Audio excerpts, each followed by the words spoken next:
Ladies and gentlemen, brothers and sisters, children of all ages, welcome to the old. We're doing a special episode of the Happy Hour tonight, where we are. Well, I'm actually celebrating getting my work done. I finished the. I finished. I did. Hang on, let me do the mic check real quick. Let me do my mic check. Oops, wrong thing. Because I don't know if I can hear myself. I gotta. Yeah, there we go. I can hear myself. Cool. So tonight on the show, just a short list of people we've got joining me tonight. We've got Alyssa Kapinski coming in first. Kempinski coming in first, all the way from New York City. We've got Jeff with a G, also from New York City. We've got Joey Varel. We've got Landon. Still think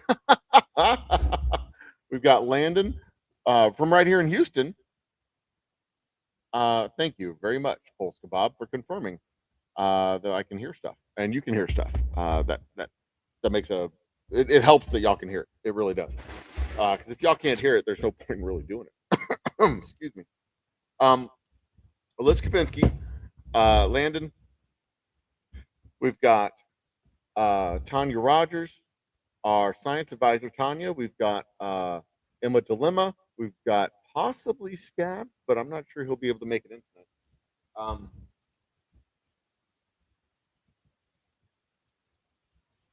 He just doesn't like me. He's a good guy. He's just busy, super duper busy. Let's see here. I'm also looking at messages that are just trash. Product photographer in Indiana. Bye bye. So I've got to schedule up Landon here. Make sure he has a good time to come in. Whoops. Nice and stable platform. I like this so much. Let's see here. I've got time. When will I have time? I'll have time at about here. When will I have time for? I'm looking at my schedule. Looking at the schedule of chatters and talkers. Who do we have?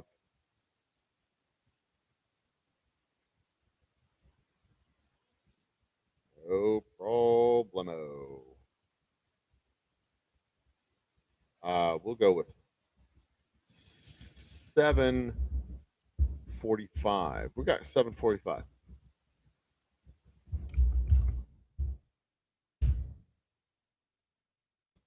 So if he comes in on time, 7:45, we'll be good to go. All right, so there we go. So we've got Landon with head of creation, HOC Studios. We've got Emma Dilemma. We've got Jeff G. We've got Alyssa Kapinski. We've got Tanya, our science advisor. We've got Joey V. We've got a whole list of people coming in to the party, and it's going to be dope as hell. We're going to have a ton of fun. We're going to have a lot of good talks. And then I'm going to cut some of these conversations up and post them up as individual videos. How about that? Fingers crossed that actually works. I've tried it before. It didn't really work well, but we'll try it again and see how it works this time. I just heard a car pull up too. I don't know who that would be. Let me go look and see who the hell pulled up in front of the shop. Get cold in here.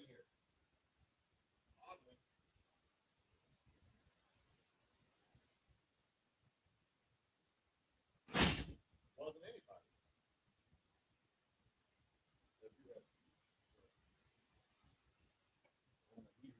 Set up to be turned on. A bar here behind me. Heaters here beside me.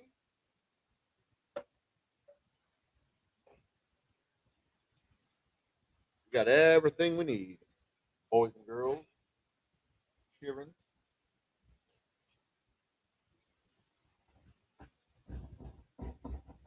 I got 2 people coming from up north, one of them damn tundra states. 3 people coming from one of them damn tundra states. And I'm down here being cold in Texas when it's like 55 degrees.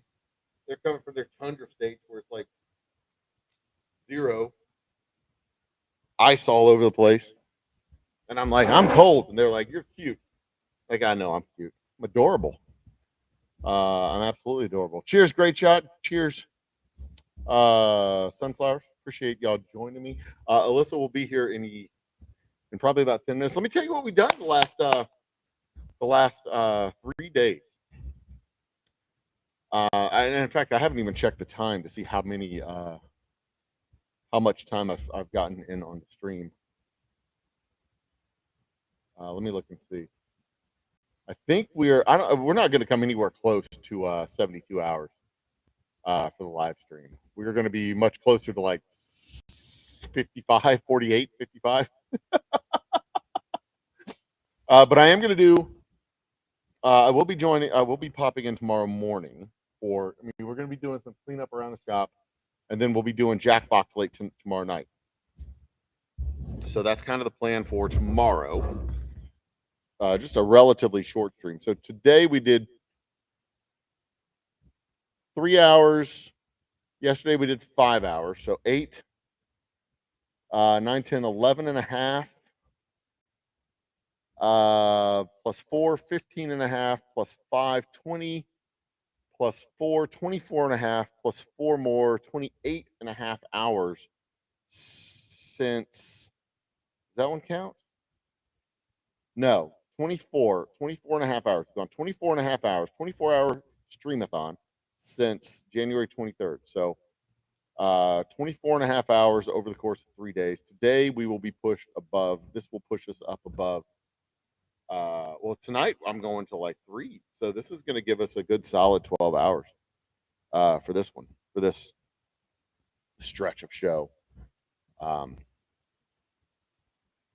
As far as watch hours goes, we've gotten, let me look and see. From the beginning of this 24 and a half hours, 24 and a half hours of live streaming, I have recorded, where are we at? From the 23rd forward, I have recorded 86 fresh hours, although I don't think I didn't record anything. I didn't record what we did this morning. So I need to record what we did this morning. I don't know what we did this morning. Let me see. What did we do this morning? Is it already showing? It didn't show. Okay. I think we did like 13 hours this morning. I can't remember. I'll put 10. I'll record 10. So that is 96, almost 100 hours since the beginning of the 100 hours of watch time since the beginning of the stream. I can't tell you how much fun I have talking to Slade. Slade's a fun guy. I could just sit there and when he's doing his podcast with the other Whiskey Brothers, I can just sit there and listen to them talk shop. It's really fun listening to people who are good at what they do talk about what they do. And one of the things that makes him good at what he does is he thinks about how it gets done and how to do it. And he thinks about the underlying craft that makes his craft work. And yes, sunflowers, he is. He is. He's quite the bachelor. So there's that. While we're waiting on Alyssa, I'll just talk and play the dumb little ring toss here. Maybe I turn the computer this way and move this way. There we go. So what we did over the last 100 hours of streaming, I filtered my whiskey. It was about 50 gallons of whiskey. I filtered all of that. We filtered it. We bottled it. We labeled the bottles. 22 cases of whiskey. we labeled the bottles, and then I'm sorry, I filled it, sealed it, corked it, sealed it, and then the next day we labeled all the bottles using our cool little label machine. And then the next day, which was today, I recorded the data on the back of the bottle. What data did you record on the back of the bottle? It's right here. 6 months age, 5 gallons, and the batch number 2301-4. The actual batch number is 0423-01. The next batch will be 0423-02, and then 2403-03. 02, 03, and 04 will all be issued between March, April, and May. March, April, May, 2302, 2303, and 2304. 2302 will be the Blackout Bourbon. 2303 will be the Gangsta Mac label, the Gangsta Mac Boomtown Bourbon. And 2304 will be the next batch of Boomtown Bourbon Classic Blue Label, the new Blue Label. Welcome to the party, Joey. Cheers. How many viewers? I don't know how many viewers. I guess I could look and see how many viewers. We just passed 1,600 subscribers this morning. 1,602 is where we're at right now, which is pretty damn cool. We've added almost 200 subscribers since the beginning of the year, 175, I believe. Number of viewers. Let's see here, 35 plus 68, that's 100, 137, plus 64, let's call that 200, then 277, 300, and let's call it 325. That's in the neighborhood of accurate.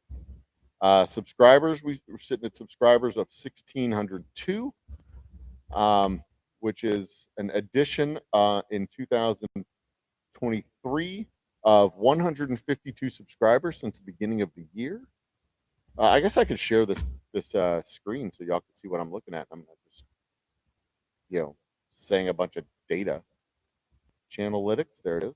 So as far as Project 360 goes, I'm still kind of floundering around trying to get the hours. The 100K project is gone well beyond. I mean, I'm gonna get 100,000 views in January. So Project 100,000K is a wild success, amazing success. In 2022, we passed 500,000 views. And if I trim that back to just February 15th forward, it was still 500,000 from February 15.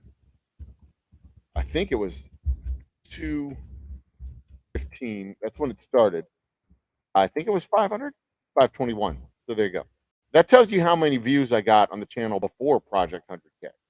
I got barely 1,000 views in the first month and a half. In the first month and a half of 2022, and then after that, it was 500,000. So yeah. But the goal, it says watch time of 554, but this isn't qualified watch time. A lot of this watch time from this year is from shorts. So many of these views are from shorts. This watch time doesn't count toward the monetization. The actual they don't disambiguate. Is that the word? They don't separate out watch hours from shorts and watch hours from everything else. But when I separate out the watch hours from shorts and the watch hours from everything else, I get roughly 211 where we're at right now. But that's not sustainable. I'm not going to be able to do a 5-day live stream next month. I don't have the time to be able to do that. So I've got to come up with a solution to the problem of getting my 3-minute, 4-minute, 5-minute, 3, 4, 5-minute videos to get more views. And it may just be a function of having to go from 1,600 subscribers to 10,000 subscribers in order to get the views that I need on my video. I don't know. I'm you know, I was talking with when I was talking with Slade yesterday. We said trust the process, and part of the process when it comes to doing the YouTubing stuff is you make videos and you get better at videos. You find your audience and you speak to your audience. So as I make more videos, I'll get better at making videos. I'll get better at speaking through the scripts. I'll get better at writing the scripts. I'll get better at speaking through the scripts. I'll get better at just doing what I do. And I know sells, but I'm not sexy enough. I mean, if I was some juggy blonde, I could just put on a halter top, show some side boob, do a coveralls with or overalls with no top, just overalls, no shirt, that sort of thing. Flash the side boob, get 10,000 subs in a day. But that's not. Yeah, I can't do that. I don't have the skills to be able to pull that off, as you can imagine. But we, the formula that came out when I was doing the 100,000 views was going back to 2022 here. Going back to 22, look at the subscriber count from February 15th, 01 slash, yeah, give me the 25th, thank you, slash 15, 02 slash 15, thank you. The subscriber count, 909,000. And the first 6 weeks of the year, it was, well, hell, I could just go back to 2021 and show you. In all of 2021, I think I did 200. 1/1/21. December 21. It was 200, all of maybe 200, 125. The whole year before that, nobody was watching. 19,000 views in all of 2021, and most of them came right here on these 2 days. Right here, this little spike. I got 6,000, and 4,000. I got half of my views in 2 days on 2 shorts, 4,000 and 6,000. Half of that. Most of my views here came on these 2 days. Boom, boom, boom. My watch time is 640 hours. This was, no shorts, hardly anything. It was dreadful. I mean, 2021, I was making videos into the void. Nobody was watching. And, it shows because I got no subs. And we look at where the subs came from. They were like specials, the 500 subscriber special, some kind of giveaway that we did probably. And that's where we got all the subscribers from. I had to, bribe them with free whiskey. So I'm not doing that anymore. I want to have actual engagement. This year alone, 152. I've gotten more subscribers this year alone than I did in all of 2021. So I'm doing something right, even if that something is just pumping out funny shorts. Whatever works, as long as it's working. Coming up with genius booze. Pop it 3 to 5 minutes. 3 to 5 minutes is my sweet spot. I can talk about. I'm talking about things that I know about. The last couple of videos, decanters, ice. Enjoying your whiskey, how to enjoy your whiskey. Just, I'm trying to create in the same way that my happy hours are kind of a space where you just kind of can relax, kick back, and enjoy the drink, enjoy yourself, just enjoy your time. I mean, that's kind of the whole vibe of the whiskey, right? Like, just enjoy it the way you want to enjoy it. There's no wrong way to drink it unless you're pouring it somewhere other than your mouth. If you're taking your drink and going, that's not how you enjoy your whiskey because it's going over here on your shoulder, and try as you might, you can't taste it when it goes onto your shoulder. That's the wrong. That is literally the wrong way to drink it.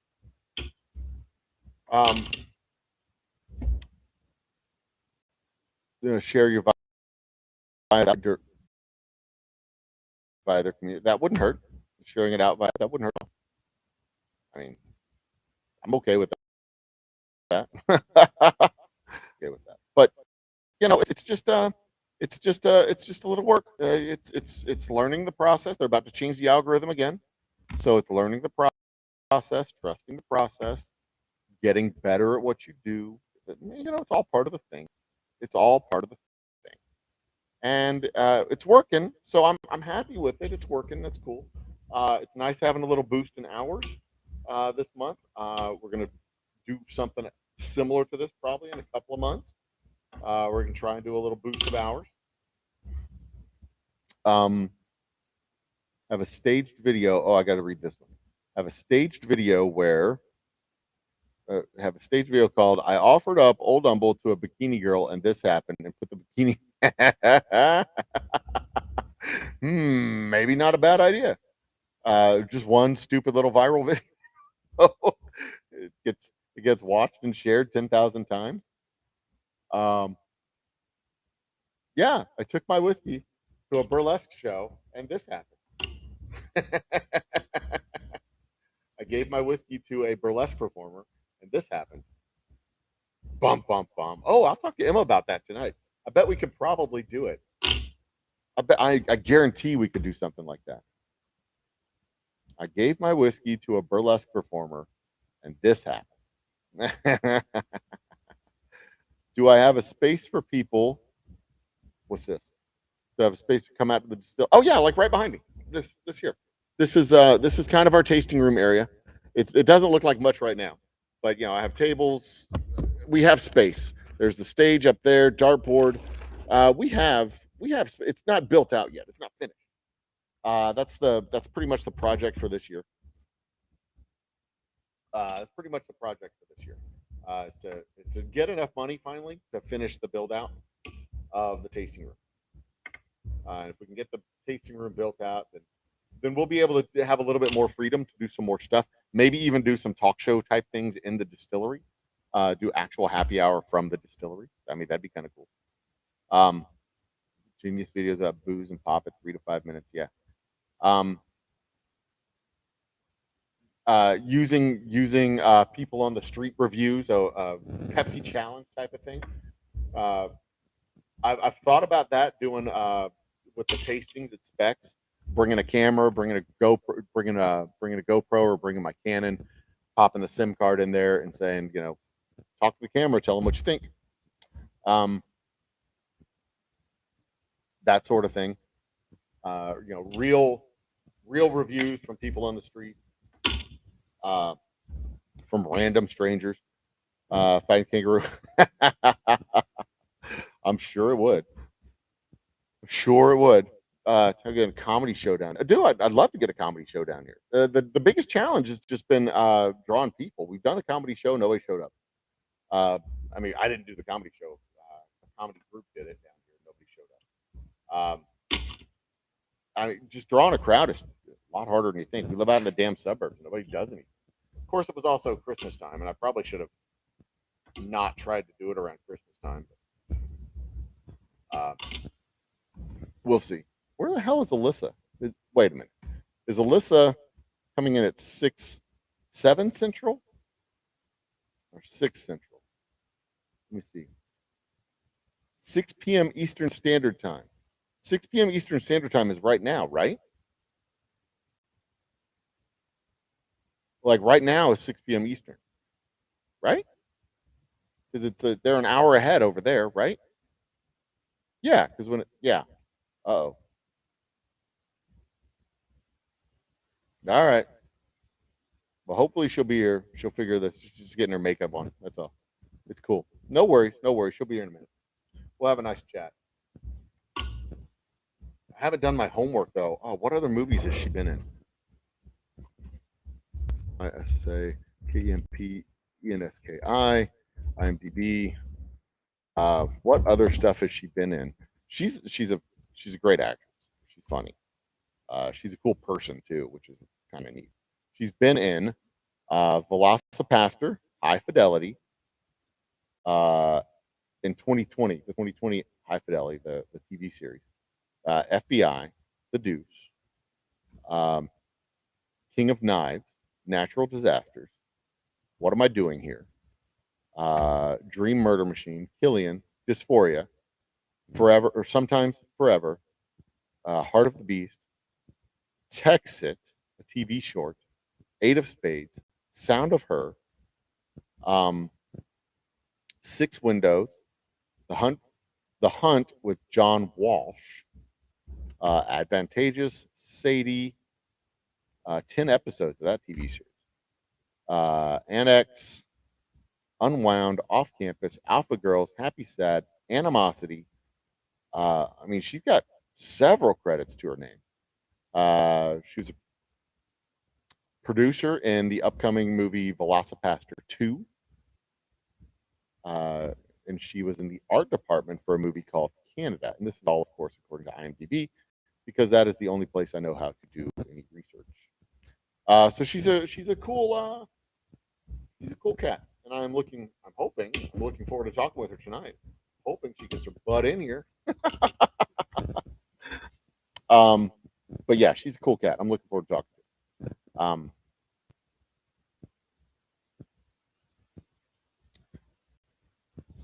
What else do we have? But yeah, if you wanna come down a show here in Cleveland in May, if I've got a stage, I'll get you a couple comedians, including yourself. Yeah, I mean, I'm more than welcome to have you come out. Let's see here. There's another thing that I can do. Hang on. Another cool thing that I can do is actually, come on. I can enter the Restream studio myself. Can I? Allow, yes. But I want to do it through, yeah, copy, done, move over here. I can go to, watch this, paste, go, watch this, allow, accessing my camera, there it is, old, humble, mobile, join the stream, here I am. Oh, I gotta mute this, that's unacceptable. Bring me in, there I am, stop it, okay, gotta mute this, cool. Now check this out, I can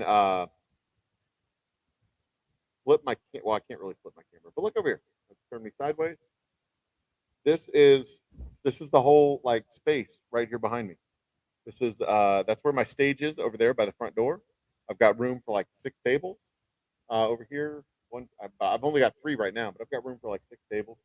My little merch table over there, my little museum bit over there, where I've got stuff. Can I zoom in this camera? Nope, that didn't work. What just happened? I just left. Allow. Can I flip around? Video.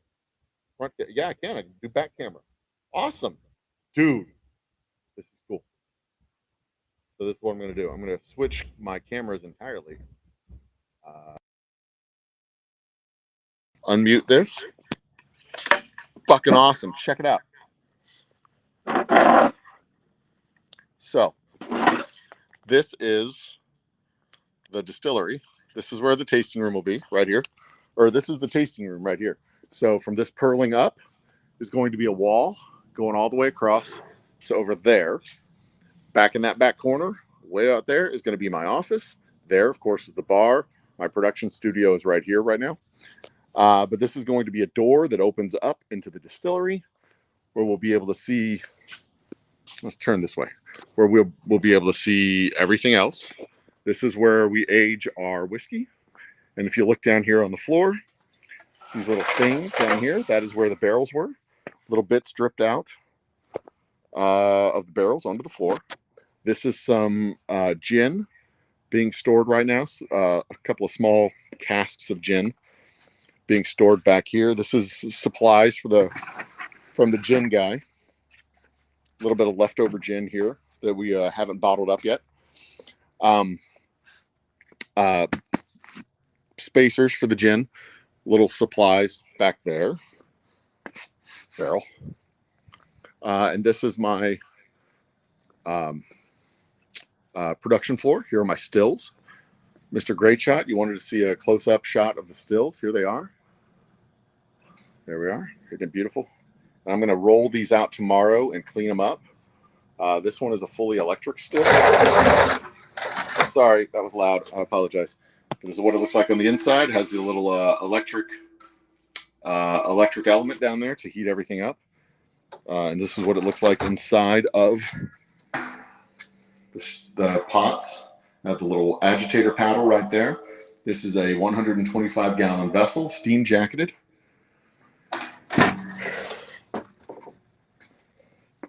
And then over here is where I was working the last couple of days, making my delicious bottles of whiskey. Look at that, beautiful, all lined up, ready for the ball. Yeah, boy. And then back here, of course, is, this is my water tower where we have the reverse osmosis filtered water, the double reverse osmosis filtered water come in. We store it up in a 250-gallon tank. That's my grain elevator. Employee of the month from November of 2021, Ichabod, the gantry crane. That is our steam generator. And behind that wall is all of our electrical stuff, because I like to keep the electrical separated from the water so that the blue smoke doesn't escape from the electrical, because that makes the electrical not work. Back here is this filthy corner is my office, which is why I'm not using it, because it is just so overwhelming right now. And that green thing right there is my cot.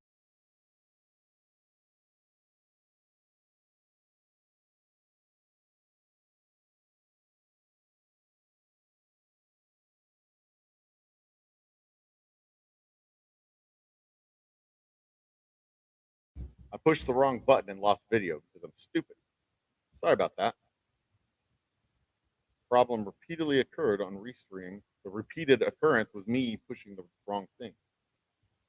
But yeah, so there you go. That's the tour of the studio. How about that, huh? I'm gonna turn that off right now. Oop. Go back to show right there. So there you go. You got a little tour of the studio. I guess I could also give you a little tour of the. Let me give you a little tour of the bar. Well, I mean, we built the bar, and I never really did a full bar reveal. Let me see if I can get that back open. Oops. Where'd it go? Recents. That one. Allow it. Okay, I'm also going to turn this down a little bit so we don't get that echo. Mobile, join the stream. 1 second. Boof. There we go. That's me. Take me off the screen there. This is me again. All right, let's take a look at the bar. So down here, I'll turn you sideways. Down here, we've got, this is all reclaimed pallet wood. This nice mahogany finish is just stained plywood. Of course, my whiskeys available at the bar. Boomtown Bourbon, Special Reserve, Double Oak, straight whiskey. This is a rum that we are researching, possibly making here at the distillery for a third party, a passion fruit flavored rum. I'm not sure. We're talking about it. It's in discussions. And then back here, it's just more mahogany stained pine. This is my bar, and that over there is the taste. Of course, the tasting room. From here, over here, this is where the bathroom's going to be. But that is the stage area where people will be able to perform. We have had performers there, as a matter of fact. Mike Gallo and Same Old Circles have performed right here between the barrels. And I think we may have had one more performer doing stuff here. I can't remember. So there you go. Let's get me. There we go. That is the tour of the studio. How about that? Leave. Okay. And we'll close this. We'll close this. And I'm going to open this and find out what's going on. If Alyssa has answered yet. No, not yet. Okay. So hopefully, fine. She's a super talented actress. As soon as she comes in, we'll have a good chat. Where do we go? Next up, and we run a sweet comedy show. You can make several hundred bucks. Oh, I'm down for it. I'm always down for it. I'm always down for doing stuff. Always. May goes, and we'll rock you from there. Sounds good. Sounds good. There are also several hotels around here, so y'all can stay in them if you're coming down. Fan base is there. Can do it all the time. Oh, you come down and play. You come down and play Houston. Yeah, I mean, you get a couple of local comedians, and yeah, it'd be fun. It would be fun. We could totally do it. I'm down. We're getting famous from your show. 6:06 Eastern right now. Okay, that's what I thought. I thought I had the time right. It's Friday, but no one beyond that. Ton of tours will be on the comedy show in May. Tons of emails out. Very cool. Hope that worked out good for you in May.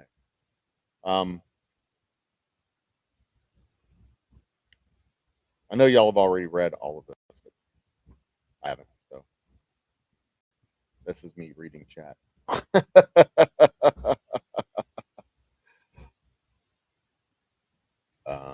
Once edited down, yeah, live comedy is tough to show on. When you watch a live show, it's never live. It's always edited. Every live special has been edited. Sometimes they do it two, 3 nights in a row, get all the footage, splice it together, and build a really good show out of that. Yeah, it just depends. Many things to get me chairs and seats. I guarantee it. Selling whiskey alone makes this a no-brainer. Oh yeah, absolutely. And actually, through that door over here, the big door that we've got over here, usually we put for a big show, we'll put a stage outside, especially when the weather's nice. We put a stage outside and let people line up, just sit outside and watch and listen to it. It's springtime and fall out here are just absolutely beautiful when it comes to outdoor performance. It's just absolutely beautiful. It's a great time to be outside. Anywhere between March and May, and then October till about November. The end of November is just beautiful weather outside. October, most of September, part of September, a good part of September, about half of September, all of October, all of November, and some of December even. It's just beautiful out there. It doesn't really start getting cold until the end of, cold at night until the end of December. And then it's just kind of cold at night. Most of the days are pretty mild, even through wintertime. I mean, our winter is like y'all's spring. Where it's like warm in the day but really cold at night, or at least mild in the day and really cold at night, or pretty cold at night. Not like really cold. It's never really cold. It's Houston. Really cold here is like 40, 30. Anyway,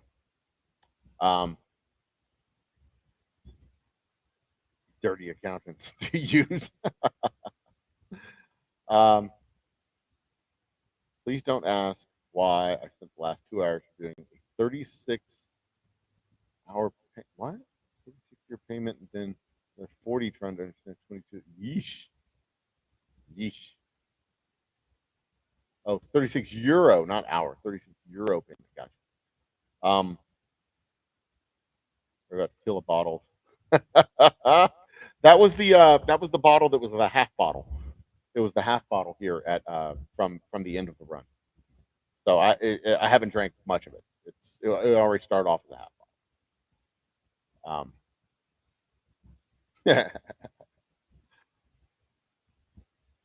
All right, we'll see you in a couple hours, homie. Out of here. Bye. Don't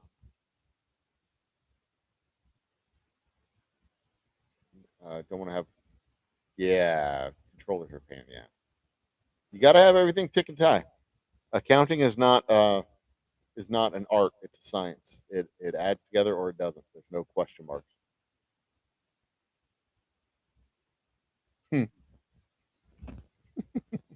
It was an 11 cent error to the wrong side. It was a plus 11 instead of negative 11, so you're off by 22 cents. There, you're welcome.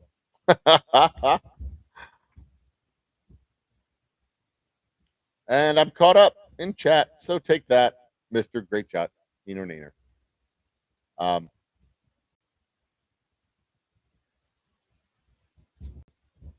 I send a quick message to her because it's like 23 minutes now.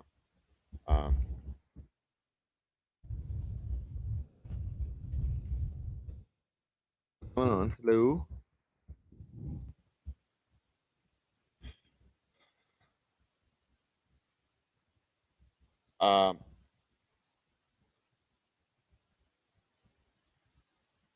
Okay. Somebody just messaged me that they want to buy a bottle. I need to answer this message.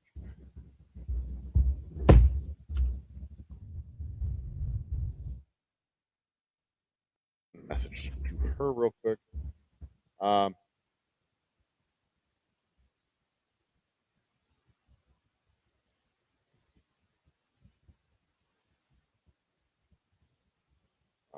Be at the distillery most of the day, and they're ready. All right, cool. Who's this guy?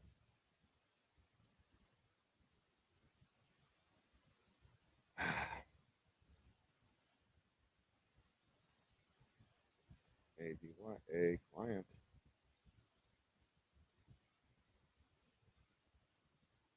All right.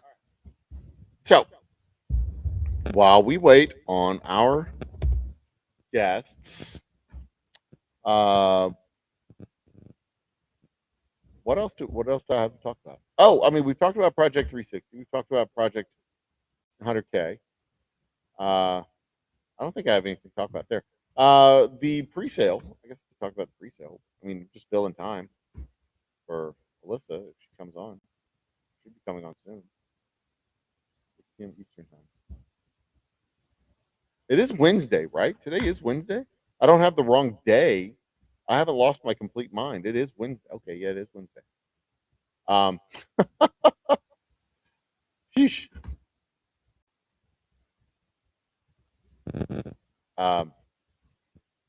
I am really digging the fact that I can switch between tabs using Restream, and I can't do that with I can't do that at all on StreamYard.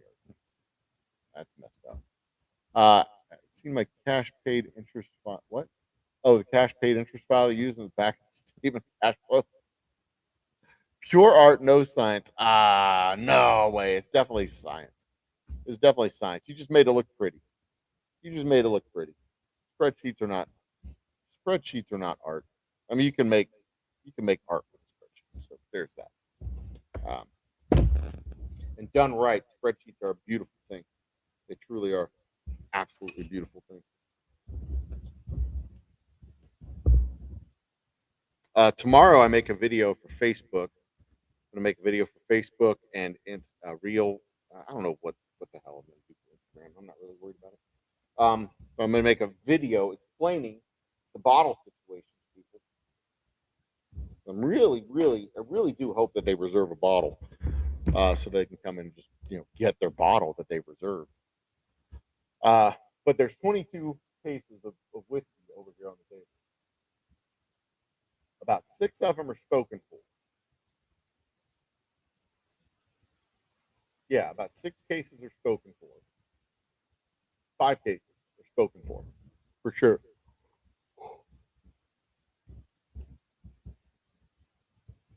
Just delete it.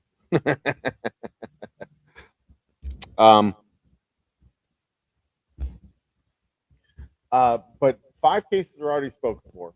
I expect the next 5 will be sold by people walking in, but I can't guarantee it. No, 6 cases are spoken. That 6 cases already spoken. So the next 5 cases we picked up by people walking in, hopefully that day. But even if they don't, those cases and everything else remaining goes to the distributor. And it's gone. On Tuesday, that stuff's gone.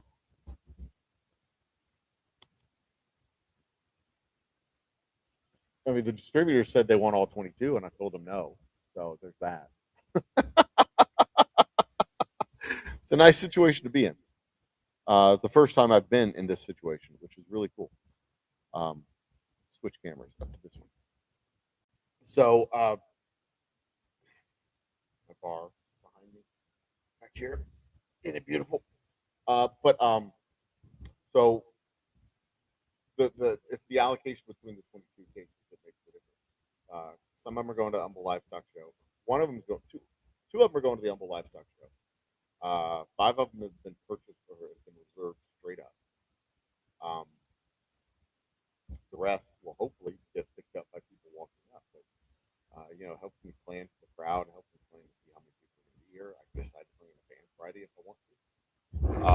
I don't know. I mean, I've got a guy who is free on Friday, so I might bring him in for the show, for the event. I might not. I don't know. I haven't decided yet. I could. He has his own stuff, his own music. Maybe we'll see. I haven't decided yet. Grab his number, throw away that number. So yeah, that's going to be the plan. And then so tonight, well, the parade of interviews was supposed to start at 4 with Emma Dilemma, but she's going to come by at 10 o'clock instead. Alyssa was supposed to come in now. Artists are all flakes. I kid. She's not flake. Alyssa's a really sweet gal, good performer, excellent actress. I assume she's caught in traffic somewhere. She had an audition that ran late. That's my hunch. She just had an audition that ran late. So she's delayed. I am 100% confident that we will see her in the next 30 minutes or so. No doubt. No doubt at all. And speaking of actresses, did y'all see Aubrey Plaza on Saturday Night Live this last weekend?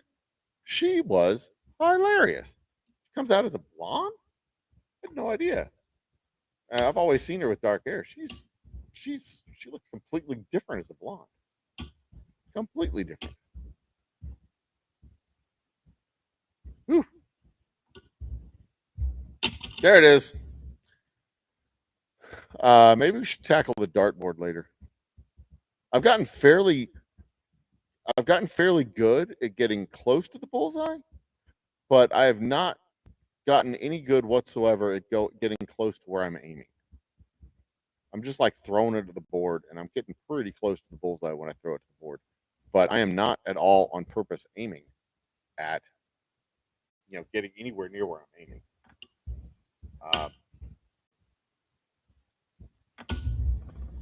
Yeah, so there you go.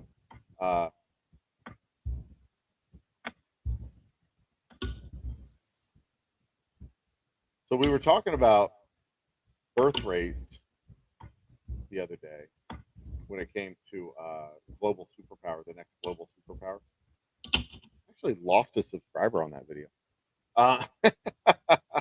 Talk about birth rates when it came to the next global superpower and why China's got why they're in such a bind when it comes to birth rates and their falling birth rates and their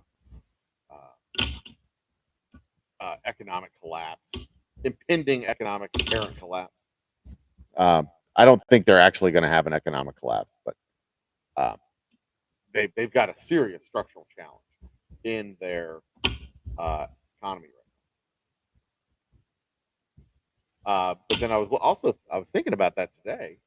Like, we always said, I've always said that, when white guys start talking about abortion and anti-abortion stuff, it is almost always being repeated from a source that doesn't give a small shit about abortion or children or right to life or anything like that.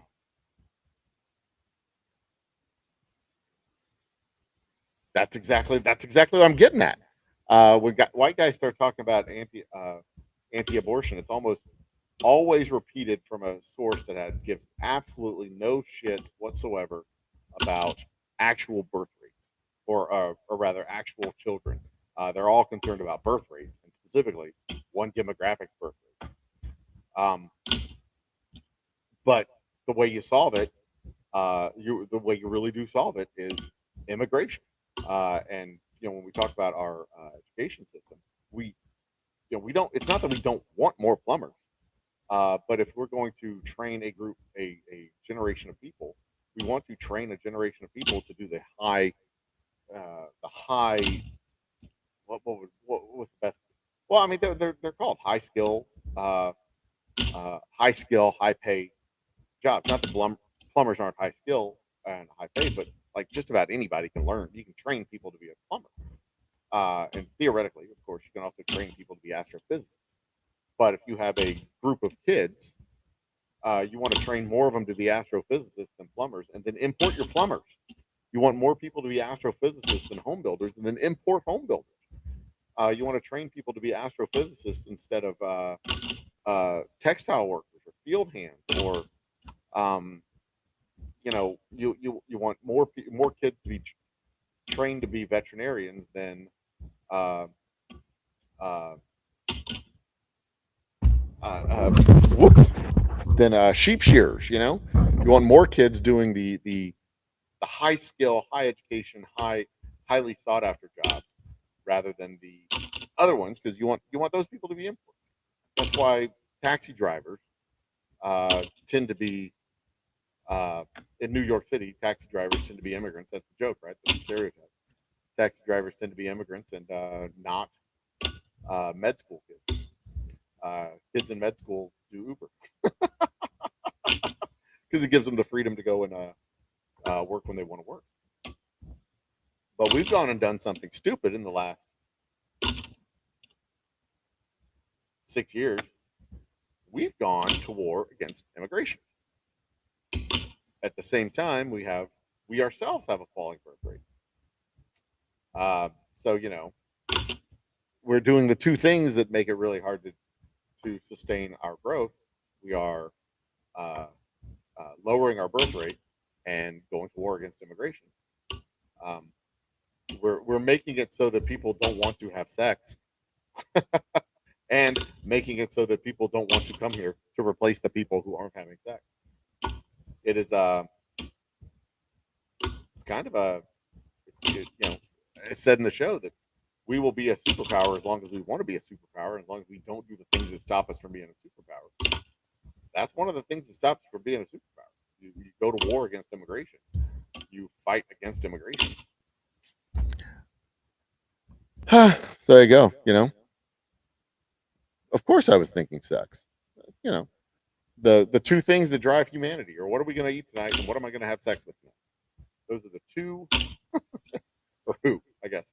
Uh, those are the two questions that have driven civilization ever since civilization existed. What are we going to eat tonight? And what are we going to have sex with tonight? Or who? What or who, I guess, would be the question. Those are the two questions that have driven humanity for as long as there's been humanity. Uh, we lack people to do the things like build homes or now dealing with a housing crisis. No, I don't think we lack people to do things like build homes. We got plenty of people to build homes. We got plenty of people to build homes. As long as the white trucks don't show up, the white vans don't show up to the home building sites and threaten people with deportation. We've got plenty of people to build homes. We've got plenty of people to do that stuff. We could probably use a lot more to do that stuff because we've got a really low unemployment right now. Of course, we also have a low participation rate, a relatively low participation rate in the economy. But I think that low participation rate is not fair because we also have a bunch of retired people, a bunch of people running their own business. I mean, I don't technically participate in the economy because I'm not a W-2 employee. So there's that.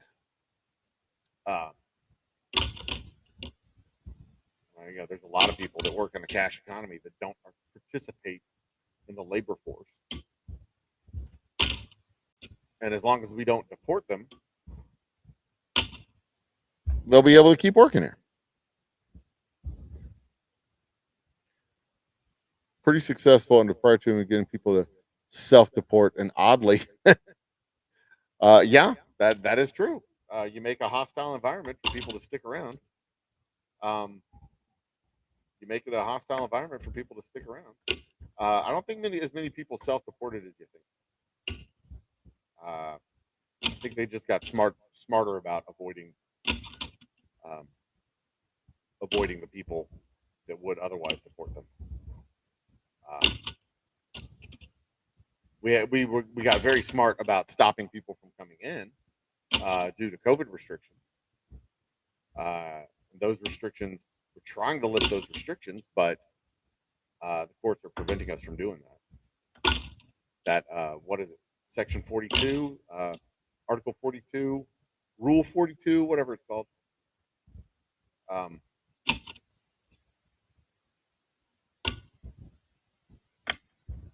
don't think Alyssa's coming. I am skeptical as to whether or not she will be here at this point. At this point, I am skeptical. But yeah, that's and actually one of the things.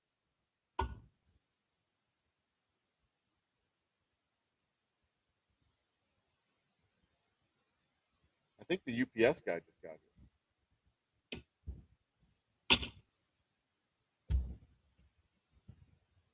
Yeah, that was definitely the UPS guy.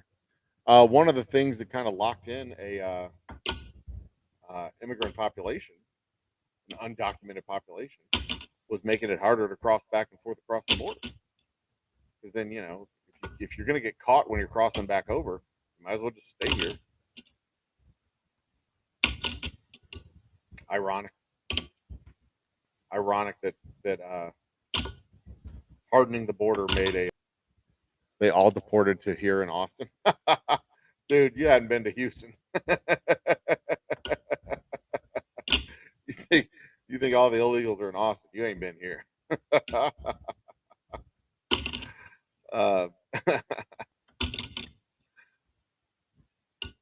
Whoops. 1, 2. Oh, damn it. 1. Come on. 1. Oh, kidding me? All right, so we've done a tour of the distillery. I'm just waiting on people to show up now. You know what?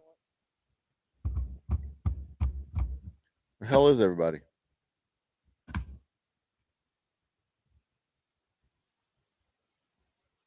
just got an email from Restream asking if I love Restream.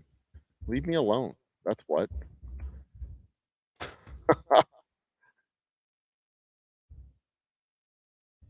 What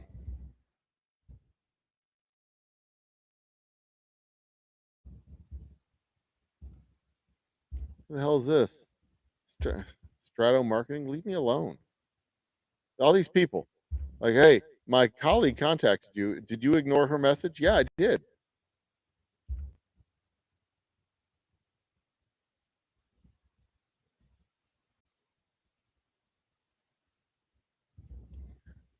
All right, so no notice, no nothing, just quiet. This is frustrating. This is why I don't do guests. This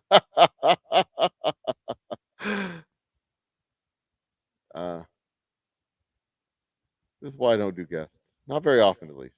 I'll do them, but rare. Switch over back here. We're lacking in illegals. We're just lacking in. We were just less lacking in the past. Well, yeah, maybe so. That may be true. That may be true. I mean, I know we had more. We probably, well, I don't know. Honestly, I don't know. I haven't seen the numbers, so I couldn't guess. I don't know. I know we don't have enough workers. Period. I know we don't have enough workers. Period. Because Unemployment is still at 3%. Inflation is high, and interest rates are still going up. So we need more people. We don't have enough workers. But I don't know if I don't know. I don't know. Luckily, it's not my problem to solve. So, how to get a 1-star rating? Spam me with requests for a 4-star, 5-star rating.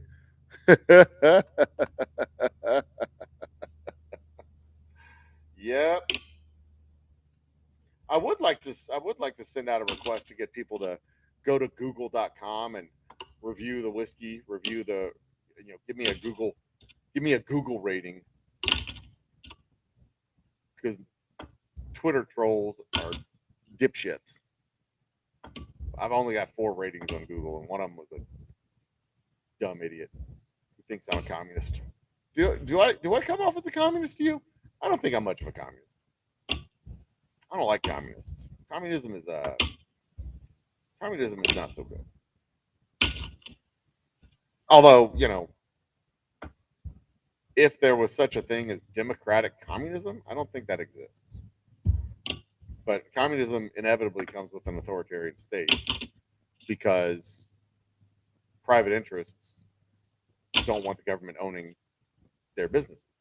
So inevitably, communism comes with authoritarianism, and free democracy and communism are kind of anathema to each other.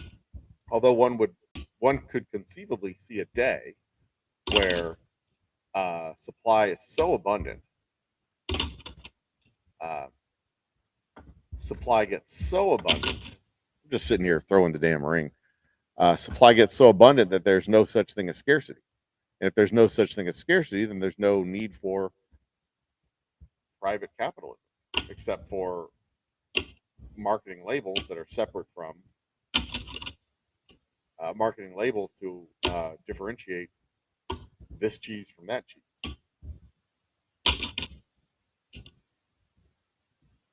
Because the supply would be so abundant, and it wouldn't make any sense to have 5 companies producing an infinite amount of blue jeans.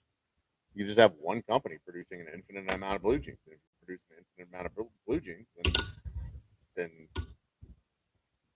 I mean, that would also require an infinite amount of cotton. But conceivably, in this infinite supply world, it would be a world of goods that could be generated and not produced. That's 3. That's 4. 5. Shit.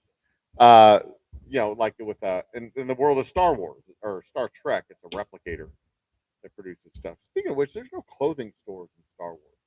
You never see clothing stores in these sci-fi movies. Like, where do they go get their clothes?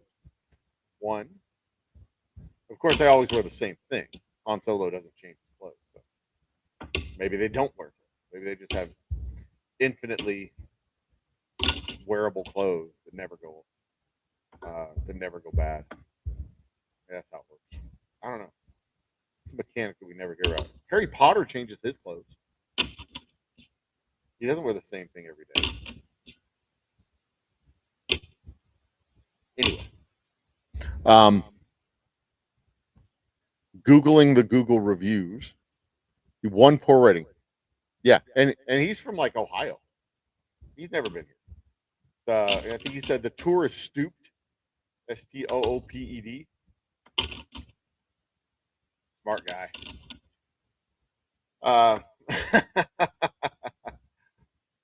But yeah, everybody else is 4 and 5 stars. So it's just that one dumb idiot too.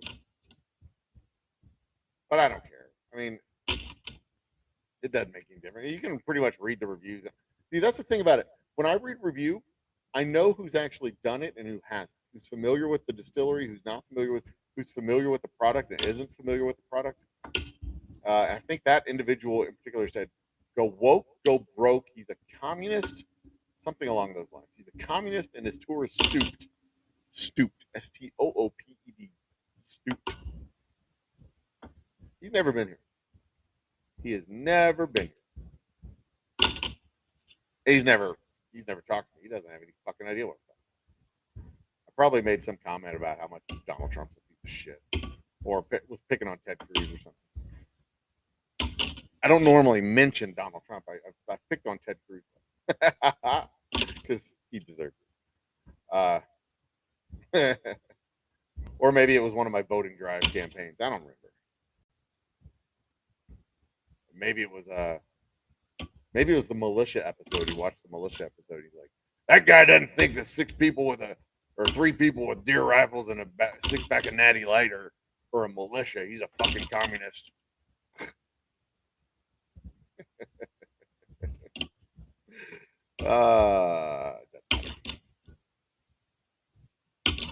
Two, three. Ah, shit. Oh, Alyssa, where are you? Sorry about this, guys. We were supposed to have our first guest by now. What do you say? It's not what? Says it's not flavorful. Wait, did they remove it? Did they remove it? What?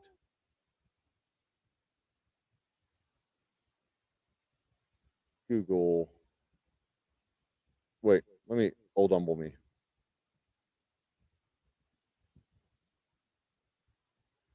Did they?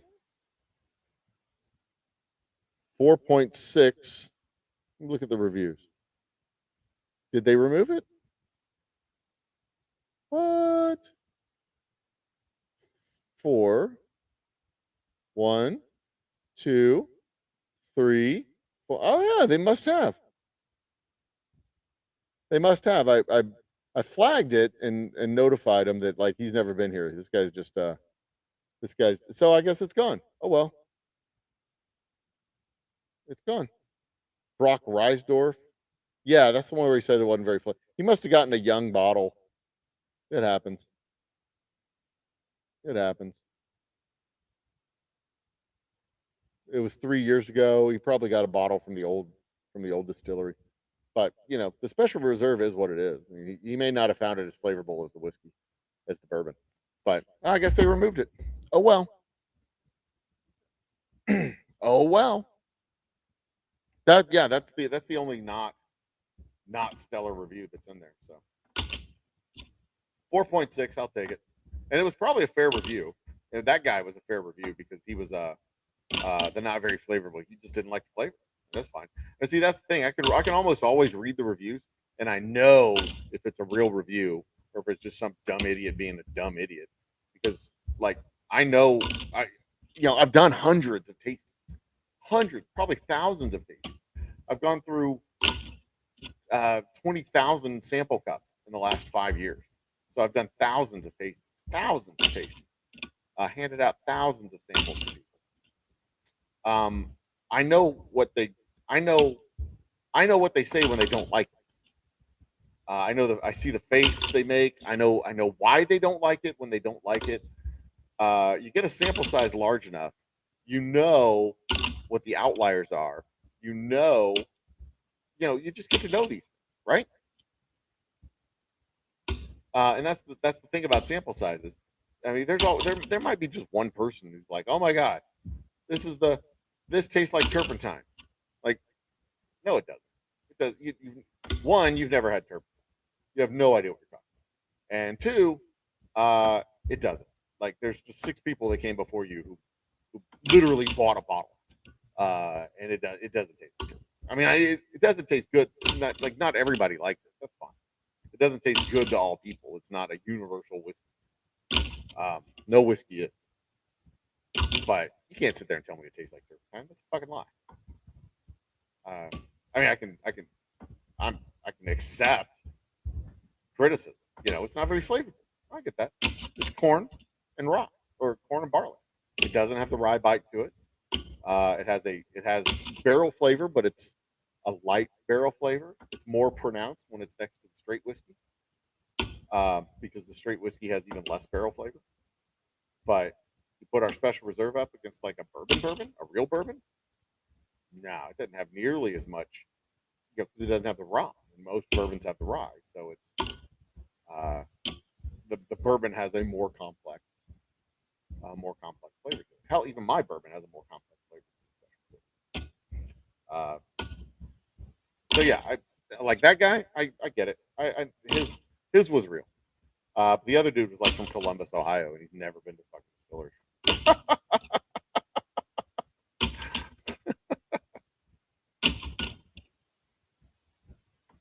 Ah, 5. I keep getting 5. All right, where is Alyssa? I had like a whole hour and a half, and it's almost 6. Well, hopefully I'll get old Mark to come back in here. I think his name was Mark. Hopefully I'll get Mark to come back in here and get a bottle of whiskey and give me a fair response to the new stuff. But I don't want to reach out to him and say, "Hey, come on and let me buy you a drink," because then a bunch of people get bad reviews, so I come and buy him a drink. I don't want that to happen.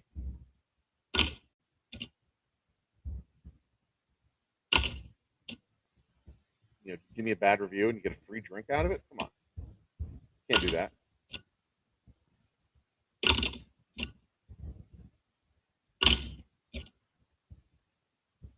Ah.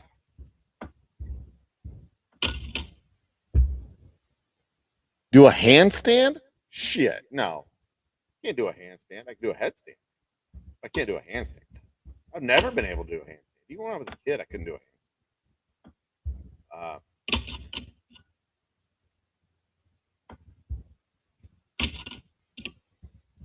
I'm about to shut the damn thing down.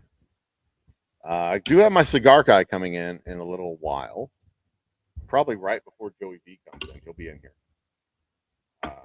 for an hour or so. Then he'll have to leave and go back to where he came from. 2, 3, 4. Oh, farts. All right. Well, that's what we're going to do. As soon as I do this, I guarantee Alyssa will come into the show. Do this, and when Alyssa shows up, I'm kicking everybody out.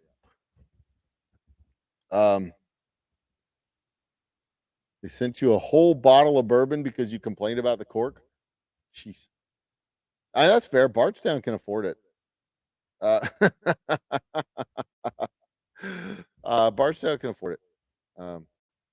Just give them bad reviews all day long, and they'll send you a fresh bottle. There's one.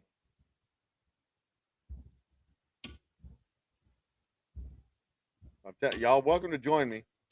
As soon as I get a guest, y'all are gone. I got to kick you off. Talk to my guests.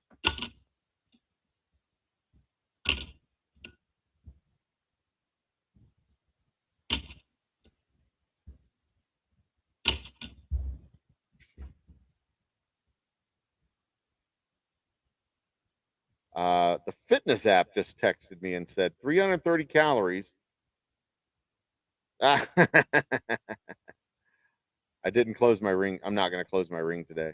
Yesterday I came close. Fitness app needs to leave me the fuck alone is what they need to do.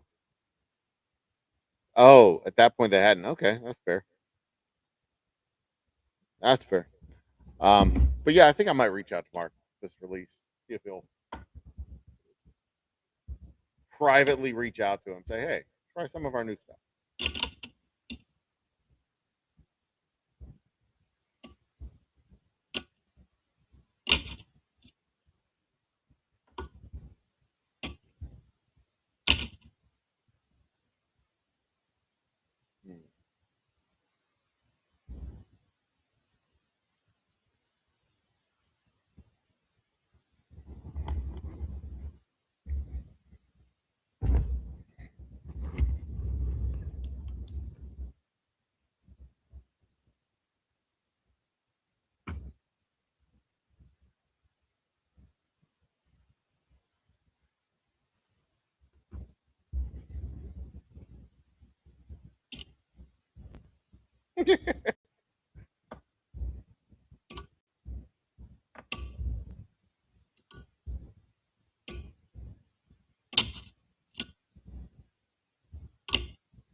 There we go.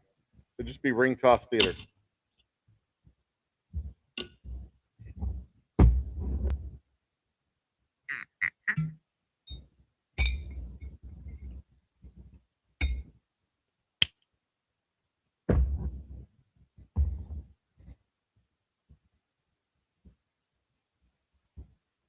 There we go. Stuff out of the way.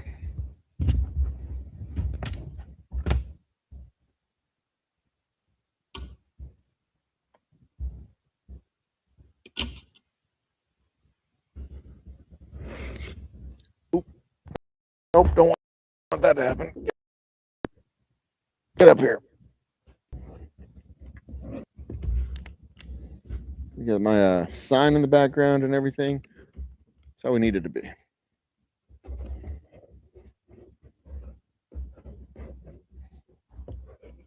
Cables over here. Are these cables or cords? Doesn't matter. The sign right there. Yeah, good. Move you over just a little bit. There we go. Perfect. All right.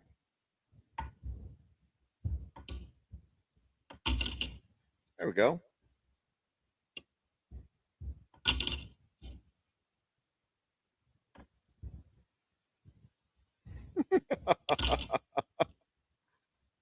This is better than Cookie Clicker, isn't it?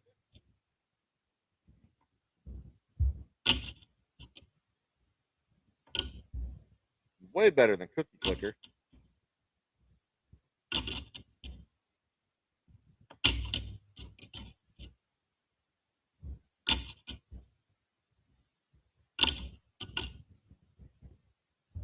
Ah, 6, but not the 7th. 2. 7 is my longest streak ever.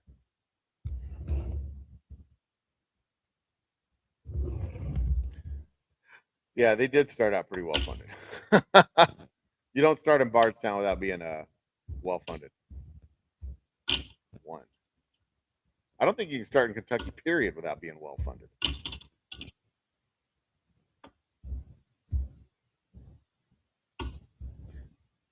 1. 2. All right. It's a kiss of death when I start counting. So y'all got to start counting.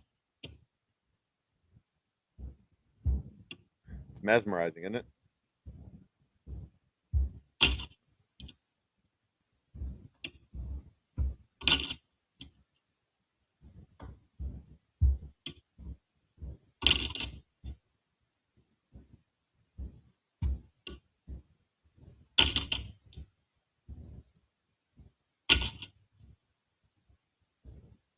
Ah.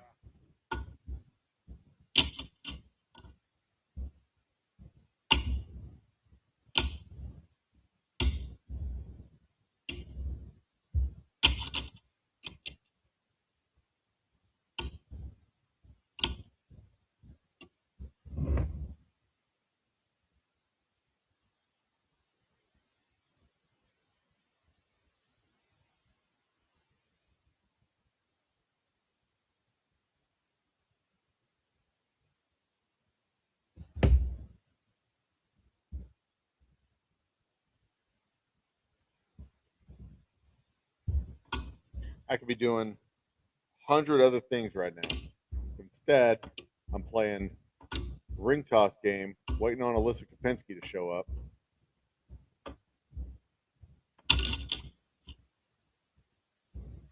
That's all right.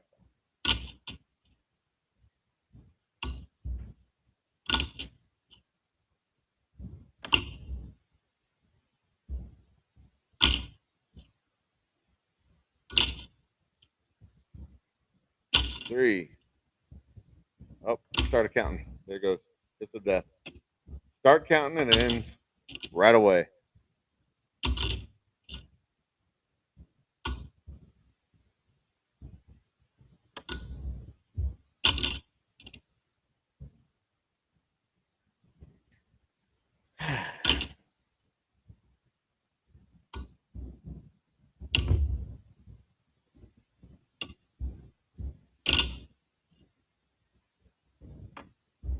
See, I had stuff to talk about earlier today when I was doing labeling or finishing the labeling, but I talked about it earlier today.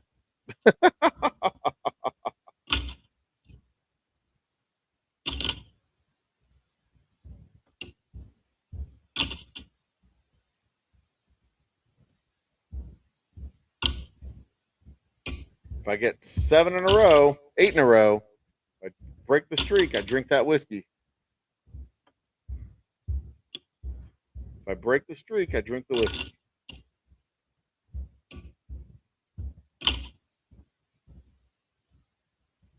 Let me send a message out to my boy Ray.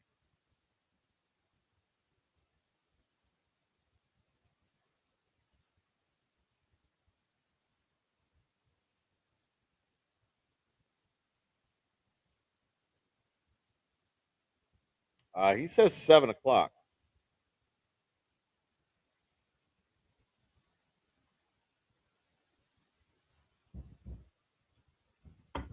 I think Joey's going to be in here at 7. 8 Eastern? That's 7 o'clock, right?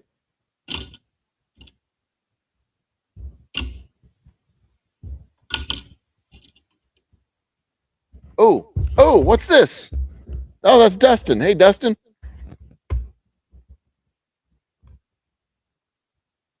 Dustin? You there? No. I'll wait. That's cool.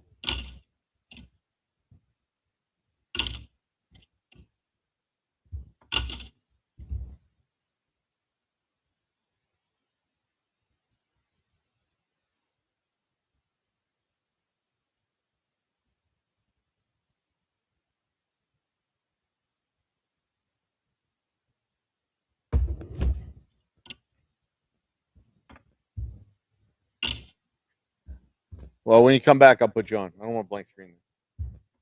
2. Kiss of death.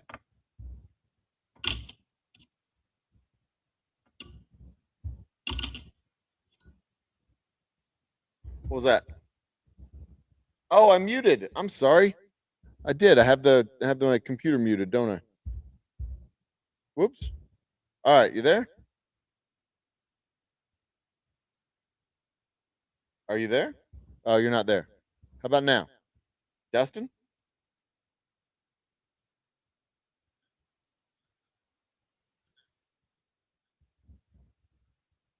You're here. My computer is not muted.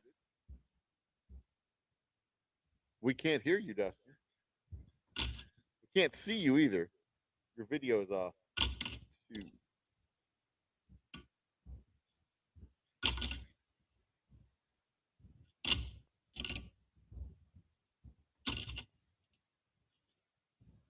Ah.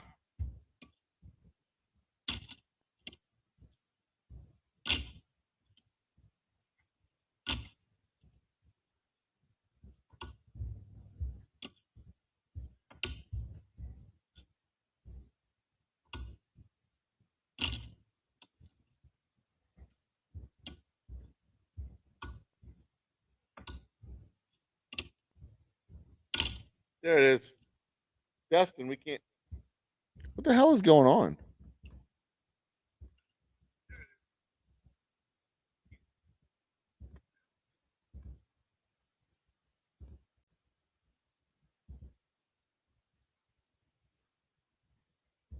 No, Dustin. What happened to me? Oh.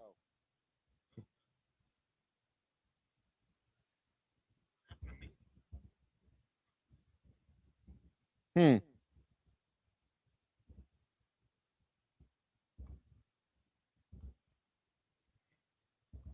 This is weird.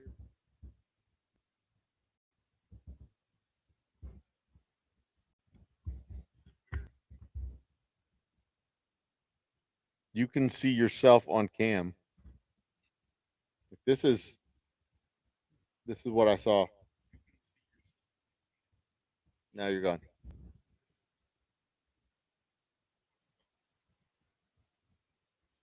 Wildness. All right, back to the hook. My cigar guy is on his way. That's cool. This is great video, isn't it? This is just great YouTube. I could be at home eating dinner. There's Dustin. Is it working now? It's working now, my main man, Dustin. Apparently, it doesn't like Firefox. So if people get on with Firefox, tell them to get on Chrome. Because fair enough. I could see the video of myself on my screen, and I saw on YouTube it was blank. It made no sense. Yeah, hold on a second. My lovely wife is calling me. Hi, honey. You're on YouTube. What's up? Nah, don't make me dinner. I love you. Hey, hang on a second. Hey, honey. Hey, honey. I love you. Am I the bestest husband in the whole wide world? See, thank you, baby. See, my wife loves me too. Survey says no. Okay, baby. I'll see you tonight. I'll see you later. Bye, baby. All right. She had to think about it for a second, but you know. Well, she was waiting for the setup. She knew something was up. Well, yeah, exactly. And my brother wants to know if my sister-in-law can pick up bottles.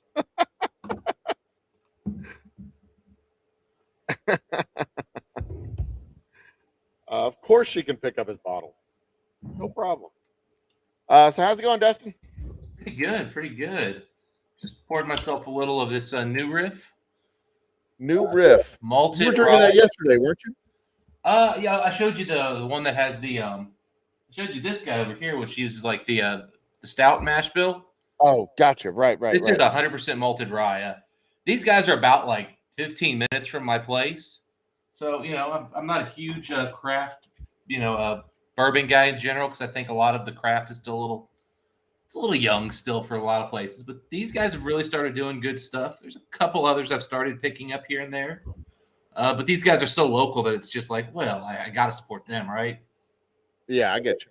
So, I mean, when you're literally, and they've had a couple of just crazy hitters. So, and well, this is probably pretty good. Holy crap.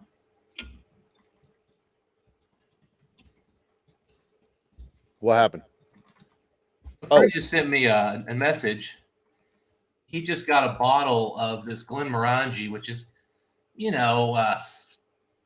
it's like a Four Roses or something in Scotland, big mass-produced deal, but it was a like 20-something-year-old, like $800 bottle. So I'm like, wow, geez, that's a hell of a gift. A gift? Yeah. Someone gifted him an $800 bottle of shit. Yeah, I know. I'm like, I need better. Well, I've got some pretty good friends. Don't get me wrong. I've been gifted the $200 bottle before, and it came with about $300 worth of samples. But yeah, it was nice. It was a nice little gift. It was kind of, it was, there's a hint of a quid pro quo with it, but hey. Of course there is. There's always a little hint here and there, just a little.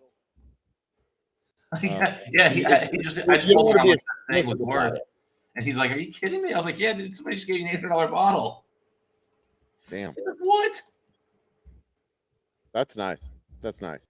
Yeah, I've gotten nice bottles. I think the nicest bottle I've gotten was probably $150, and it was good. It was okay. I mean, who goes around gifting their friends crazy ass whiskey like that? See, it was actually gifted to him, and he didn't like it. He said, "Would you want to drink it?" I take a sip. I'm like, "Yeah, I'll drink this." Absolutely. So he said, "Take it home." I'm like, "Okay, cool." So that's. I just looked it up. Literally, this bottle, the Glenmorangie Grand Vintage, 1998.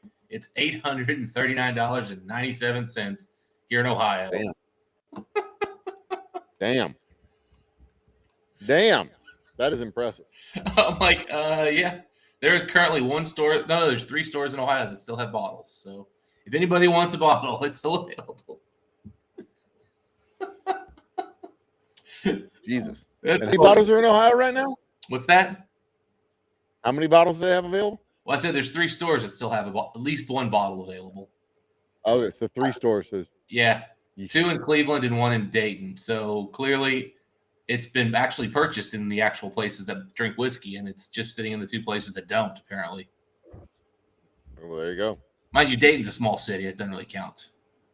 But Cleveland, I don't understand Cleveland. It's like they don't drink or something. What else would you do Yeah, in Cleveland but drink? It's really cold. They don't. Yeah, they don't drink in Cleveland.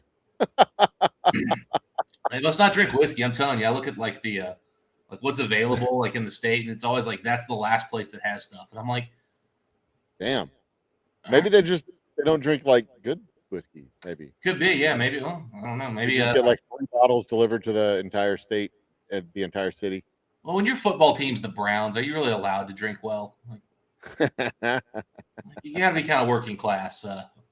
Yeah, I suppose. Just drink beer. Good beer. That's it. Not even good beer. Just beer.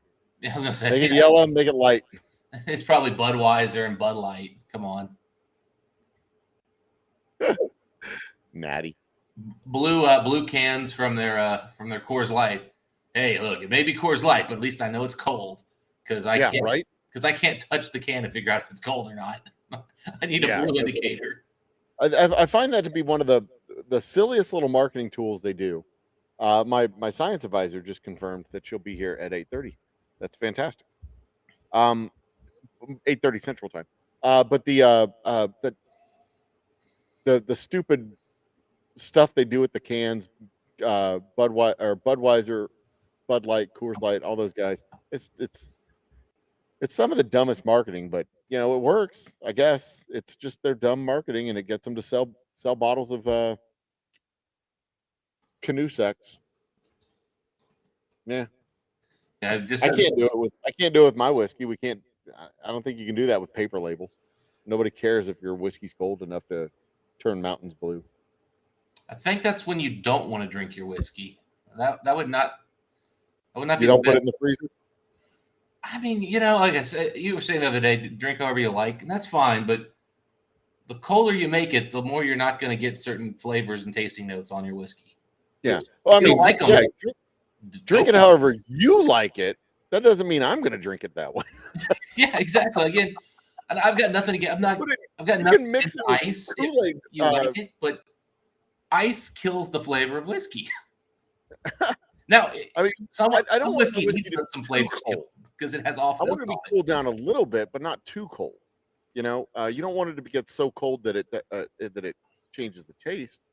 But you know, cool it down a little bit. I'll take it down 4 or 5 degrees. Well, that's why I like the rocks, the actual stones. Every now and then, what I'll do is I'll put like an ice sliver in my and like if I have a glass of water next to me, I don't generally do this, but like if something just needs to be cooler, like maybe it's just a hot day and my whiskey was too close to the window. That happens. Put a little sliver of ice in there, just enough it'll cool it. Adds a hint of water. You barely taste the water, but you do get that nice cool effect of the oils moving and the ice, which is just sexy. I don't care who you are. If that's not cool to watch, I think you're dead inside. You see, that's one of the reasons why I like the stones. The actual stones drop into my drink because it'll bring it down like 4 or 5 degrees, but it won't like make it cold. They don't do much unless you've got a handful of them. In which case, I hope I hope you keep your freezer really clean if you're dropping handfuls of those things in there. You're just drinking through aquarium rocks at that point.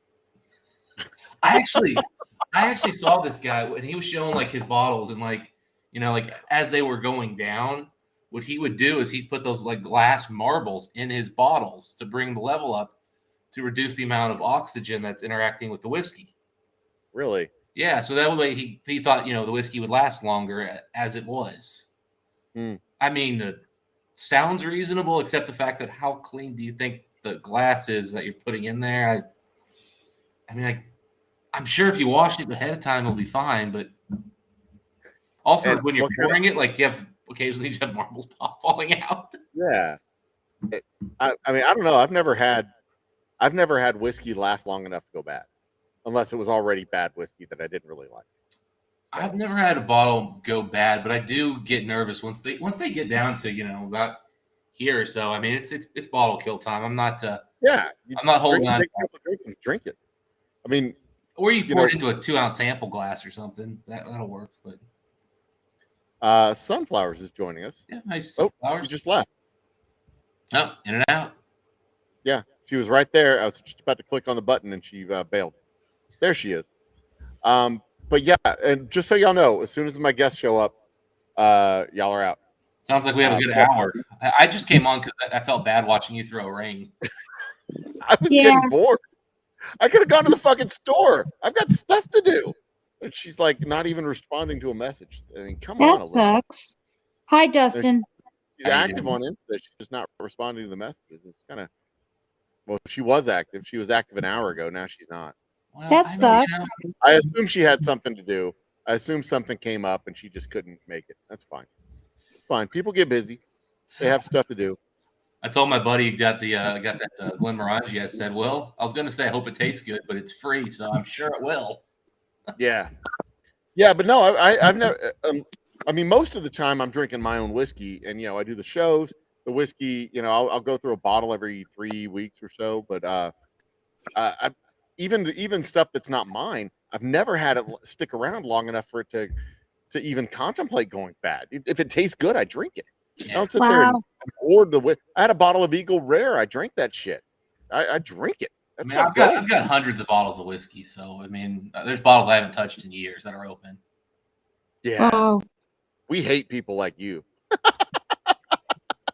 You buy a bottle and you'd never come back to the same brand because you got 1,000 bottles to go through. I mean, I enjoy it.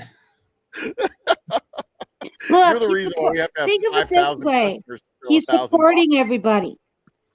I have spent a lot of money on whiskey. Let me tell you, you can't blame me for not spending money on this economy. Oh no, absolutely not. But we talk about it like whiskey's not milk.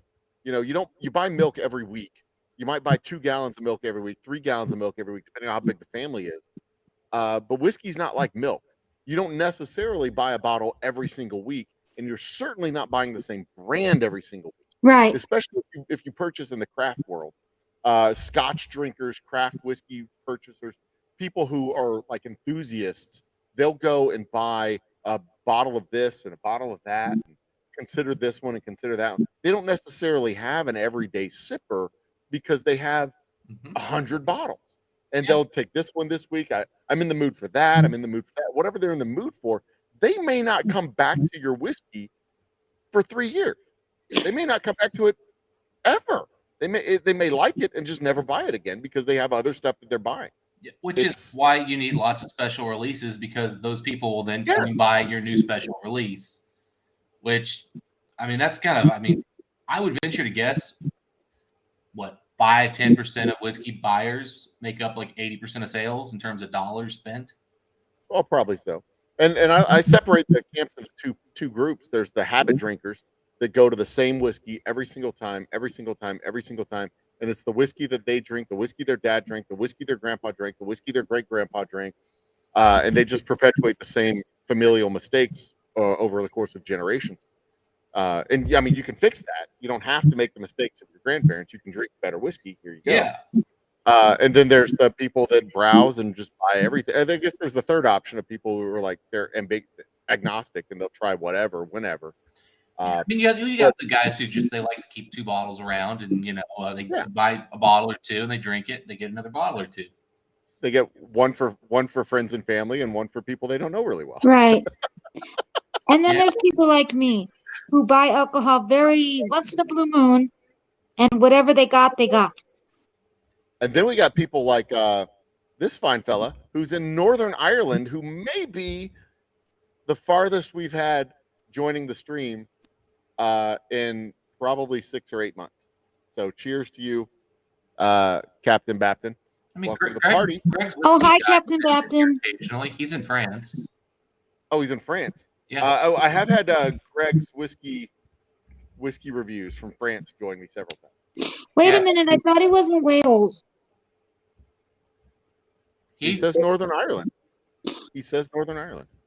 No, after visiting a distillery, the distillery is in Northern Ireland. But he says here in Northern Ireland. But I thought he's in Northern Ireland. I thought he was from Wales. I could be wrong. You know what else is from Wales? Little baby whales. Okay, don't quit your day job. See, Humble, when you bring on professional comics, Stop that. they do the jokes. Yes. Belfast. See? Oh, that's Northern Ireland, Belfast. Belfast, Northern Ireland. Yeah.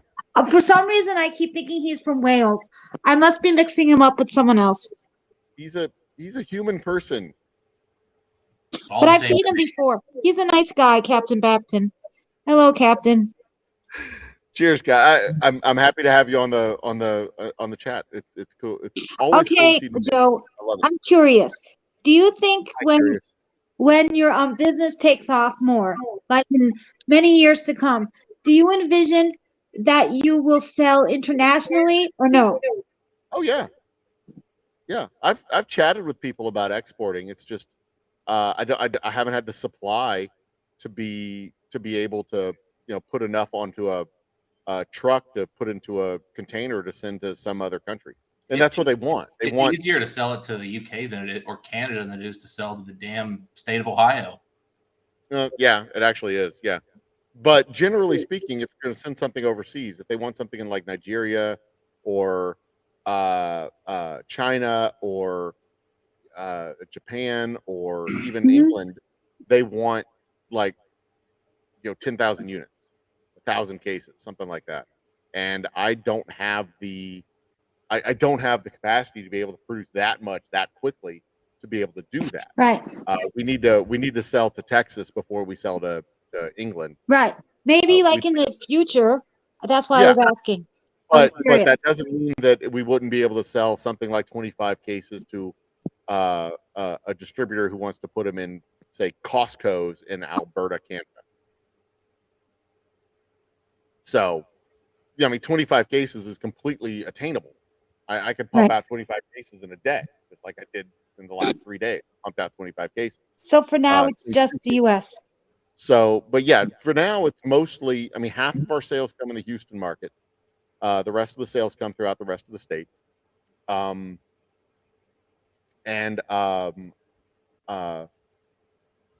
If other states come knocking, a distributor says, hey, we want to put you in these stores in this state, I can say, yeah, here's this many cases, and they'll pick up however many cases they want and do it. There's a group that we've tried to go through called LibDib,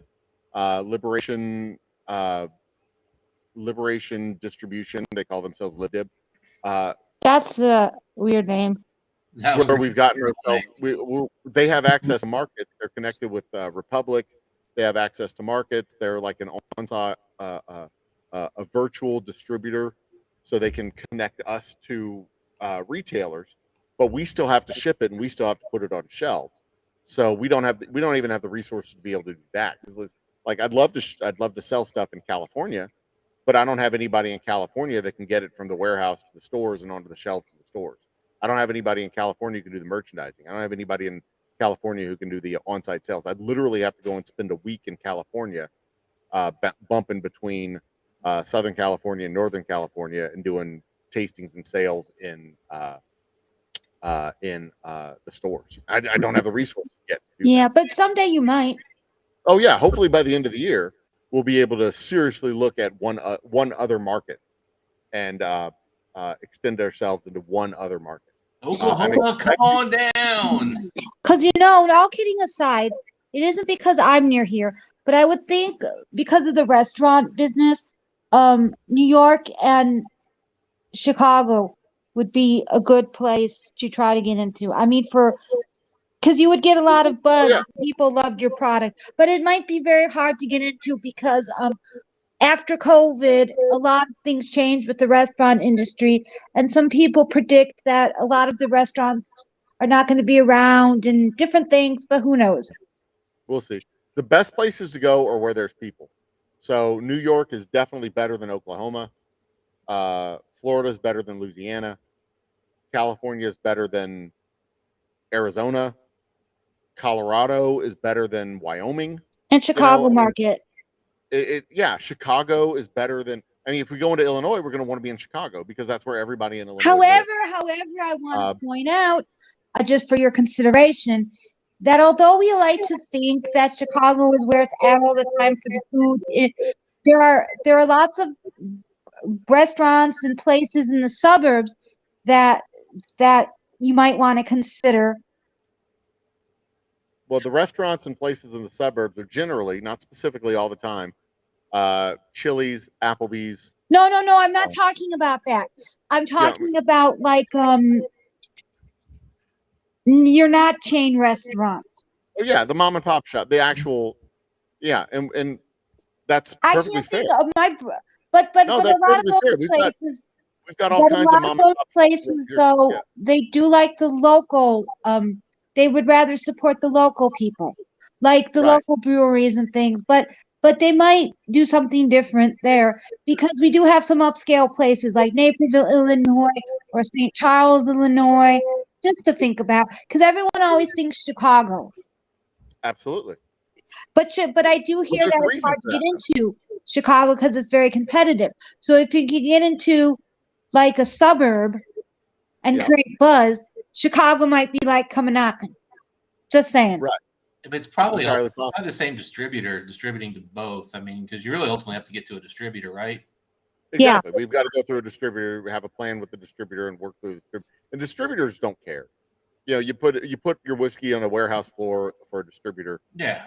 They're going to be like, where are we going to sell it to? And you're like, okay, well, I've got this list of places that I've talked to.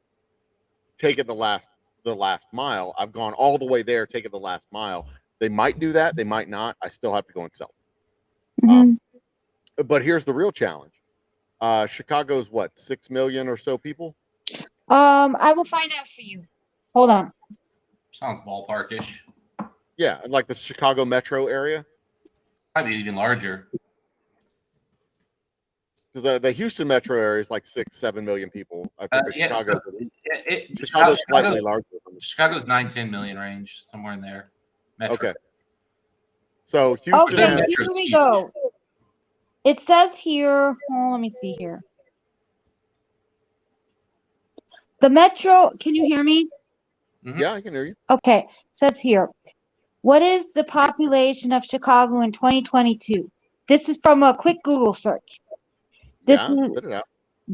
This is from macrotrends.net.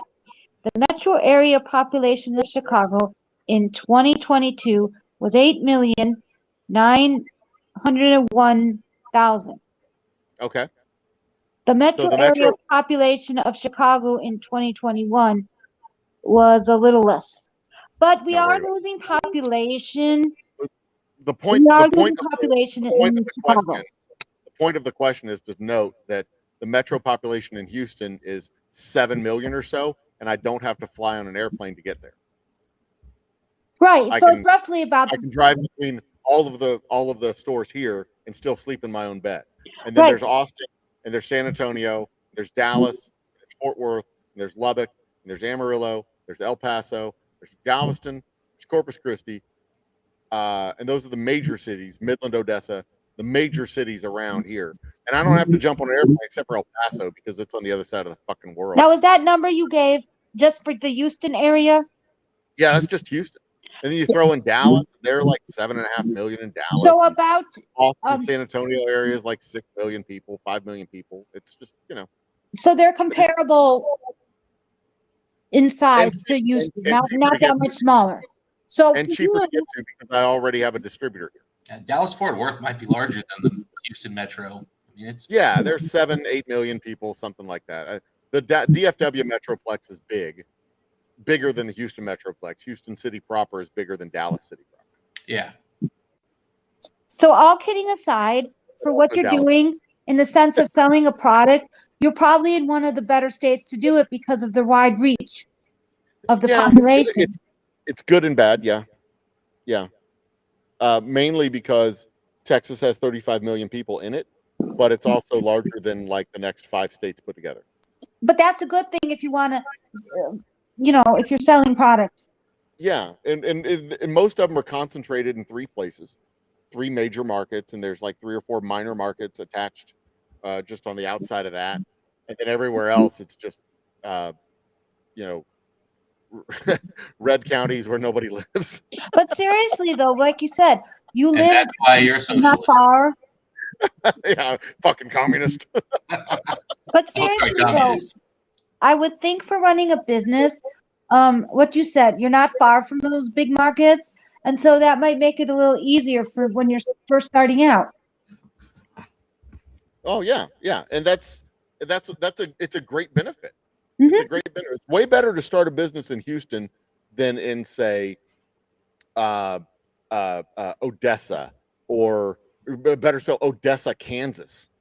Or somewhere Odessa, in Texas is Mississippi, a nice sized town. or go to Odessa, Mississippi. Kansas is a dusty nowhere on the side of a map. As long as you're close enough to the interstate, they're probably dead center in the middle of the country. They can ship everywhere.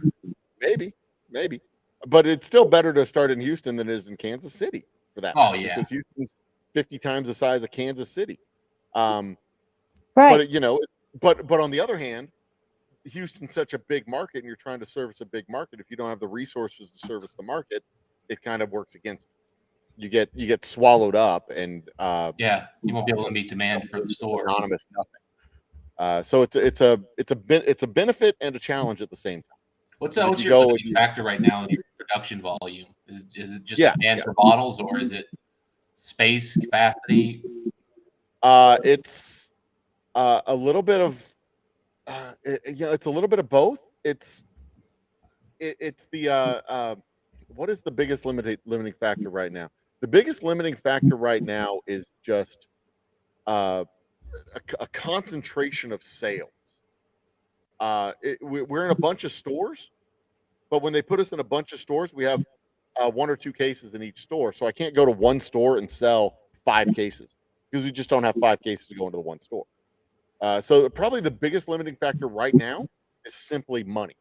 If I had more money, I could produce more stuff. Okay, but in other words, it's just cash flow.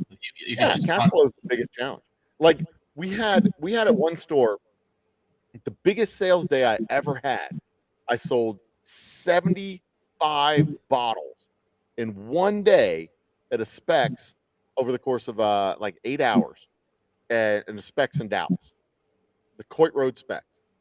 74 was the final tally of bottles sold that day. That's where I picked up the bottle of Eagle Rare. 74 bottles, because they had on hand 74 bottles.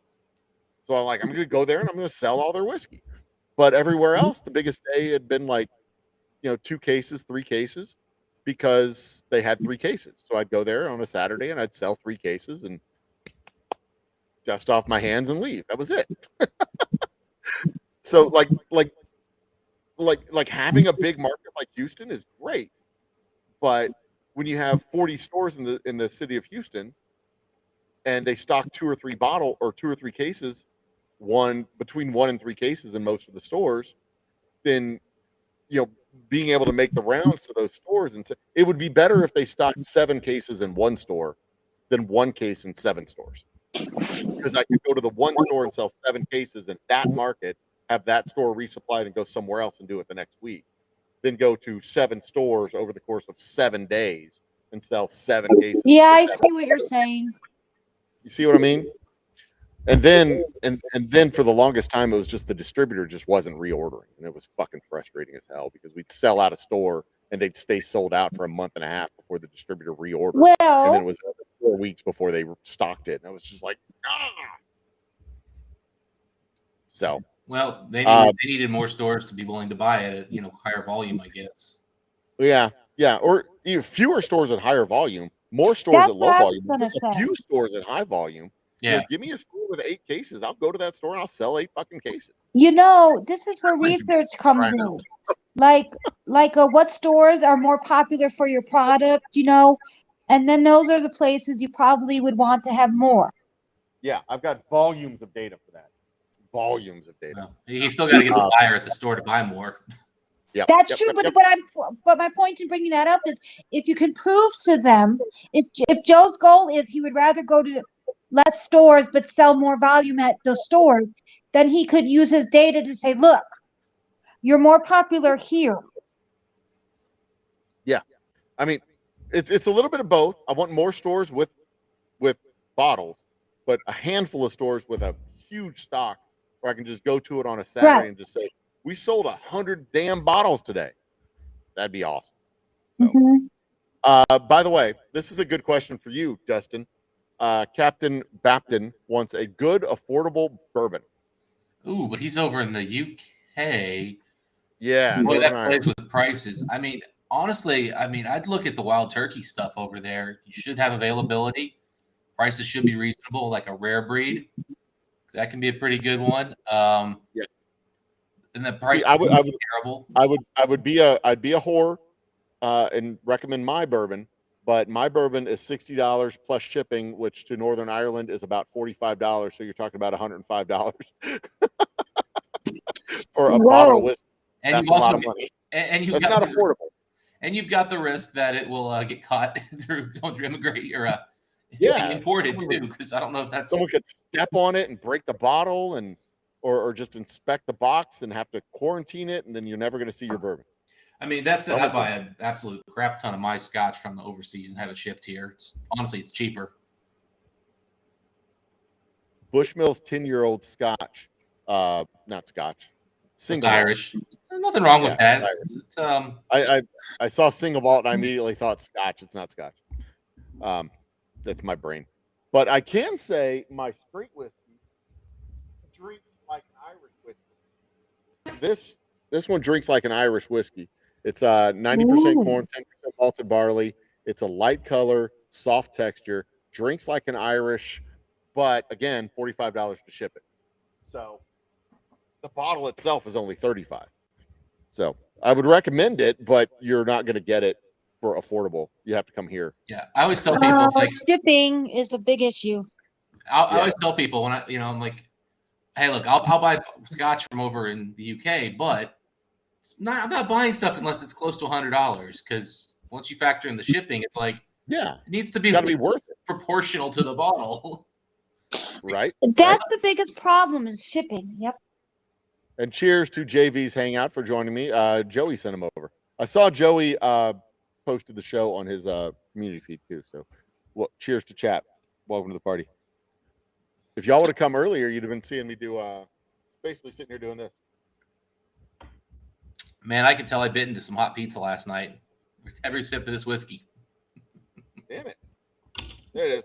I hit it. Finally hit it. Y'all couldn't see any of that because it wasn't on camera. Let me change my camera. There we go.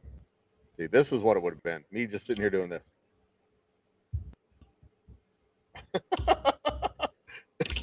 Because I was super How bored for like an exciting. hour. I was debating finishing up some work, and then I saw you doing that, and I was like, you know what? I can do the work a little later. I'll just hop on and save Joe from himself. The work will be here later. Now I'm just waiting for my guests to show up. The first person to show up is going to be my cigar guy, Ray. And then after Ray, we're going to have Joey. Then after Joey, we're going to have my science advisor. Then after my science advisor, we're going to have Landon with the special, with the announcement about our special label in April. And then what else? Hoy, goodness. And then Jeff with the G and Emma Dilemma will be joining me late. Yeah, we're gonna have a fun show. It's just we got to get people to actually show up. So Apparently, if you build it, they may still not come. yeah, no shit. Now, I have heard if you Actually, pay them, they will come, but that's a little Landon. tricky.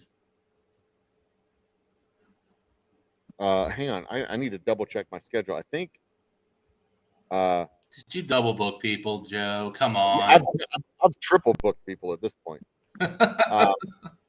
Dizzle. Yeah, I'm gonna tell them 9 Central is better. They're all going to show up at the same time because they got their time zones mixed and matched. Yeah, I'm like Alyssa's thrown me off completely because she's in New York. She's Central Time. I know Jeff is going to be midnight my time. No, midnight his time. Yeah, midnight his time. So that's 11 o'clock. I'm like the time zone shit is just fucking me. Right. Up. For Eastern, we're 1 hour. We're 1 hour behind ahead those, of us. ahead of Yeah, they're ahead of us. We're behind. They're So 8 he o'clock. Jeff We're would be 11 o'clock our time central. Yeah, I need to double check and see what time I told Jeff. That's why always just you stick with, look, it'll be this time, American time. And everybody knows that means Eastern. Jeff is 11 p.m. Central. Yeah. There we go. I hate And time Emma- zones. We should just scrap them and go with one central, whatever. Pick one. Well, the flat earthers Emma think is that would 10. work. Emma's 10. Joey is 8 p.m. Eastern, which is 7 p.m. our time. And Which is almost soon. my cigar guy, well, he's going to be closer to 8:15, 8:30. My cigar guy is going to be here at probably any minute now, next probably 10 minutes. So. Okay.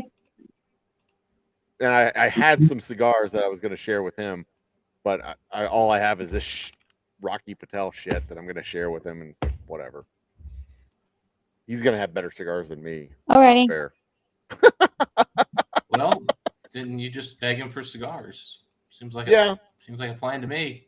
I want him to be the sponsor of our cigar club here on at the distillery. So I want to have an Old Humble Cigar Club where we have a meeting every month, and people can come and buy his cigars and drink my whiskey, and everything will be cool. There you go. We'll Cool. have a band, do all the stuff, strippers.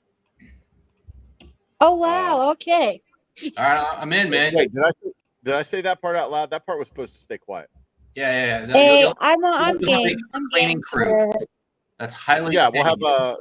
we'll have the orphans from the orphanage come to read, so we can read to them. Yes, it'll be part of the book club for the local Yeah, college. book club. That's it. The book club. The librarians from the book club will come to Hey. share books. I work in the library. I could help you virtually.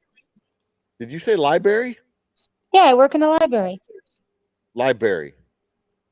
Library. Library. Library. What did I say? Am I hearing this wrong? Are you saying library or berary? Library.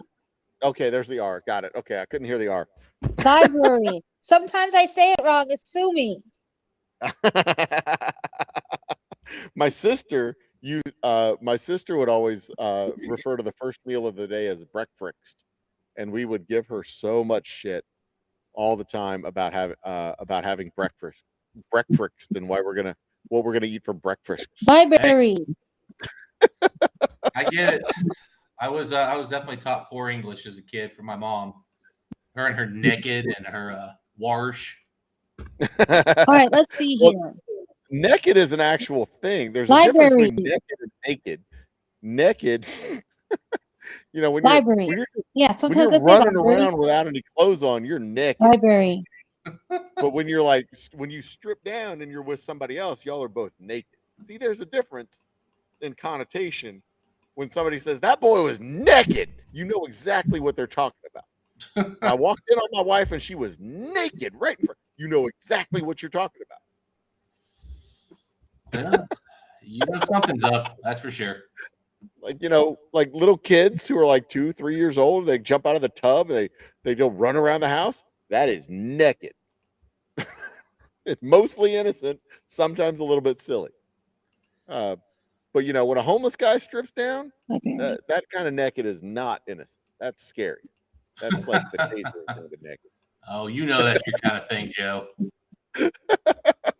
I mean, the tasering kind of naked is also kind of something you pay for sometimes.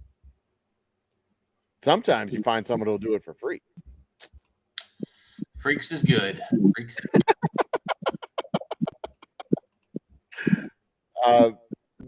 Sunflowers, did you actually look up the pronunciation of library? Mhm. I was curious if anyone said it stupidly, like me. Library? Library. Library. That's like blueberry. Library, blueberry. Library. I now Library. want to try saying that word. It just seems like Library. Yes, I know. And don't ask me to say the place where you go when you have a medical emergency. a The hospital. bathroom? Yeah, don't ask me to say that word either. Hospital. You have a problem pronouncing hospital? Hospital. Hospital. Hospital. That's just an over enunciation. That's not really wrong. It's not like it's Hospital. it's not like you're calling it a hospital or something like that. That's I mean, at least I work in a you're getting public library. you're getting all the consonants in the right spot. That's fair. Jiminy Christmas. I believe me, I did learn English. I was born in America. Okay, I really did learn. But do you Hey, know, that- though, all kidding Those two aside, things are not necessarily. We have But a lot of all different kidding aside, accents here. if you actually think about it, because Yeah. when I say library, okay, people point this out, but actually, though, once I was looking up, there are lots of things Americans will mispronounce because it's Yeah. embedded in our culture to say it that way. The Okay. library is not one of them. No, not generally. No. Yeah, fair enough. Fair enough. And also Brits will mispronounce things because they're wrong. Well, they've changed the language more than we have. So Or depending on your accent, like when people from out east say water. yeah, or the whole New York accent where you're just like, hold up, I gotta listen to this again. What'd you say? Mhm. I have noticed lately, more so in like the last 5-10 years, like that the middle T gets swallowed, like with water. They go water, and they just Yeah. like swallow that T. Yeah. I've noticed that more and more with certain words where there's like that middle consonant and it just gets swallowed up, and it. We go to The New first York, time I New noticed Jersey, and it's water. The first time I noticed it, I couldn't stop hearing it, and it just started like, "Oh my god, I can't hear any other words." Exactly.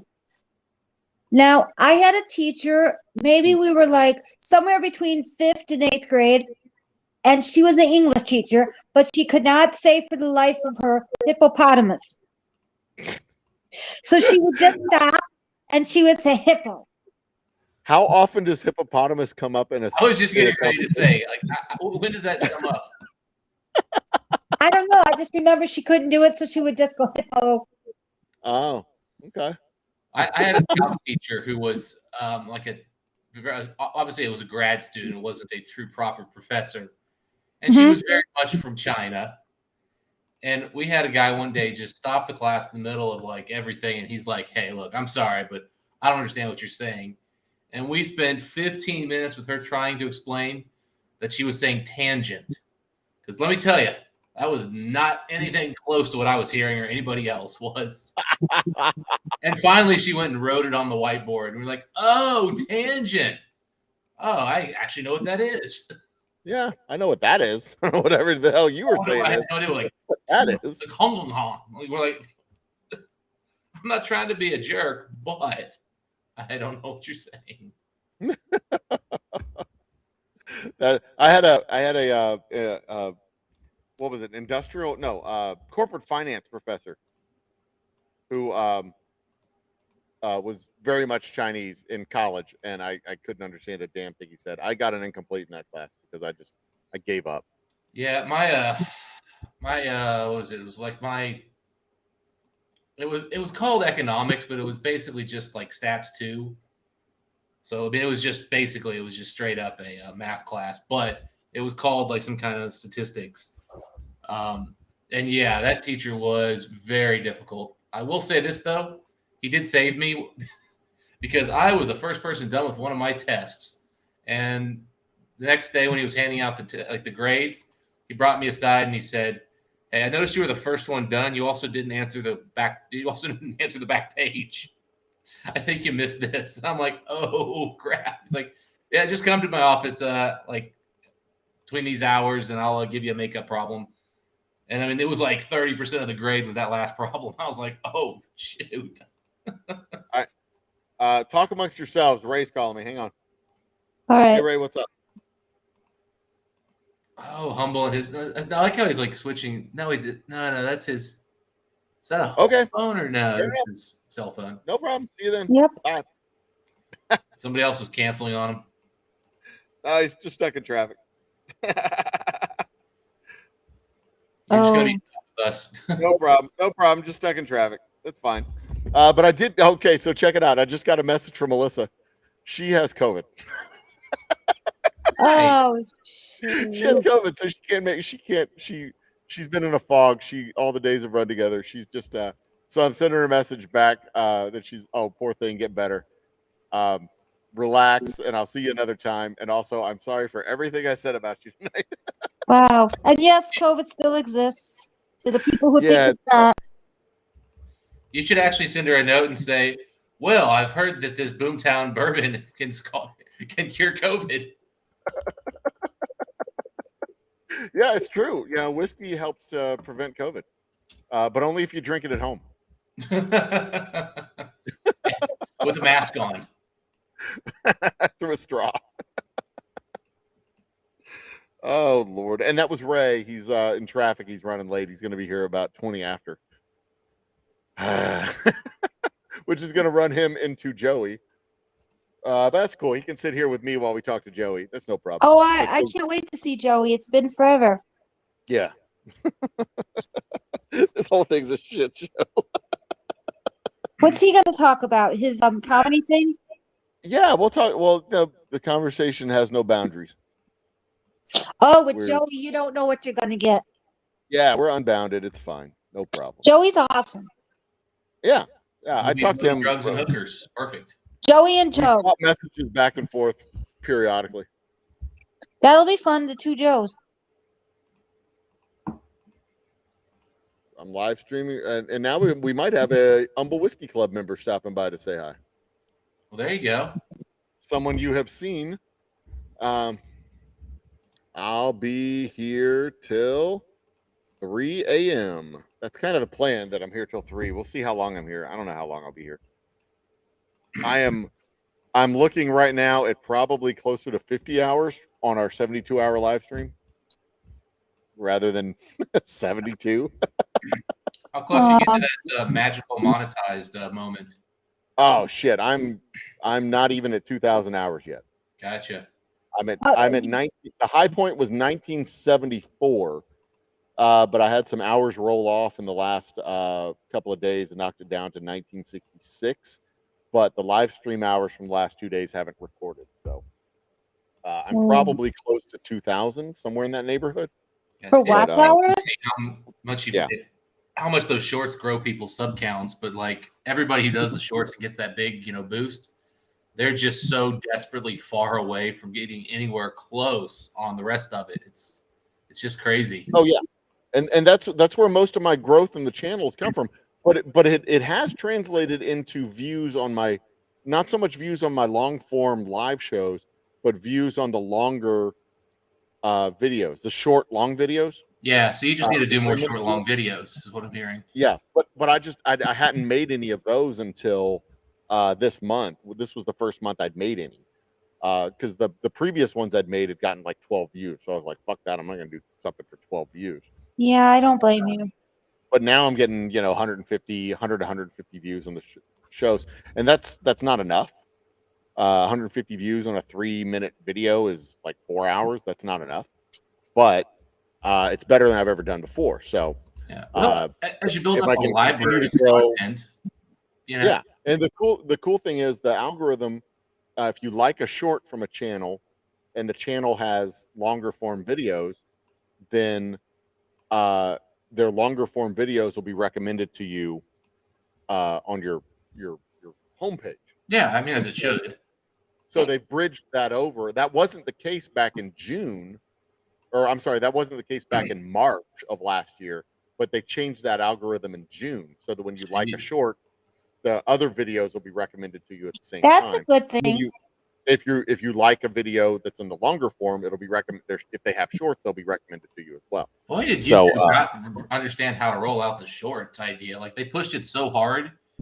Now, mind you, I and a lot of people I know have actually gone in and added browser extensions that remove shorts from YouTube. For Wow. real? Yeah. That's cool. Stupid. Well, wait a minute. Why I wouldn't you cannot want stand- short? I can't stand vertical video format in general. Like, I don't use YouTube on YouTube. Oh. So I am just like, I don't want to have this stuff pushed. And then, like, I'd get a clickbait thing that looked interesting, and I'd click it. and then it'd be some just dumb thing. I'm just like, oh, come on. Right, Well, but I think now people might be used to it because of TikTok format. A lot of those Yeah. videos are But like the thing that. is, if I watch TikTok on I'll do it on my phone, and that's fine. But I don't But watch yeah, YouTube on it's my different phone. on the computer. Yeah. I watch see your YouTube point, Dustin. on my computer. That's a fair point. And I'll also note that the very rich market that they have on TikTok of OnlyFan whores have found their way over to YouTube Shorts as well. Really, I've not seen that yet. But the TikTok They're trickling in. ladies of the night are it. I swear, you just start scrolling through there, and you're just like, oh my god, how many of these are there? Like, how many Yeah. women just spend their entire day selling themselves like this? I'm not even. How many mad, of them? I'm just shocked. How many of them are in the top 0.1%? Like, how many people are on OnlyFans? That many people are in the 0.1% of OnlyFans. Holy shit! But I've been It's a told, lot.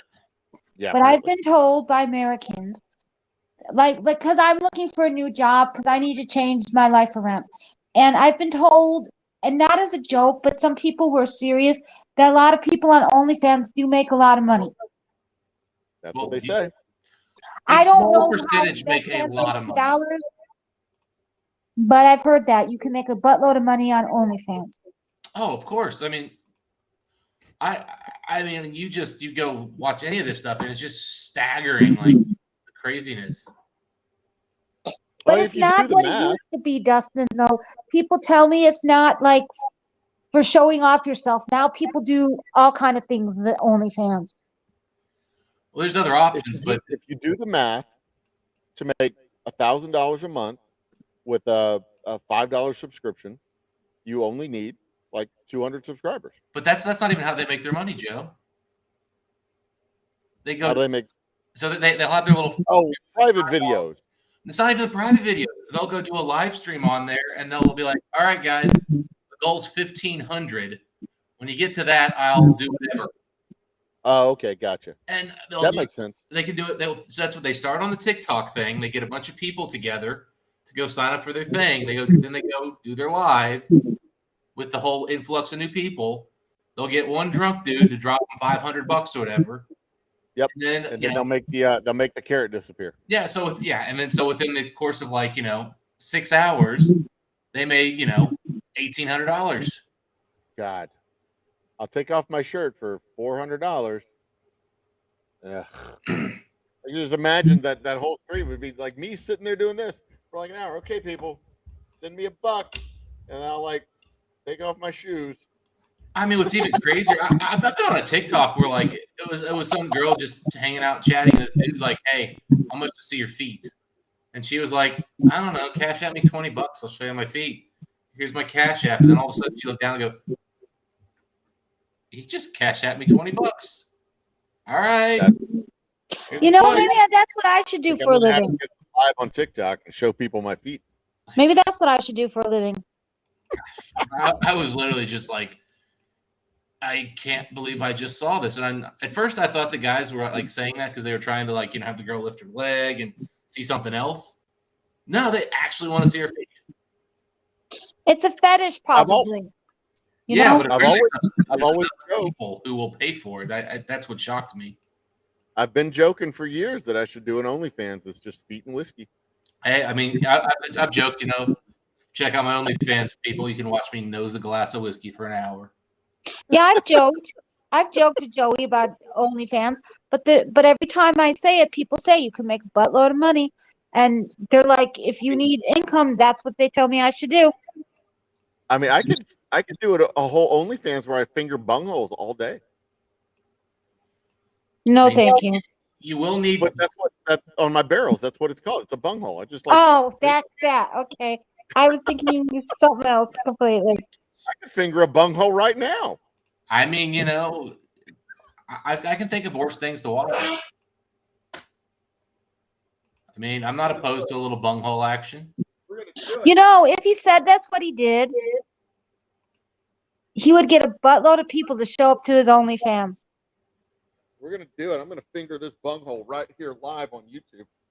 All right, which part of the barrel is it? It's the hole. Oh, it's right where there. you Look at that tight little bunghole. where you Oh, put we're gonna make this big screen too. the hole where you Hello. stick your thief in. Take my pinky and start in the bunghole. Oh yeah, you like that? I take my point in the bunghole. I take my thumb, stick it in this bunghole. Boop. Oh, it barely fits. That's Send a me tight money. bunghole. Send me money. I wonder if I can stretch out this bunghole, but I just keep trying. This is ridiculous. All right. That's all. Yep. And yet that is a legitimate way people are making money in the current economy. But you know what? You can't blame people for people need money. Everything's expensive, and like I've been looking for a job for a very long time. It's very trying. Yeah, I mean, the problem you run into is that you've also got people who end up spending money that they don't have on that stuff because those things are addictive, just like drugs, gambling, or anything else. So you've got dudes literally going into financial woes over this stuff. Like, But you know what, yeah. though? A secret it's- credit card that their wife doesn't know about. But I that's with recently heard anything. about a guy who ran up like 40,000 in debt to a fake woman through like some kind of scam where he thought this girl was talking to him and she was pretty and sending him pictures that were just like stuff these guys found off the internet and were scamming him with. And we're talking about a guy who has a comfortable 6-figure income. He's He married. was a quarterback at Notre Dame. Wait, kids. somebody was pretending to be the woman, or Yeah. was it an AI bot? It was somebody pretending, and they were basically just convincing him to send money. And they were able to fleece them of like 40 grand over the course of a year. Just by sending pictures? Yeah. Now, wait a minute. If we're in the digital age, I would be like, so want to Skype or want to video chat? There are ways you could verify this. The ways you verify it are Don't when be somebody stupid. contacts you and says, "Hey, send me money and I'll send you nudes." You don't. That's Because why I they're would say not want a a real video person. chat, and I would make sure they're legit if that's what I was into. I'm not saying I am, but if you're going to give that kind of money away, you should make sure. I don't know why people pay for pictures on the internet these days. Anyway, like pictures made sense when we had AOL dial-up connections. Now, why would you want to see a video? Yeah. Or there's so many pictures for free. Exactly. Why would That's you why pay for that? Playboy. That's kind of why Playboy went away because all that stuff is on the internet, and And it also Yup. Playboy figured out they could make more money selling T-shirts that say Playboy to 16-year-old girls, which I don't understand, but apparently that's their new business model. Yep. They market the logo and imagery rather than actually take pictures and do stuff. Yeah, and apparently, and I thought it would be guys who wanted to have like Playboy T-shirts, like, yeah, I'm a Playboy. No, it's girls. Well, don't forget there was those was it on E where they used to show what Hugh Hefner would do with the women he dated? Those Oh, shows. it didn't and show they all the became stuff he did with the popular. women. He dated. Yeah, they didn't show them changing his diapers and stuff. I like forgot that. what it was called. The I know what you're talking about, but I have no clue what the name of it was. Yeah, it was like Yeah. Life with Hugh or something like Yeah, that. I and the don't know. craziest part was, again, it was women that were watching it and were like, "Oh my god, I want to be like that," until they learned that they had to sleep with a 70-year-old dude to be part of that whole lifestyle. And actually, the ladies who were a part of Hef, they say there was a lot more that goes on that they didn't even want to do. There's a lot more to it than what you think. I mean, Vanessa's yeah, over here. Vanessa's over here encouraging me to just finger bungholes all day. a finger She too. wants you to do too. Okay, well, your Do it public at a time. awaits you, Joe. Well, Send me $20 and I'll finger 2 bungholes at once. that PayPal needs to start lighting up.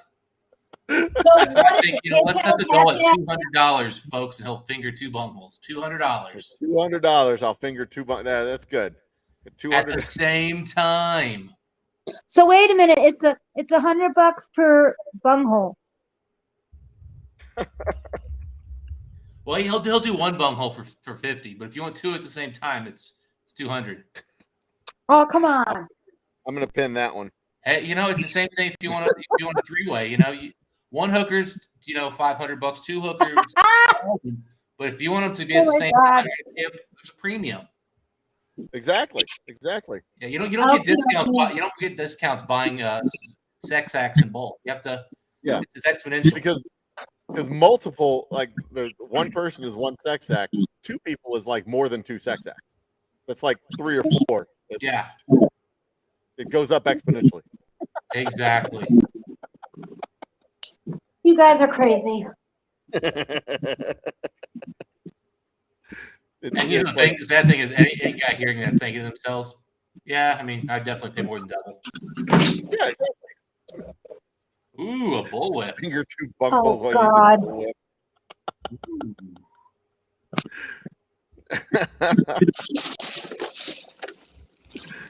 Oh, goodness gracious. This is going off the rails quickly, and I love it. Hey, you know what? Sometimes you just need a nice hard piece of wood. That's true. Oh, you went there. Just need... Hey, that the biggest bunghole he's got is probably big, high quality oak. I can put probably 3 fingers in the largest, maybe 4 in the largest bunghole I have, but I can't put my fist in it. Oh my God, no fisting. I'm out. Bye-bye. No, I can't put my fist in the bunghole of the largest barrels of the largest bungholes we have. That sucks. Well, do you have any that you can make squirt, Joe? Do I have any? No, they're all pretty dry right now. But if given some time, I could probably. I mean, it would take some work. It would take a little bit of time, 15 minutes or so. I could probably make them squirt. Yeah. Hey, there you go. Take a little bit of effort, but I could get it. I could do it. Yeah. Rome wasn't built in a day.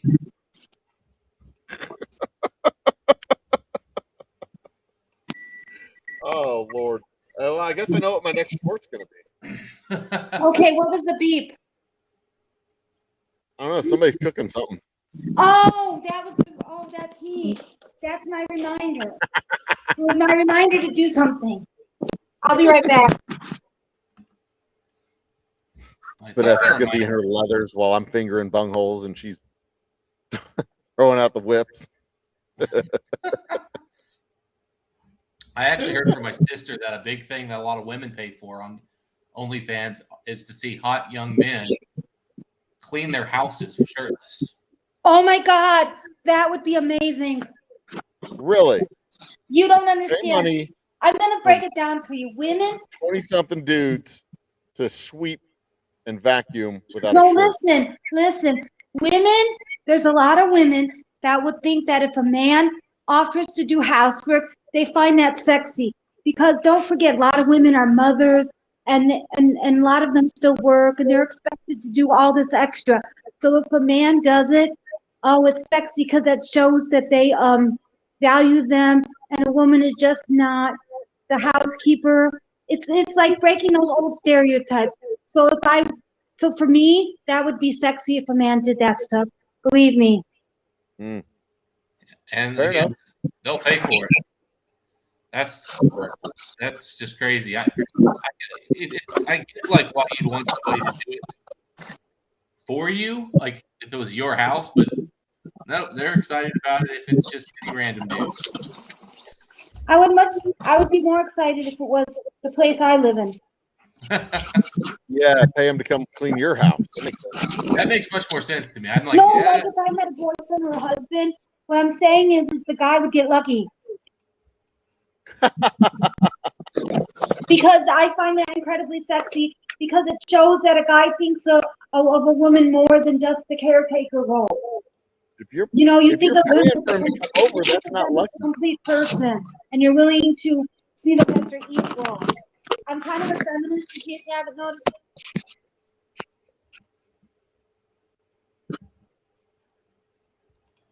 Everybody there still? Gone? I'm still Well, we there. have a guest who has arrived. Hello, guest.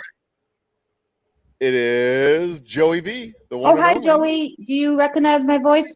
Yeah, can miss that voice from a fucking mile away, bro. Yeah, I changed my name, so. Okay. Welcome back to the party, Moose Girl. How's life? Don't give me away. Oh, come on. I get fucking 2 messages like, Moose Girls on fucking Humble Stream. I was like, I know. I just saw.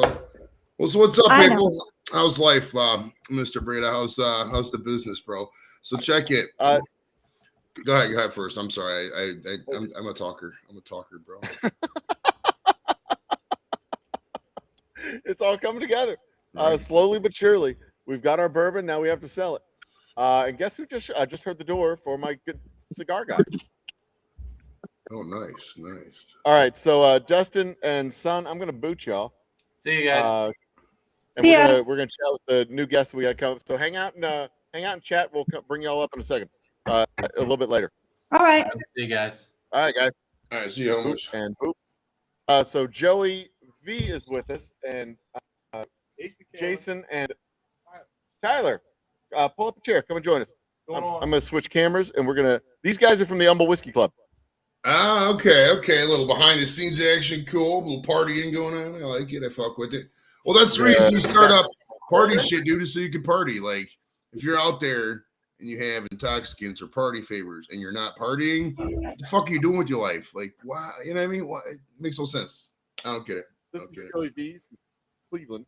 Joey V from Cleveland. How's that look? Got everybody? That's got everybody. Good. Okay. Yeah. I would say thank you for Deshaun Watson, but I don't know. Maybe you guys came back. We can just shut this whole thing over again. I don't know. It's kind of fucked up.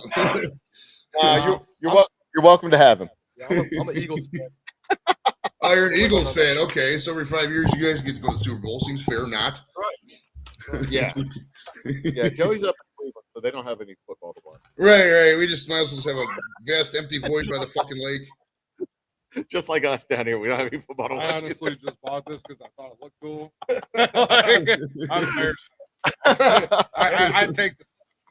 People that buy Yeah, so these guys came to pick up a couple of bottles for the Humble Whiskey Club tent that's going to be at the Humble Rodeo Cook-Off or Cook.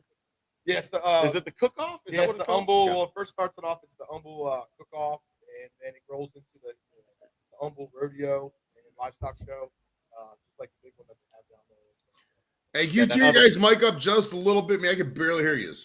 Yeah, the microphone's way down here. I just got to tell them to speak up. Move up a little bit. I'm pretty loud usually. That better? Yeah, you're good Hear me there. now? Yeah. All right, good. Hear me now. So yeah, they're the Humble Whiskey Club tent is the second largest It's up there. It's pretty big. because the what is the Wildcat? Not Wildcat. What the hell is that big one It used to be what's the guy's name? that Sparky's in? I don't think they're having it out here. Oh yeah, they are. Having this year. Yeah. There's one that they do. There's one of the big ones that the guy's not out there, but we're next to one. Mustang Club. Mustang Club. Yeah. Oh yeah. Okay, yeah. We're That's next to the the one. Log Cutters, and we're the Humble Whiskey Club HWC Cookers, and it's gonna be a good time. Friday, Saturday, come on out, wristbands. There you go. You got some stuff going on, Joe. Yeah. The release of the Boomtown. That's the new stuff, right? That's it. So, And I'll be next door to y'all in the well, not next door, but I'll be down the way in the Mustang. okay, not so the you're in the Mustang Mustang. shit. All right, cool. Yeah, it's the Mustang. Mustang Club. That's what it is. So yeah, that's where I'll be. And I'll come by and I'll say hi. Yeah. Because I know y'all have some good whiskey. Oh yeah. Got some of yours in there. Wait, what you got going? Got music, right? Yeah, we got a band on Friday. Mason Kreger and the Gulf Coast Drifters. Tattoos. No tattoos. You can get tattoos though. Because actually, one of our sponsors is First Street Tattoo. Oh, I thought you meant like little midgets in white suits. We don't have that yet. No? That's, Yeah, that's maybe it. That's a cultural reference from the '80s that nobody gets these days the because Mustang. there's nobody's seen Fantasy Island. Oh, the little guy, the plane. Yeah, I know you're talking about. Clean. I've only seen memes of that shit. Yeah, that's fair. Rest in peace. That- All right. Yeah, Well, it's gonna be a good time. Yeah, we're excited to be out there. well, let me get you a couple bottles and get you the fuck out of here. Oh yeah, man. Now, are you guys like a group of guys that gets together and just drinks a bunch of whiskey, or is there an actual like a membership initiation thing, or what's going on there? Yeah, we do. Once every Saturday, we got the third Saturday of every month. We got guys that show up. Basically, once you show up your third time, you can get offered to become a member. And Okay. once you become a member, you pay it costs $35 to get into a tasting. And we do tastings, we do family events. Okay. It's not just. It kind of started off as really just being together, getting together with your guys, You know, the ladies have their nights. You know, we were like, we didn't want to do wine. We didn't want to do, vodka. We're like, hey, let's do some whiskey. And we were all just big Crown drinkers and Jack drinkers. And now we've got, so many different ones that we've tried now, and even met people like Joe. Now who's they in the drink whiskey good business. whiskey. Now we drink some good whiskey. Yeah. Boomtown. I'm excited to. Last time I had this was a little while ago, so I'm excited to have this. Yeah, those dude, that Crown Royal is bad, dude. It's just stuff like anytime I see people drink Crown, bro, they get really fucked up, and then they puke, and their puke just smells like it's just a different smell of puke too, bro. I mean, I don't like Crown at all, bro. Don't get me wrong. It definitely served a purpose in my early drinking adventures, but now I like some better. I like some of the better. Well, the older you get too, the more money you get, the better shit you get. Yeah. I mean, everybody drink Natty Light back in college, but nobody's gonna touch the shit now unless you're. All right. The last time they've had Boomtown bourbon was 2019, Yeah. 2020 was the last time I had a batch that came out, and it was made at the other facility with municipal water. Yeah. Good. Cheers, gentlemen. Cheers. And I can honestly say that this is much better than the stuff they had the last time. Yeah, I get that. Unbelievable. We'll do a gummy in honor of your whiskey because I don't have any whiskey. And I don't even drink whiskey, so. But we're still all on this YouTube generation together. So 90 proof. fucking cheers, man. Hell yeah. Oh, Have you ever accidentally spilled a whole vat of whiskey and be like, fuck, and then a bunch of neighborhood dogs came and licked it all up and got drunk and shit? the first batch of whiskey that we did at our new facility or our previous facility, I lost about 50 gallons of whiskey, and it was the equivalent of about $1,000 worth of product, and I was devastated. It was literally our first batch before we had even produced a bottle. I was devastated. Oh man, dude. It sucked so bad. I came into this. We have sight glasses on the side of our storage tanks, and one of the sight glasses cracked, and it sat there and dripped 50 gallons of liquor out over the course of a weekend. Oh my goodness. So this is stuff you didn't know until you came back on like the Monday? It was devastating. Oh bro. And my dad had actually come into the distillery that day to pick something up or grab something that Monday, and he called me up at work and he said, "Your vat's been leaking all weekend." I'm like, "Oh shit!" It so sucked, but we got it fixed. Yeah, it was all money laying on the ground. Hell yeah, Joe. I appreciate it, man. We'll see you out there, man. My pleasure. Definitely. Absolutely. We'll give you a shout out for. We really appreciate that. Share it with friends. So Tell we're gonna people. we'll have that in our speakeasy. I've been to a lot of tents at the cook-offs, and I've never seen one that has an actual speakeasy. Yeah. So we have special VIP wristbands that you buy. So once you come in there, you can party in the other tent. Drink the vodka, drink the Crown, and other shit. But then get into the speakeasy. We're gonna have Boomtown. We're gonna have Eagle Rare, E.H. Taylor's, your Blanton's, your Premium stuff. your premium stuff that you know what you're talking about, and you want to try it, or you even know what it is. That's where you go. So Well, dig we're it. excited for that. Dig it. Put my name on the list. I'll come by and Okay. say hi. I won't stay long, but I'll come by and say hi. All right. 'Cause, we're working. Nice meeting you, Joe. Same We're here, doing brother. the release party Friday and Saturday. So the earliest I'm getting out of here Friday is 9 o'clock. But Saturday I'll be free around 6. I may come by and say hi. We'll be there Saturday, Friday. So Yeah. I'll stop in and say hi. Buy y'all a drink. Thanks so much, sir. Thank Appreciate you. it. Pleasure. Good to see you guys. Hey, man. Dig. There we go. All right, now let's get down to Bottle. the nitty gritty, bro. You gotta Yeah. center Thank you, yourself on that mic so we can hear you booming loud. Yeah, I'm doing that. All right, perfect. There we go. Not your So, first, there we go. Not your first time on a stream, I could tell. You've been doing this before. I've done it once or twice. Yeah. I like to say shout out to a couple people. I threw you up on the community tab. A couple people. Saw that. Thank you. Angie, Captain, Shandog, cheers, everybody. Vanessa, hell yeah, man. We're out here rocking it. Loving life. Just killing it, dude. All right, so check it out, man. When I was in your chat earlier, you were going over, I think I had the epiphany of how this is going to work. Well, how it's working in my head and how potentially it could work down the line. So in May 19th, to be exact, we're running a comedy show up here in Cleveland. All right. Okay. And I rented out the North Olmsted Community Cabin down the street. But but for something like your place, you already own the building, so you don't have to pay rental fees, right? You don't have to. You could stay in that. You could sit right where you're at 24 hours a day. Nobody's gonna say nothing. Is that correct? Absolutely. All right. So I mean, I rent this space I don't own the building, but I rent this space. This is my space. Right. Yeah. Okay. So that's perfect. So here's the deal. Here's what I'm envisioning. You get a bunch of tables and chairs because you're gonna have a setup anyways for your tap room, right? So Right. you got the stage, and so we just sell tickets like we would normally. The normal ticket's about $20 or so. Okay. And then me and whoever does it, I don't know if me and a couple guys come down or whatever, or get some people from Houston. It was with comics. They're easy to work with. You comics like doing Yeah. shows, especially I know random Scads people. up. Right. And if we get something like that, and then you could bring all the people to the venue, and then that's hey, we got this liquor for sale. You know what I mean? So when I get the show in May, if the show works and it pops and everything's organized good and it works, then I'm gonna hit you up and we're gonna figure something out. I mean, if I go into May and it's a colossal fuck up and everybody's sitting there freezing, they're like, you're ripping us off, and they're throwing tomatoes at me. Okay, then we're probably not gonna be able to do that. But if everything goes according to plan, how I think it's gonna pop, I think this could be a good, nice partnership we got going there. So Yeah, I mean, if you're willing to travel down here and do a comedy show, there's plenty of comedy venues around. You could probably not just do mine, but do like 4 or 5 of them. Make a little mini tour out of it, just hanging out in the city. But also, the city is. I could connect you with a ton of people. The guy I had on last night, Slade Ham, Jerry Wayne Longmire, Trey Tutson, Kua Genti. The Los Comedy Compadres guys that I hang with, the Jesse, another guy here in Humble, another Jesse Payton. I could hook you up with a whole fucking tour of guys and show you all kinds of venues. Hell, Dave Chappelle comes down here and does the open mic night at Rudyard's nice. periodically. Fucking nice, man. and you don't find out about it till after the fact. When somebody posts up on their Instagram, oh, by the way, Dave Chappelle was here last night. Like, shit. And then the next night, it's like fucking me and 3 other guys named Joe Fabeats, and we're just talking about masturbation and weed and shit. And they're like, "Where's Chappelle at?" Instead of, no, that was one time, bro. They'll put on the flyer. They'll put on the flyer. Possible performers could include just write any local comics name in the area. Yeah, right. Like we're gonna have a Memorial Day party here at the distillery. Taylor Swift might make an appearance.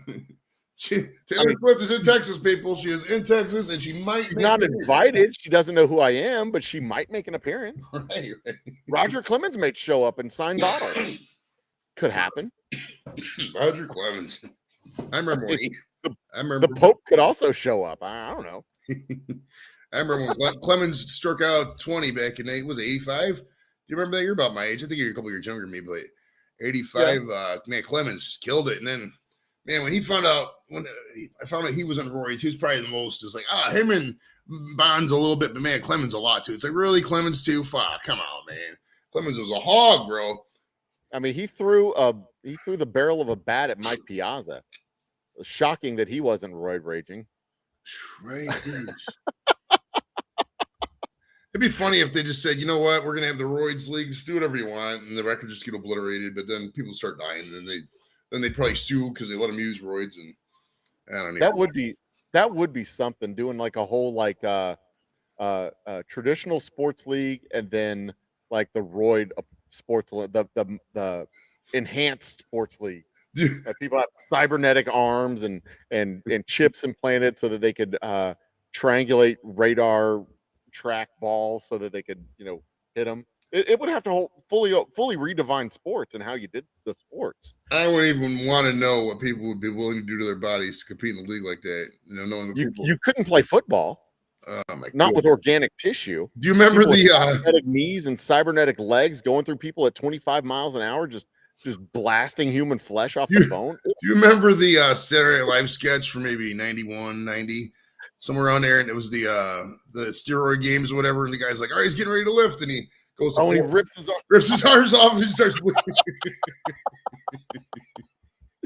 Yeah, I could see that. Oh my god! I mean, it would redefine with like a fully enhanced, like the football field. If they played football, it wouldn't be 100 yards. It'd have to be like 200 yards because the quarterbacks would just be dropping back and throwing 60, 70, 80-yard bombs all the time. The receivers would run in 25 miles an hour. They almost couldn't. I mean, you think about it like that, because then it's like, then they just put robots out there, and then you got battle bots. It's like seeing robots battle each other isn't fun. That's why I never liked any of the Transformers movies, because it's like, you know, it's supposed to be like this intergalactic battle with lasers and shit, and then at the end of the day, it's two robots boxing on a highway. What is this? It makes no sense to me. I don't get it. Yeah. Well, and the thing, the robot fights were kind of fun to watch for a while until you like there were so many rules that you just couldn't like explode a robot or something like that, and it was just like, man,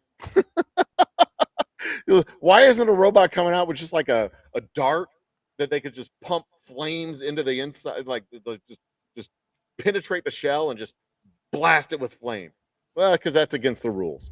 You can't have explosions. You can't have explosives. That's Right. no fun. Well, after a while, it turns into a war. I guess people start getting explosions just come out. All right, we got machine gun guy, and he just comes up and blows half the crowd away. Wasn't that a movie where, like, I don't know if that was a movie or a sketch or something, but I'm envisioning something where, like, there was something like that, and then the robot turned rogue and just blasted a bunch of people away. No, it could have been any robot movie from the 1980s. That's because that's what robots did in the 1980s. Electricity, lightning bolt hits the building, and the robots get sentient and start killing everything and everybody. RoboCop was like that. I love RoboCop was the last. RoboCop had to come and save him from the little the two-legged monster thing. I tried tracking down. Do you remember that RoboCop when they were first walking through the thing and they had the shower scene? Not the shower scene, but they're all changing. And that one chick is topless. I tried finding her. I could not. There's been like 7 or 8 different titty actresses where their titties been on screen for a little bit, and I tried to find them, and I just could not. The 3 titty chick in Total Recall. The one chick in Under Siege pops out the cake. You can see her titties there. I mean, it's just for some Like reason, the random naked chick, the gratuitous naked chick from the 1980s movies. Yeah. right? I mean, they never want to come on the show, or I can never get a hold of them, or maybe they just think I'm a weirdo. It's like, why would this fucking guy want this? There's that. Right. Well, I mean, the fact that I am a weirdo, but still, I mean, it's like, you know, at least entertain the email. I don't know. When your opening line is, "Hey, you're the 3-titted chick from Total Recall. Would you like to come on the show?" That's probably I don't address them like that, but hey, aren't you the 3-titted chick? Was that a prosthetic? so let's get this right out the way. I gotta ask. So what's the deal with the 3 tits? Fake or real? We gotta know. We gotta see. Let's go. Just show us the middle part so we can know. Can you just show me the third one? Technically, the third one's not considered nudity on YouTube. I looked it up. Can we see it, please? But since we are on that titties thing, to show titties, you have to be educational or like art or something. There's like a rule, but you can do it like free the nipple crap or whatever. But I wouldn't recommend doing it on a live stream because a live stream is just gonna take you down. But if you do want, if it's a titty that's in a place that a titty doesn't belong, like true. a back titty. Oh, you know, yeah, back titties are kind of gross. You're welcome for that. No, Yeah, you know, if they like take their shirt, they're like, okay, here the back titties. That's not titties. That's different titties. When they show those people like standing in line at the Walmart or the superstores and shit, and they got all the different levels of stuff tucked in. Oh yeah, people share that. It's like, dude, keep that away from my screen, bro. Like, that's what are those folded titties where the plates come together and they fold up and create the mountain range. That's not the kind of titties that anybody wants to see. Yeah, Vanessa, Jake the Snake was pretty cool, man. He was I only had him for a half hour and he came on like 5 minutes early. And I was sitting there, I was like, fuck it, I might as well just go early because I'm not gonna sit here and stare at Jake the Snake for fucking 5 minutes. Be like, oh yeah, a couple minutes, yeah, we'll start. Yeah. End of the day, whatever, you know. So I started I completely stopped scrolling on chat. So I'm officially on 10 minutes or 10 hours 15 or 7:15. Yeah, I'm okay. at I'll keep abreast if anybody's in there. No, you keep talking to chat. I'll go back and catch them up later. Right. The whole point of all this, dude, is just to have fun and get fucked up. Really, I mean, it's like, you know, you want to meet my cigar guy? Sure. Let's see the cigar guy. So we got. I'm one of the people in Texas who has a cigar guy. Come on, join up, scooch over, and let's change the camera angle. This is Ray. He is my cigar guy. Switch over to video camera number 2. Camera number 2. Oop, there's Ray, my cigar guy. That's cool. 2 cameras. What's going on? Ray what's owns going on, brother? Hereford Cigars. The Herfordor. Herfordor. Got 2 cigars, the Signature and the Saint. You're gonna have to lean this way, not that way. This is the it's backwards. This is the Signature. I got 2 cigars. Okay. All right, so let's hold that. Let's get that up on still store cam, but there it is. Oh, you can't see that. Let's put it on this camera right here. We'll do it with this real quick. He doesn't know, but I'm going to ask him to be the sponsor of our cigar club. There Well, it now is. I know The it. signature. The signature. So what I was thinking was we would do like a. Did that actually switch? Did that actually work? Yeah, the Yeah, camera's did switch. Your Stream Deck is popping, bro. Now, Ray, where do you get your tobacco from? Like, what's the history? Like, how you? Yeah, like Vanessa asked. What's your It comes company? from Like, Nicaragua. It all comes from their Nicaraguan puros. So okay, all of the tobacco is from Nicaragua. I've got 3 Ligeros in the Saint, 2 Ligeros in the Signature for the binder.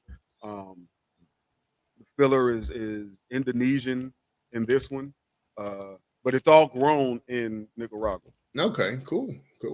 And Yeah, I they're know. rolled in. Nicaragua. They're rolled in Nicaragua. There you go. Yeah. Yeah, they come from Nicaragua all the way around. Yeah, I don't know much about cigars, but I know that smells good. All right. So this guy's taught me just about everything. I do this. Yeah, You gotta use that cutter, right? Isn't there a cigar cutter you gotta use? Cut the edge off. I'm looking at this like closely because last time I used this, I cut myself because I'm an idiot. I'm the same way. When I was in the desert, this contractor guy used to come in from he was in Dubai or the UAE or one of those countries, and he would bring in all the different cigars we used to smoke out there and shit. Man, anytime I smoke a cigar, it's usually with somebody who does it because, I'm not gonna lie. I mean, I smoke these fucking swishers, these $1, it's not even $1, so it's like, so when I'm with something like that, I had no clue. I'm at the mercy of them. I say, tell me what you got good, and I'll smoke it with you. I'm not gonna be nitpicky. Well, we right? got to get you on these signatures. Yeah, no kidding. So what I was thinking is I'd start like a cigar club, do like a $10 a month or something like that. They come in for their monthly meeting. They come in for a monthly meeting. They get a cigar. That's what the $10 a month pays for. And then they buy your cigar. So basically, the cost of the membership ends up being free because they come in and buy a cigar. That's their price of membership. Make it 15, whatever. Fucking I don't care. However much you want to charge. And then they buy a couple of drinks and then they leave. I like that. I like that. That sounds good. Do a monthly meeting. We could do a monthly cigar club meeting, right? Fucking A, you Live could. stream it, have it international. Cool. People all over Ohio and Texas. International Ohio and Texas. I'm with it. Exactly. North and the South Illinois. come together, bro. The states All used to be three. at war years ago. The states used to be at war. Now we're combining forces in one unilateral, attack of awesome YouTube. Like the 3 titties. Right, exactly. Exactly. Like the 3 titties all coming together. That could be on the flag. All 3 titties come together to form one beautiful picture. I like it. I like it. The 3 Titty Coalition. That's just the fucking logo. Ohio, Texas, and Illinois. Three And titties. everybody's like 3 titties. California too. I like that. I like that.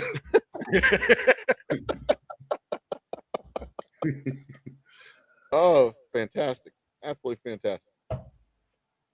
Yeah, I don't have any cigar cutters at all because I don't smoke enough cigars to necessitate an entire cutter. Actually, it's not 100% necessary to use it. You can use a sharp knife. Yeah. You can poke a little hole in it. All you got to do is pierce the cap and you're good to go.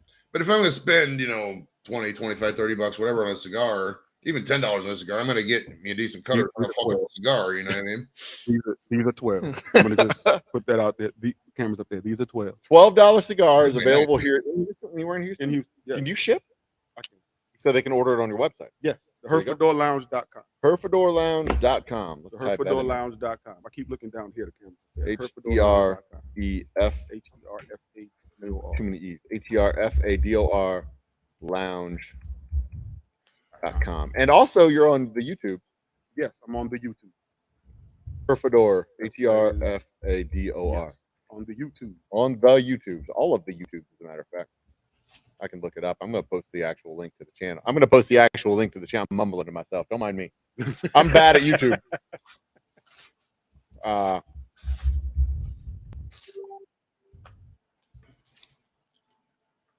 Why don't you come up when I search? Did I misspell it? Because I misspelled it. That's why. There it is. The Herfador.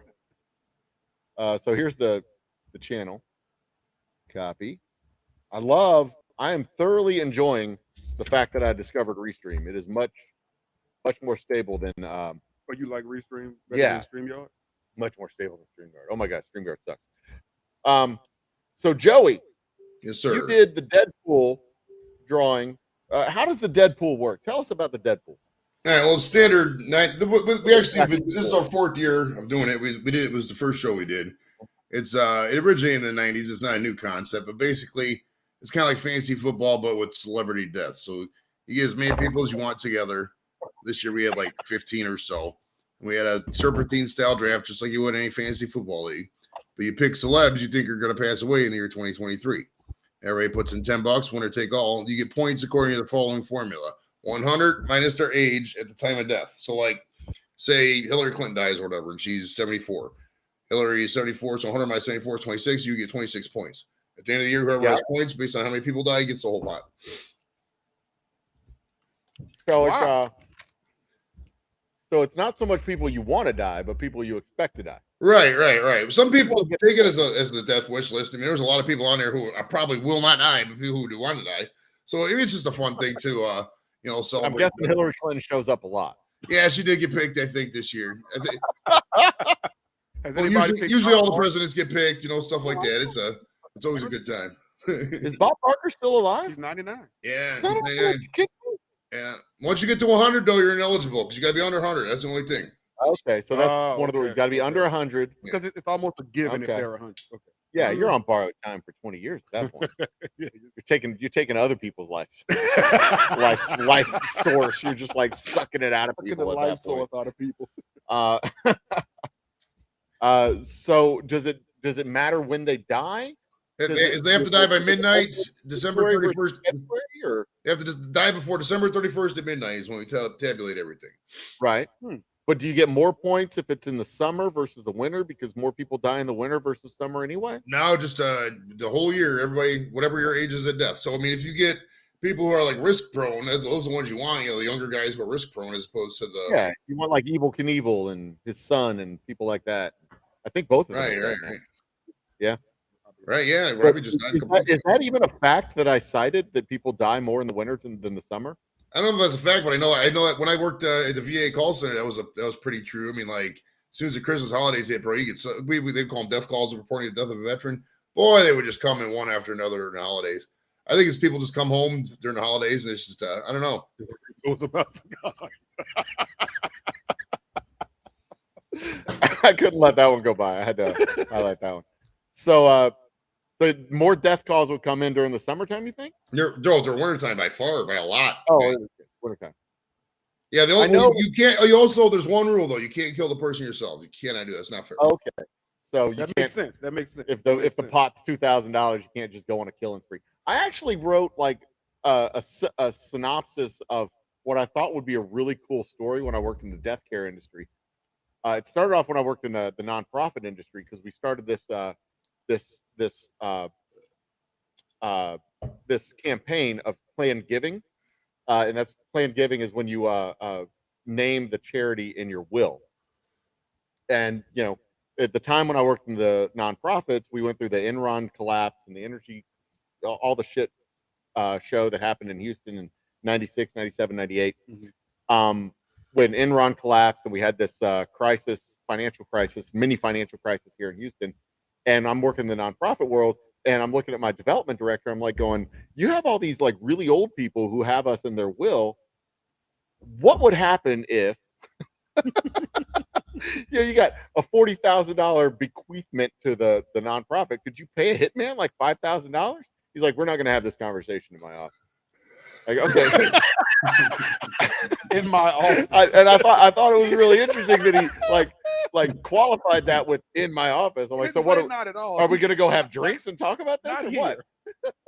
Not here, but So then I like write this little short story about this development director who's like, in a crisis and trying to find money, and he goes off and starts. He starts with the oldest people on the list because they're the people going to die anyway. And then like comes to the end of the financial crisis, and then the hitman's like, no, we're keeping this up. I'm making good money. And then like he has to hire somebody to kill the hitman, and it becomes a hilarious Gross Point Blank comedy. nice. Gross Point Blank, solid fucking movie drop name. That's a fucking. I know, right? A lot of people Cultural reference. Thank you very much. love Gross That Point movie Blank. sounds like I would watch. Yeah, it has John Cusack and Dan Aykroyd, and it's a hitman trying to kill a hitman. It's a great movie. Andy McDowell, is that Andy McDowell in that? Though Andy Yeah, was, Andy he McDowell's was in in that. Playboy too, I think it was.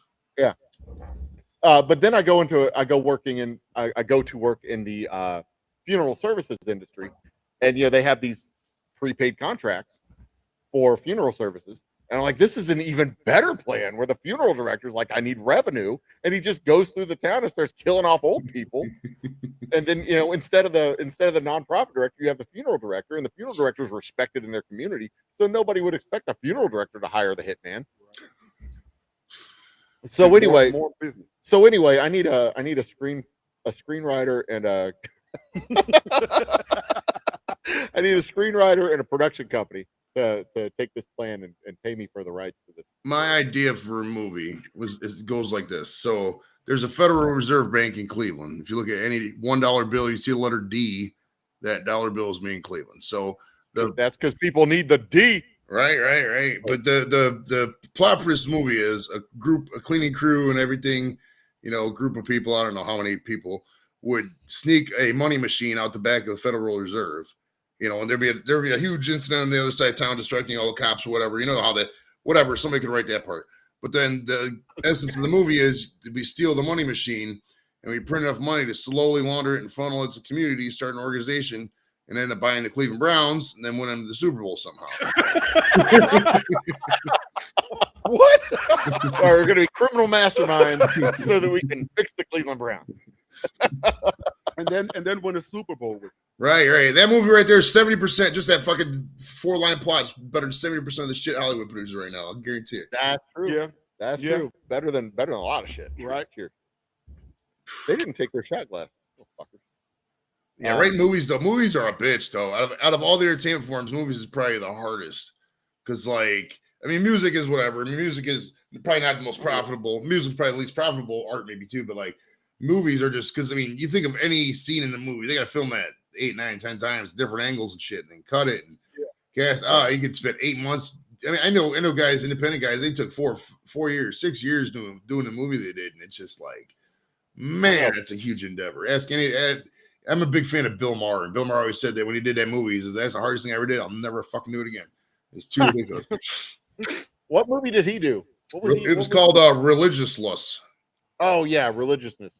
I remember that movie. Religiosity. Religiosity. That was it. Yeah, I remember that. That was on no, Ridiculousness is what I'm thinking of. That was on MTV.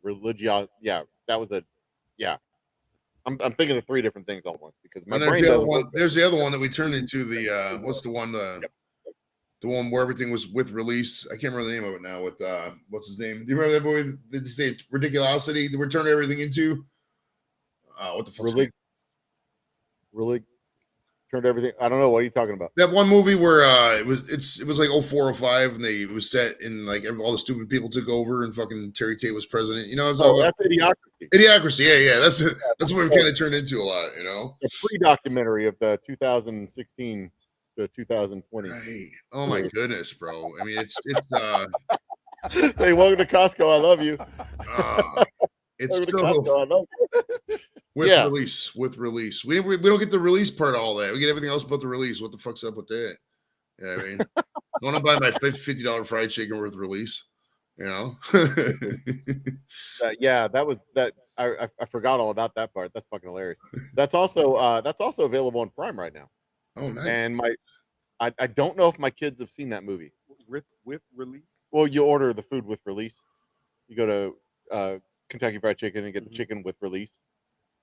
The hand job. That's what I was. Yeah. Basically Starbucks everything you bought in the movie, you get your hand job with it. Yeah. Wow. Starbucks with release. So murder was all the way down. Murder was non-existent. Yeah, well, I was talking about that the other day. They're like the best superpower you could possibly think of, and nobody ever says this, but the best superpower you could have is the power to cause an orgasm on command for other people. It would for anybody.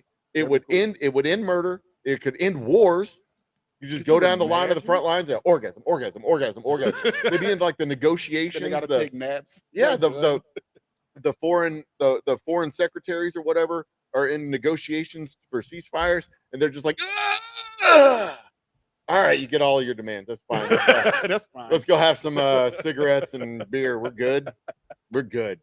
They high five each other, and that's it.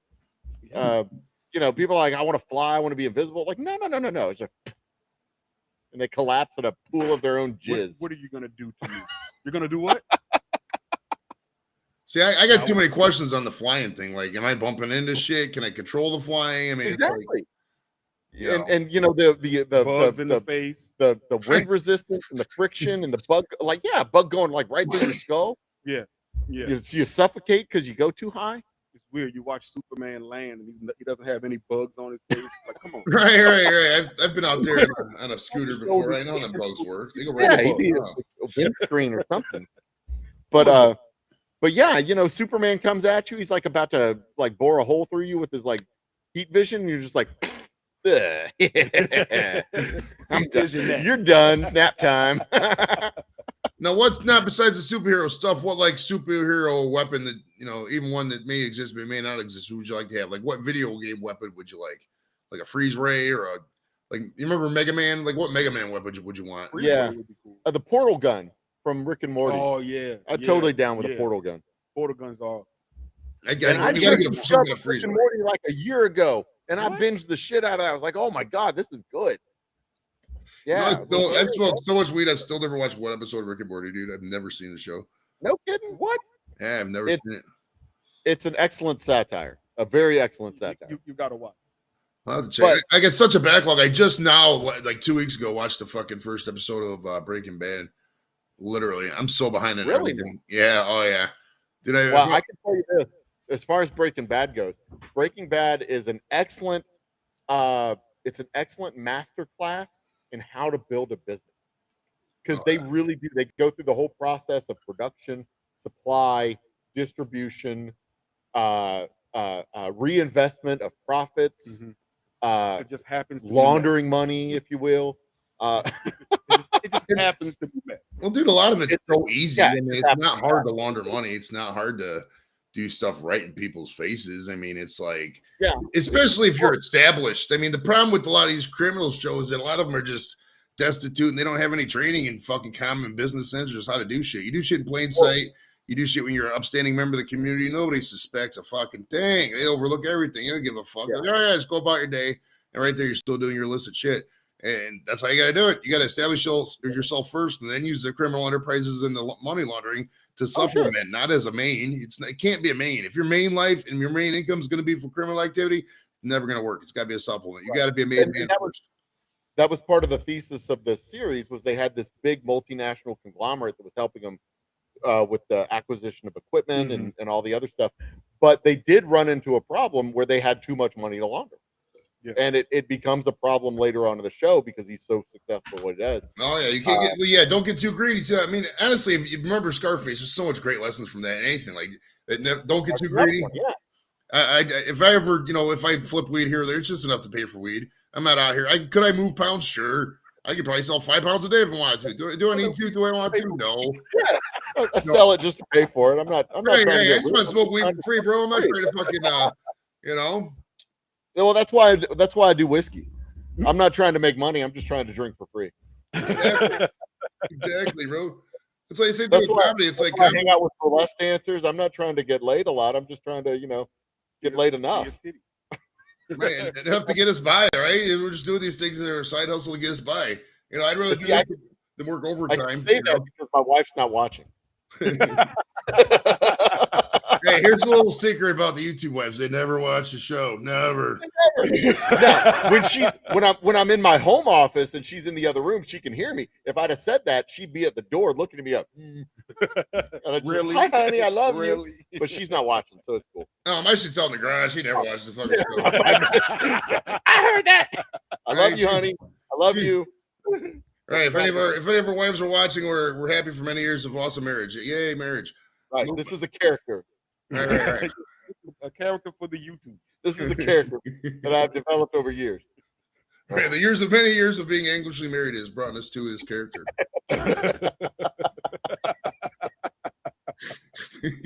So tell us a little bit. I know people in chat know about your show, but tell us more about your show that you do on your channel, because you interview, you get some fucking awesome interviews. You've had Jake the Snake and Samantha Fox and fucking Tiffany and Debbie Gibson. You had Debbie Gibson wasn't on there, but Tommy Chong no, was on there. the Tiffany. Ricky Williams, yeah, Tiffany from what the fuck's the name of this song now? I don't know. Tiffany. Tiffany Yeah. from Tiffany. Tiffany I mean- popped up the mall. Tiffany, they went to the mall and shit. We're alone now or something like that. I think we're alone now. You don't know who Tiffany is. Okay, so in the 80s, there was these little pop starlets that they would tour the mall. Mhm. Tiffany, Debbie Gibson, and others, but those were the two big ones. And they literally toured the mall. This was before the boy band. And it was like pop candy, like Tiffany was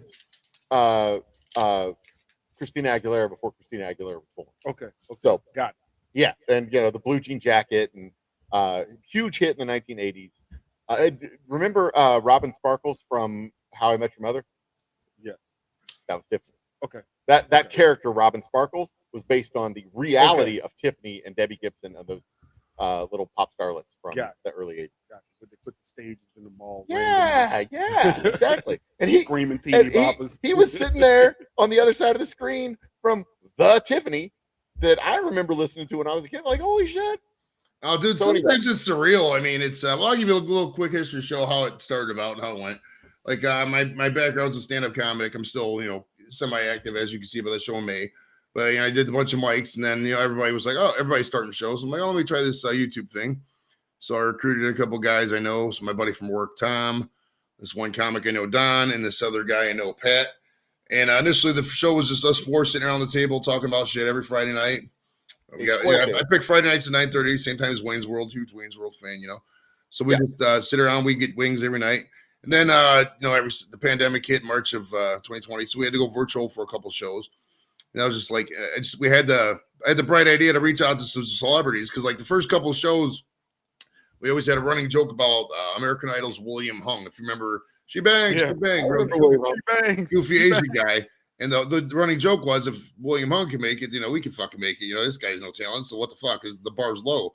So Right. I had the bright idea in April of that year Bar's to low. start reaching. I was like, fuck it, let me reach out to this guy. And he said, sure, I'll do it. So I fucking recorded the interview with it and just kind of moderate hit. And I'm not saying it was fucking major, but compared to the 3 or 4 people were watching, when you got 7 or 8 watching, okay, it's a nice boost, And then, then I just started going crazy. I went absolutely apeshit. I went on Facebook and DM'd every single celebrity I could think of. But I got lucky with Peter McNeely from, you remember Mike Tyson's first fight out of prison was Peter McNeely, a white dude from Boston.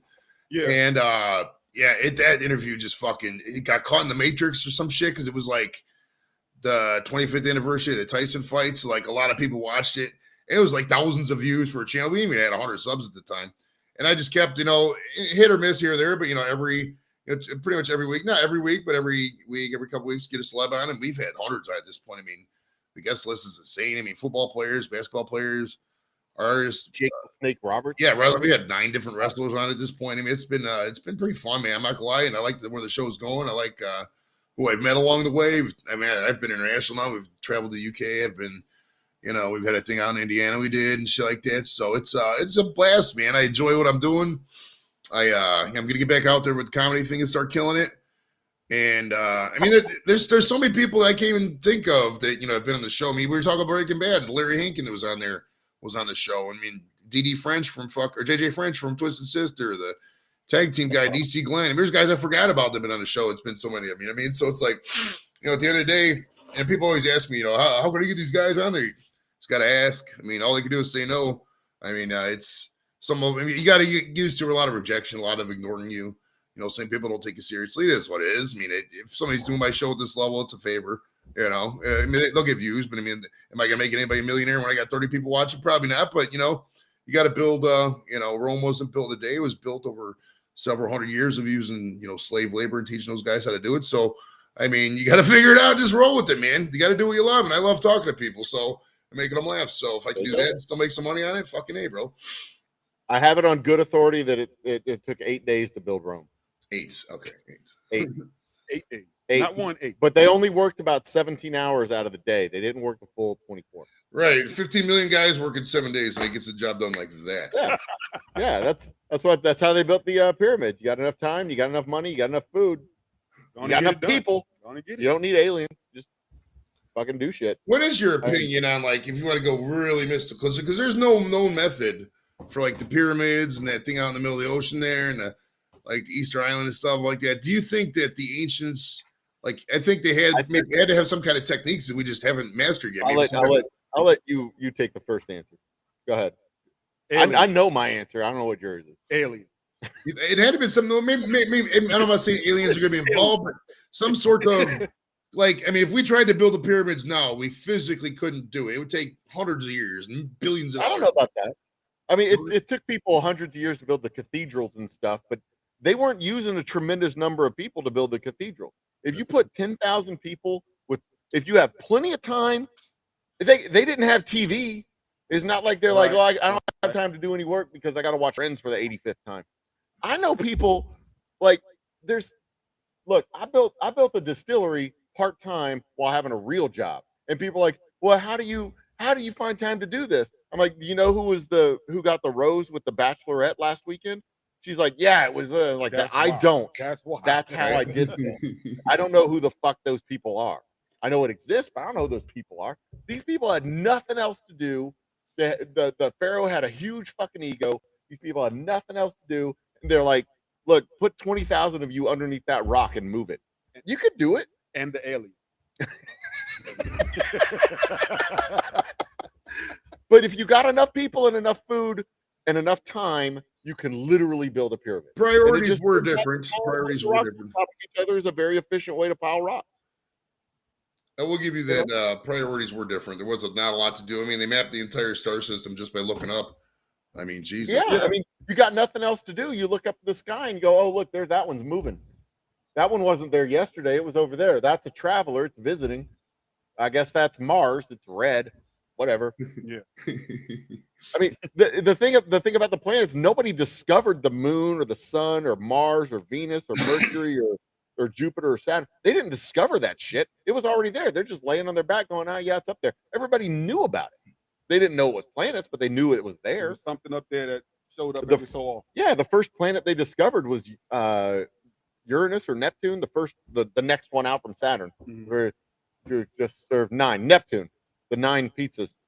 The first planet they discovered was Neptune because that was the first one they couldn't see. And you got plenty of time on your hands. Just sit there and Look at. Yeah, like Vanessa Kitty said, block and tackle. You can move anything. You give me a fulcrum and a lever that's long enough, and I can move the universe. Right.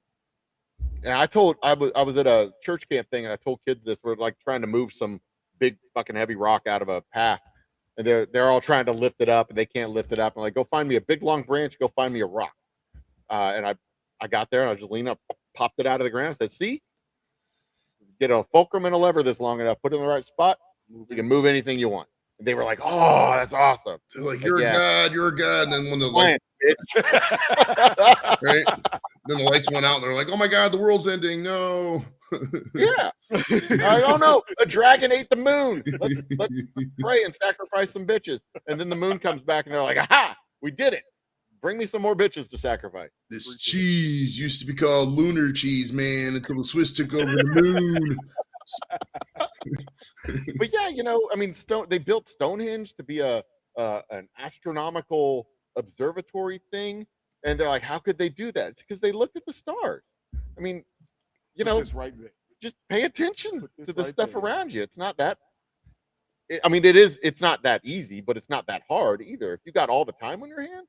Also too, they didn't have the pressures of commerce back then. Like there's no the entire notion of like money exchanges and world banks. That's the past couple hundred years. Before that, there was nothing like that. It was all local. You just had whatever you had there, and just you did it. Whatever you conquered, you took. So whatever construction company was building the Great Pyramid wasn't like, we got to make our quarterly numbers, people. Yeah. So let's make this a little bit smaller so we can wrap this up and show a good profit to our board. They were like, no, bigger. Yeah. Bigger. He's not dead yet. Put another foot on it.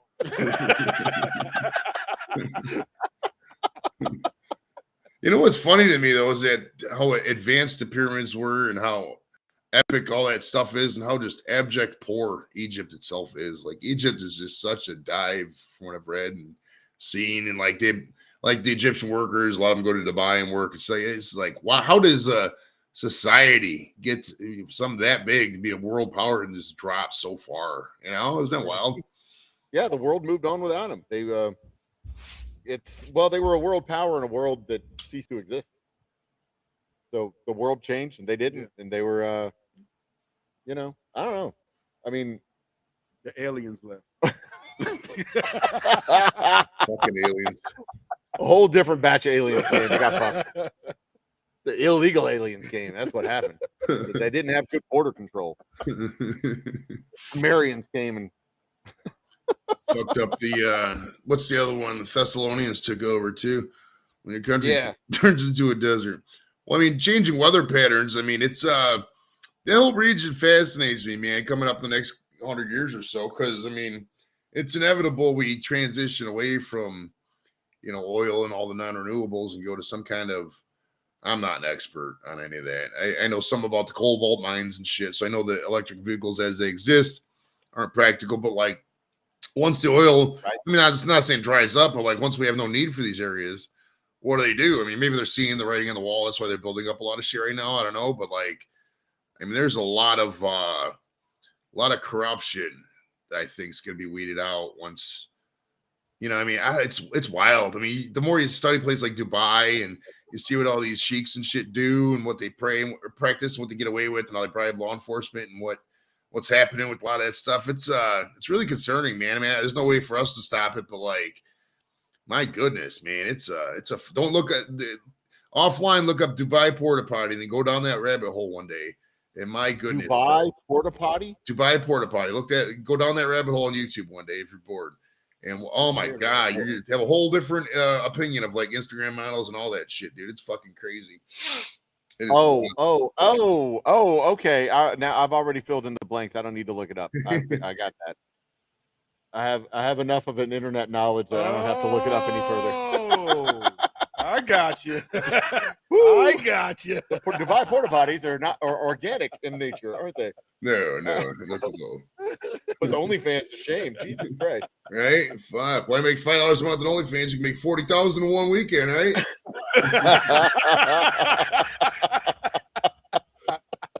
All I do is pleasure a couple camels and guys that smell like shit. You're good to go.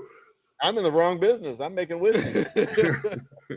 Right? In some parallel universe, there's a fucking island of women paying guys to come do that shit. Like, hold on, we'll come over here, man. I'll fly you out 25 grand, shoot in your face, call it a day. What do you say? 25 grand's a pretty good payday. I mean, do I have to have my mouth open? I mean, I can close my mouth, right? That's fine. I can close my eyes, right? Plenty of stamp. I don't have to open my eyes. Because that's how you get pink eye. I don't want to get pink eye. Oh, geez. That's the worst part about that I could come up with is maybe it would end up getting pink eye. So maybe $25,000. I mean, You got pink eye again? the next weekend after that. You make this a monthly thing. How about that? I mean, that's a pretty good payday. You know, That's a month. people work an entire year and don't get paid $25,000. I mean, geez. Oh, my God. Do I have to tell you my name when I show up?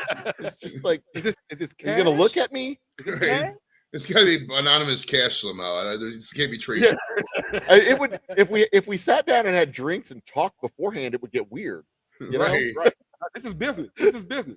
Hey, I don't want to get to know you in this transaction. You know what I mean? Just like shake hands and go lay down over there. Yeah. All right. No we're good. corn. That's how we're gonna do this. Cool. No corn or spinach, and we're good. And don't eat Chipotle ahead of time either, because that's just. Or Taco Bell. I mean, no hot sauce. I mean, come on. Yeah. Well, if I'm the guy paying the 40 grand, I mean, I'm dictating what you're eating. I mean, that's a lot of money. So I'm gonna be like, yo, you got to go get White Castle. You know what I mean?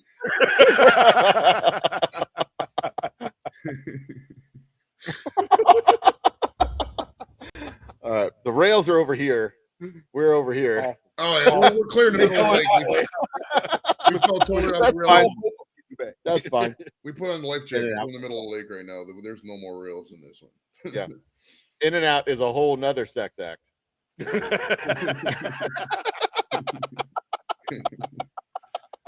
That was referenced in Clockwork Orange, if I might add another cultural reference. That's a phenomenal Oh, movie, goodness. right? Clockwork Orange was so good, dude. What a great fucking movie, man. And it holds up too. It holds up to time. There's It's another not movie too, dude. It's called Johnny Get His Gun. If you ever seen the movie Metallica 1 or the video Metallica 1, they used the footage from that I'm movie. not sure.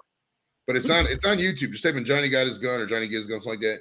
Came out in 1971. That movie is such a mind fuck, dude. Isn't Basically, that the one that was the Metallica song? yeah, Metallica 1. Yeah. And then in the movie, the guy basically gets blown up, in war, and he's at the VA hospital or whatever. And he learns to communicate by Morse code by bobbing his head so they know what he's saying and shit. And the whole rest of it's just based on that. It's such a downer, though. Like, it's one of the most not only mind fuck movies, but just like depressing movies you're ever gonna see. Like, if you Yeah. can sit through that movie and watch it and still exist, you're good human beings. That movie is a fucking downer, yo. Yeah, because he's got no legs, no arms, and he can't Nothing. The speak. only way he communicates is fucking nodding his head through Morse code. He nods his head to Morse code. Yeah. That's the whole. He's just a torso with and he can't speak. He's just moving his head to communicate. But it's really Yeah. cool the way they use flashback, and they go back through his childhood when he was a kid and stuff like that, and his dad's like, for democracy, any man would give up his only begotten son.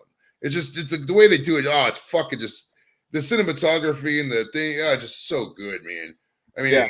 as much of a fuck it is with your head, it's just such a good. Even for the time, even for today, it still holds up. You know what I mean? Yeah, I've never seen the movie. My introduction to it was through the video, the Metallica video, and I read about it, but I never saw it. Oh, you gotta watch if you gotta. But if it's on Yeah. YouTube, it's free. Because back in the day, you couldn't get it on video. They didn't have it. Right. Yeah, but I don't know when they put it on YouTube. now everything's on the internet, Yeah. so- Oh yeah. Yeah, it's one of those that I'd heard about, thought about, and forgotten about, and now I kind of want to go revisit it. I'm gonna have to kinda check that out. It sounds like it would be weird. It Oh, it's Yeah. totally weird. It takes a while to get used to. You're like, wow, what's going on here? This is pretty fucked up. But once they said it and they realize what's going on, and the guy gives a backstory and shit like that, you get into it. You really do. But it'll throttle you though. It's fucking. It'll be one of those movies where you just sit there like, fuck, like man. That's the way you can describe it. Like, it's so like, and I've seen some fucked up war movies. I love war movies. Like, they're some of my favorite genre. You know what I mean? Like Black Hawk Down and fucking Saving Private Ryan, shit like that. Full Metal Jacket, my all-time favorite. But man, that movie for some reason will there's no way to come out of that movie just not being throttled, dude. It's just how crazy it is. Speaking of weird fucked up movies, have you ever seen the Ballad of Buster Scruggs? Ballad of Buster Scruggs. I have not. No. It's a vignette of movies, of short stories, and it's fantastic. Buster Scruggs is a gunfight. It's the lead vignette is was his name Bob? No, it's Johnny. Johnny got his gun. But Buster Scruggs was a gun. Was it Buster Scruggs? No, but it's a whole vignette of short stories of greed and mischief and fighting and all the stuff. And one of the stories in there had Liam Neeson in it, and another dude, and the other dude had no arms, no legs, and they were a traveling act, and he would set him up on the chair, and he would recite poetry, no arms, no legs, recite his poetry and do all the stuff, and they'd pay him, and he'd go to the next town and do it again, and go to the next town and do it again, and the crowd started dwindling, and then he goes to a town and nobody shows up, but on the other side of the town square is a dude with a chicken that can count or something like that. And he takes what little money he has and goes buys the chicken. And the end of the scene is him in the carriage with the chicken, and they've just gone over a bridge, and you hear a splash in the background. Oh, And it's the whole story. It's dark and brooding and just. It ends darkly and broodingly, but it's the whole movie is a fascinating movie. It has Jude Law's in it, Liam Neeson's in it, that dude who was gosh, shit, that dude who was in that movie that time. I can't remember his name. Has letters in his name, I think. Yeah, and he cut his arm off in that movie. God, I can't remember his fucking name, but he's in it. Yeah, it's a great movie. They never show you which one is gone. Yeah, no, they don't. They imply it that he took the chicken because you can eat the chicken. The chicken at least gives you eggs. And this other guy, all he did was eat. But if he wasn't going to make any money, he didn't do anything. They implied it very strongly that he dumped the guy out of the back of the carriage. What the uh, hell? in about 3 hours after we wrap this all up, about 3 hours after we wrap it up, and the sun's coming up tomorrow, I'll remember that actor's name. Yeah, that's what it's gonna happen. And you And can I'll post it on Facebook, and then nobody's gonna remember what it was about. And be like, fuck. Anyway, I'm gonna look it up now. Liam Neeson, Tim Blake Nelson. Who am I looking for?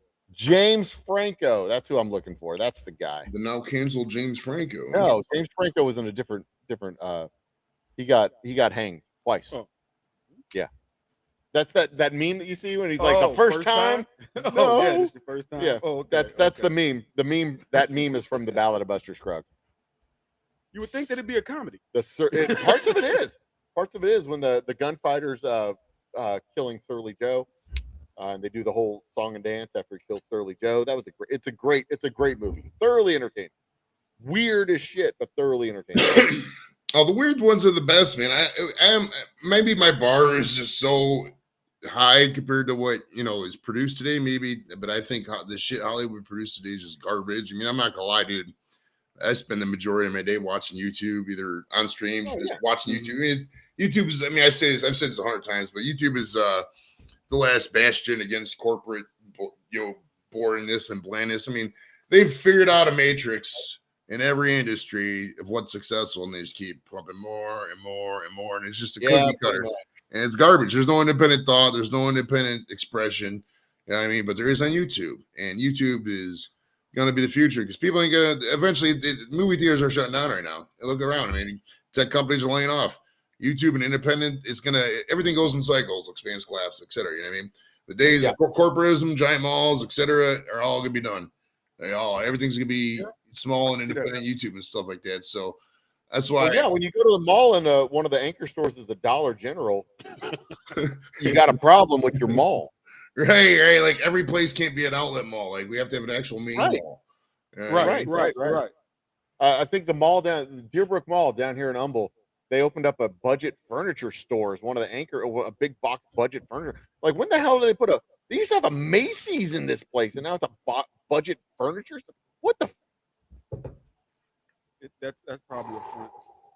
It's a mattress firm. They're laundering drugs. Well, I've read that we have 6 times more retail establishments in the States than we need, and I would kind of agree with that. I mean, like I live in a town called North Olmsted. It's a typical sprawl burb built after the.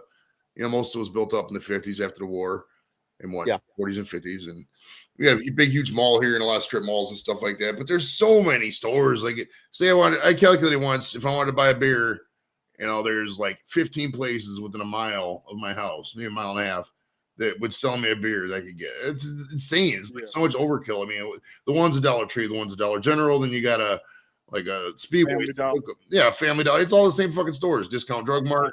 I mean, Five Below. Literally. I mean, some of them might have good stuff here, have good stuff there, but like, do we really need so much mass independent crap from China and Thailand or where the fuck it's come from? When we could just, I mean, some people are going to go broke. I don't know, whatever. I mean, it's the way of the world, I guess. But the people who are going to go broke probably already have enough money to weather the storm. But I mean, it's inevitable. We're going to have to change all of it because you just can't sit out here.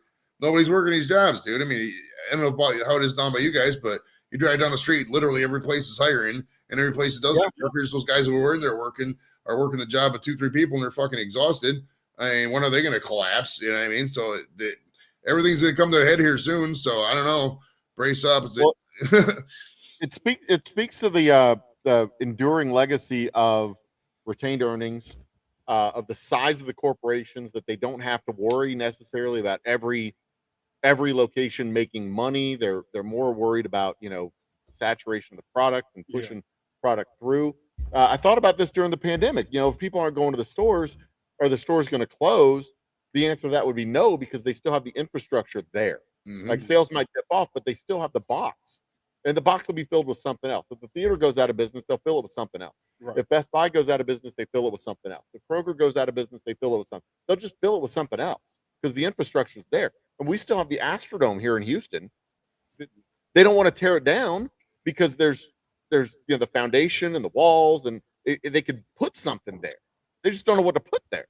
And they've tried several times, but this is Texas, so they're like, no bonds, like whatever. But I think what's going to happen, and I mean, we got such ridiculous zoning laws in here in this country, not just Texas, everywhere.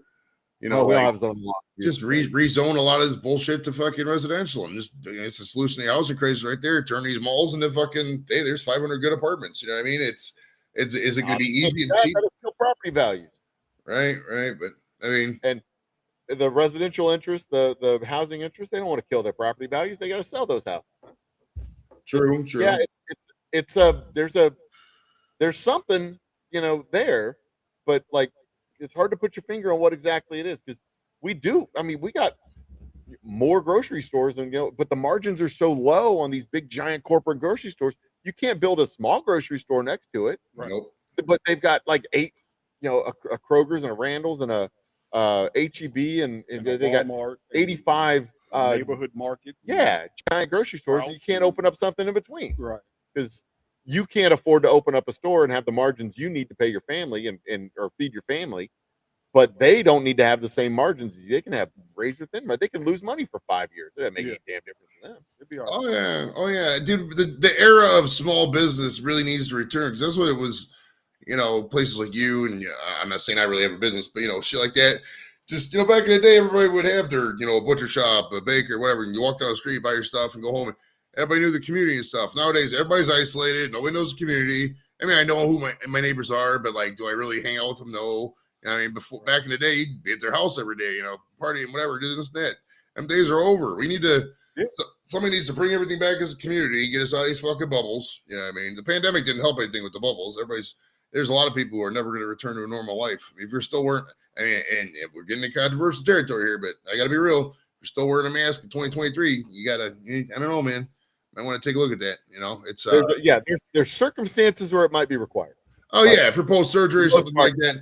I mean, if you're idealistically, but my whole take on that always was, if you're that bad, you really shouldn't be leaving the house anyways. You know what I mean? So it's like, I see it, but like, there's some perfectly healthy people out there. They're still masking up every time they go indoors, and like, oh yeah, I don't know. Yeah. I guess at the end of the day, it doesn't harm anything, but I think the mental health, because you need to see smiling faces. You got to look at people. You got to say hi.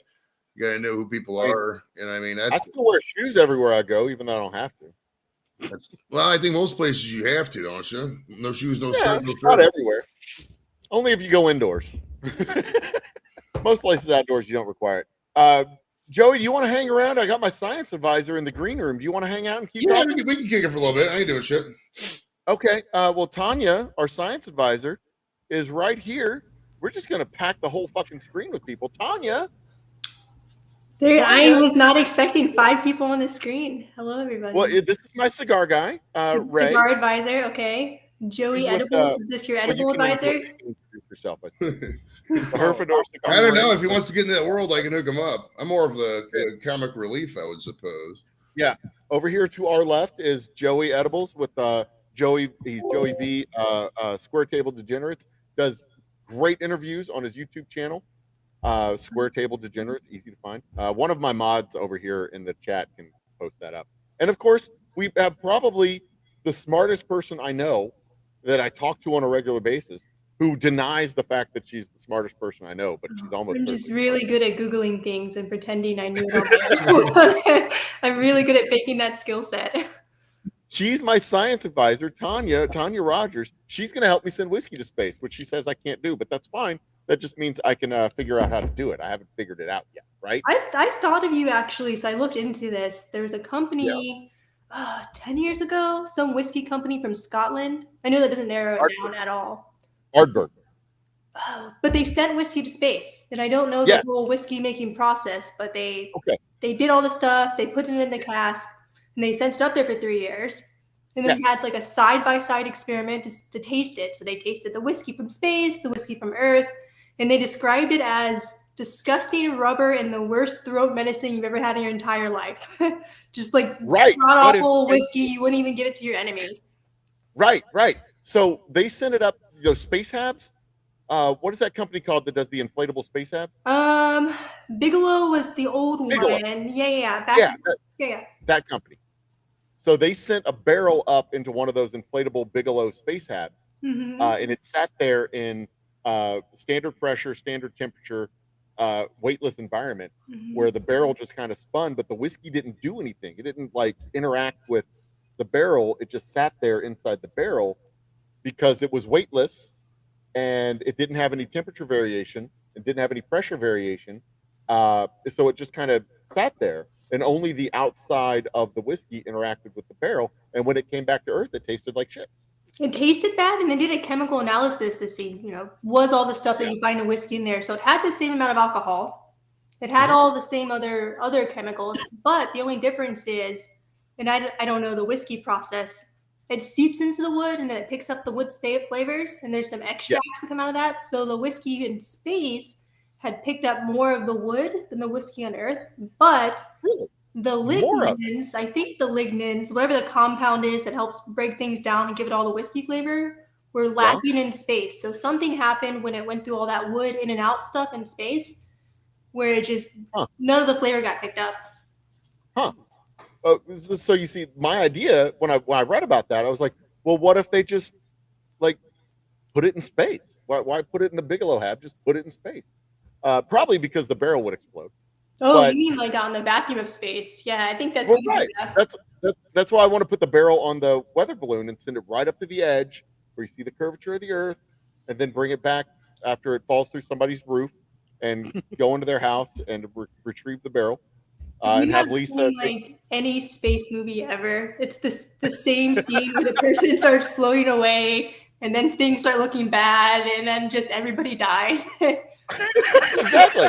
That's kind of the plan, and then Lisa will make it all legal, and then I'll just put it in bottles and sell it for $25 for a 50 milliliter bottle. Yeah, you know what? If you $300 slap a space label on any bottle, you're gonna sell a shit out of that whiskey. People are gonna be like, "Oh, this has been off of planet Earth. It can taste like rubber. It can taste like dirty socks. They don't care. Right. If you charge enough for it, they'll never drink it. They'll think I it's mean, would some you sort of- drink a $400 bottle of whiskey? No. No, you buy it and put it on your counter and leave it there forever. Wait, Yeah, I got.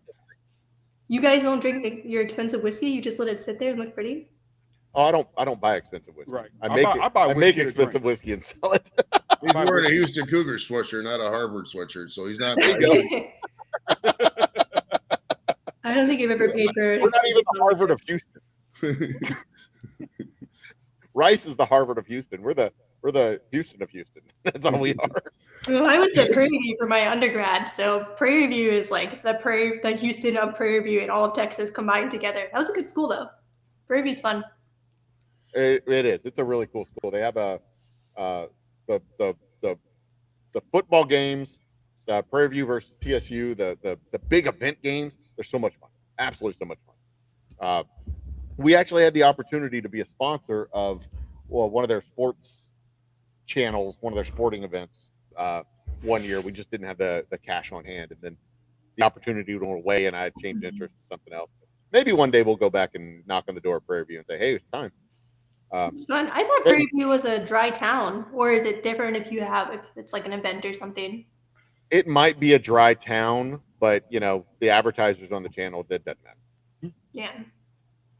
I could I mean- never live in a dry town, even if I don't drink. I can just on principle. Like, why would you do that to your residents? Like, that's just not cool. Man. Well, it gets sadder the more you talk about Prairie View too, because the town restaurant was also the town gas station and also the town Subway. And after a while, it all just starts tasting the same, right? There's no combination of Subway sandwich, gas station condiments that can make anything taste different. You just get sick of it really quick, and then you drive out of town to a Buc-ee's or like a proper Buzz, things you can drink. Any town that forces you to go out of town to a Buc-ee's. There's a town Bucky's there. is good. The Bucky's. I know everybody loves Bucky's. What? Everybody loves it. We don't I have can't- those up here. I've heard there's like traffic jams at these fucking places. It's like Oh, there Walmart. are. They go down the road for miles. People trying to get into the bus, and all you need to do is pee, and you're in this building with 50,000 other people milling around, talking That's all they do. outside the bathroom, and it's like, I gotta pee. It's gonna pee on you. pure, it's pure chaos. But Bucky's is so good. My little sister was visiting from up north. We drove an hour and a half to go to a proper Bucky's. You can't go to those little corner Bucky's. You have to go to the real ones. And she's a little teenager with sass, and the whole way there, she was just talking shit about how, oh, it's just a gas station. Texans are crazy. By the time we get in there, she's got a handful of like every beef jerky you can buy, right? Because Bucky's has 20 different jerkies. She's got 4 different barbecue sandwiches, any combination of brisket and anything that comes from animals. And she's got Bucky's socks and a Bucky's t-shirt, and she's singing a Bucky's song on the drive home. It took her 5 minutes to convert to be a Bucky's It is. member. I'll give them that much. It is an experience. And I was doing the math on this. One day we were on a road trip. I was doing the math on this, and like a Bucky's has like 36 or 48 gas pumps. They have to have a 20,000 gallon storage tank for every 6 of those gas pumps. So just doing the math of how much gas they have to sell, because that gas only stays good for like 7 days until it starts to like, you have to like cycle it through. So they've got to sell 20,000 gallons of gas times 8 every week in order to sustain that level of storage underneath their stupid store. That is a tremendous amount of commerce going through a gas station. I bet they sell it Huge too. I've never been to a Bucky's and not seen it packed. Even at 2 a.m. yeah. It's just, it's They're just all, really and if you fun. go on one of those travel weekends, try to go to the Madisonville Bucky's on the way to Dallas on Memorial Day weekend. You might as well just make an appointment and show up on Friday, because you're not getting in there on Sunday. You are not getting. You certainly don't show up with a Gas quarter tank. station, yo. A gas I know. station. Gas, wait. Yeah, you're gonna run out of gas in line. It's ridiculous. It's like I'm the trying to think 1970s. of something equivalent up north, but I think Texas is just very culty in general. HEB. There was one year where I wanted to take I wouldn't do my Christmas card photo from HEB. It's like, this is the place. This everybody, or Whataburger. They just have a thing for everything. That's insane. I love it. I love Texas like that. That's Walmart. I mean, I love it and I hate it. HEB Like, does it is what we Christmas card photo. We are what we are. Everything what gotta be we are. bigger in Texas. We're cultish. That's what we are. It's awesome. it's America if America had no laws, basically, is what Texas. Kinda accurate. Yeah. There's some wild things that going on here. It's kind of like, you know how you go to the airport and the airport's a lawless land? People just do whatever they want. They don't care. Any time of the day, you can drink, you can wear whatever, you can talk to. You're just like this whole other persona. That's Texas. And each little pocket of Texas is different too. Houston, Texas is not Austin, Texas, and Austin, Texas is not Dallas, Texas. But they're all just reckless and lawless. Yeah. So big too. In our own little way, So right? fucking big. Like, my God. Just wish we could drink all night. You can here. Well, you got to buy. Funny you should mention the airport. You know, one thing that happens like universally everywhere in the world. If you walk down the street with your hand up, somebody will give you a high five. True. But not in the airport. People will look at you crazy. It will not happen at the airport. You try that in the airport, especially the security line of the airport. People will look at you like you have lost your goddamn mind. Well, so You what do is not your interact with people. what is your airport flying personality? Are you hoodie, glasses, nobody talk to me, or are you I'm making all the new friends and I want to here to celebrate just life with people? I'm that. I'm people watch. I'm I'm the mostly latter. I'm people the watching latter. at the airport. I don't want to talk to them. I just want to watch them and do stuff. You can That's- see I'm fine like a that. lot of different people in the airport. I mean, it's weird the way Beautiful act. people still in the airport. The airport's one of the last places in America you still see well dressed, good looking people.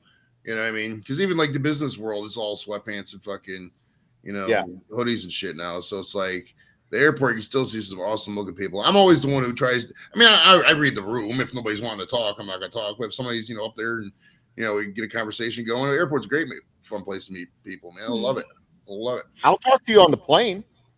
If we're gonna spend an hour and a half next to each other, guarantee I'm gonna talk to you on the plane. Yeah. I mean, you're gonna sit there for an hour and a half. I'm gonna joke with you about something.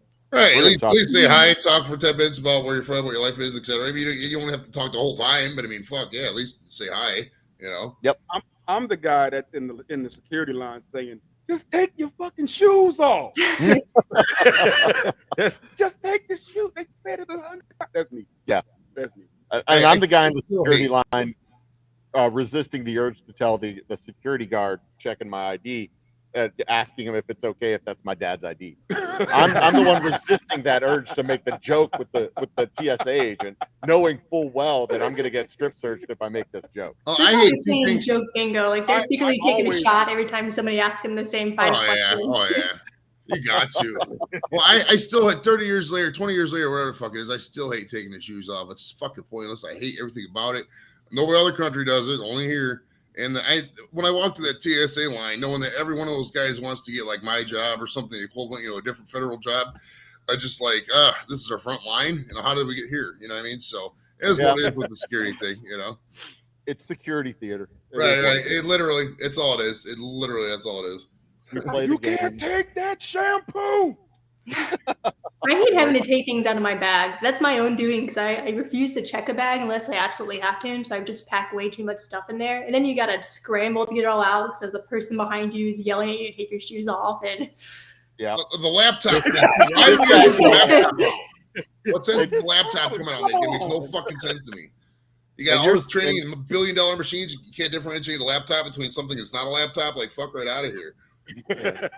See, Tanya's sitting there going through security at the airport saying, no, that's not a poisonous spider. It's okay. It's just a sample. you know what? It's funny you say that. There's a couple times where I've flown with a couple chemicals for science or some nano stuff.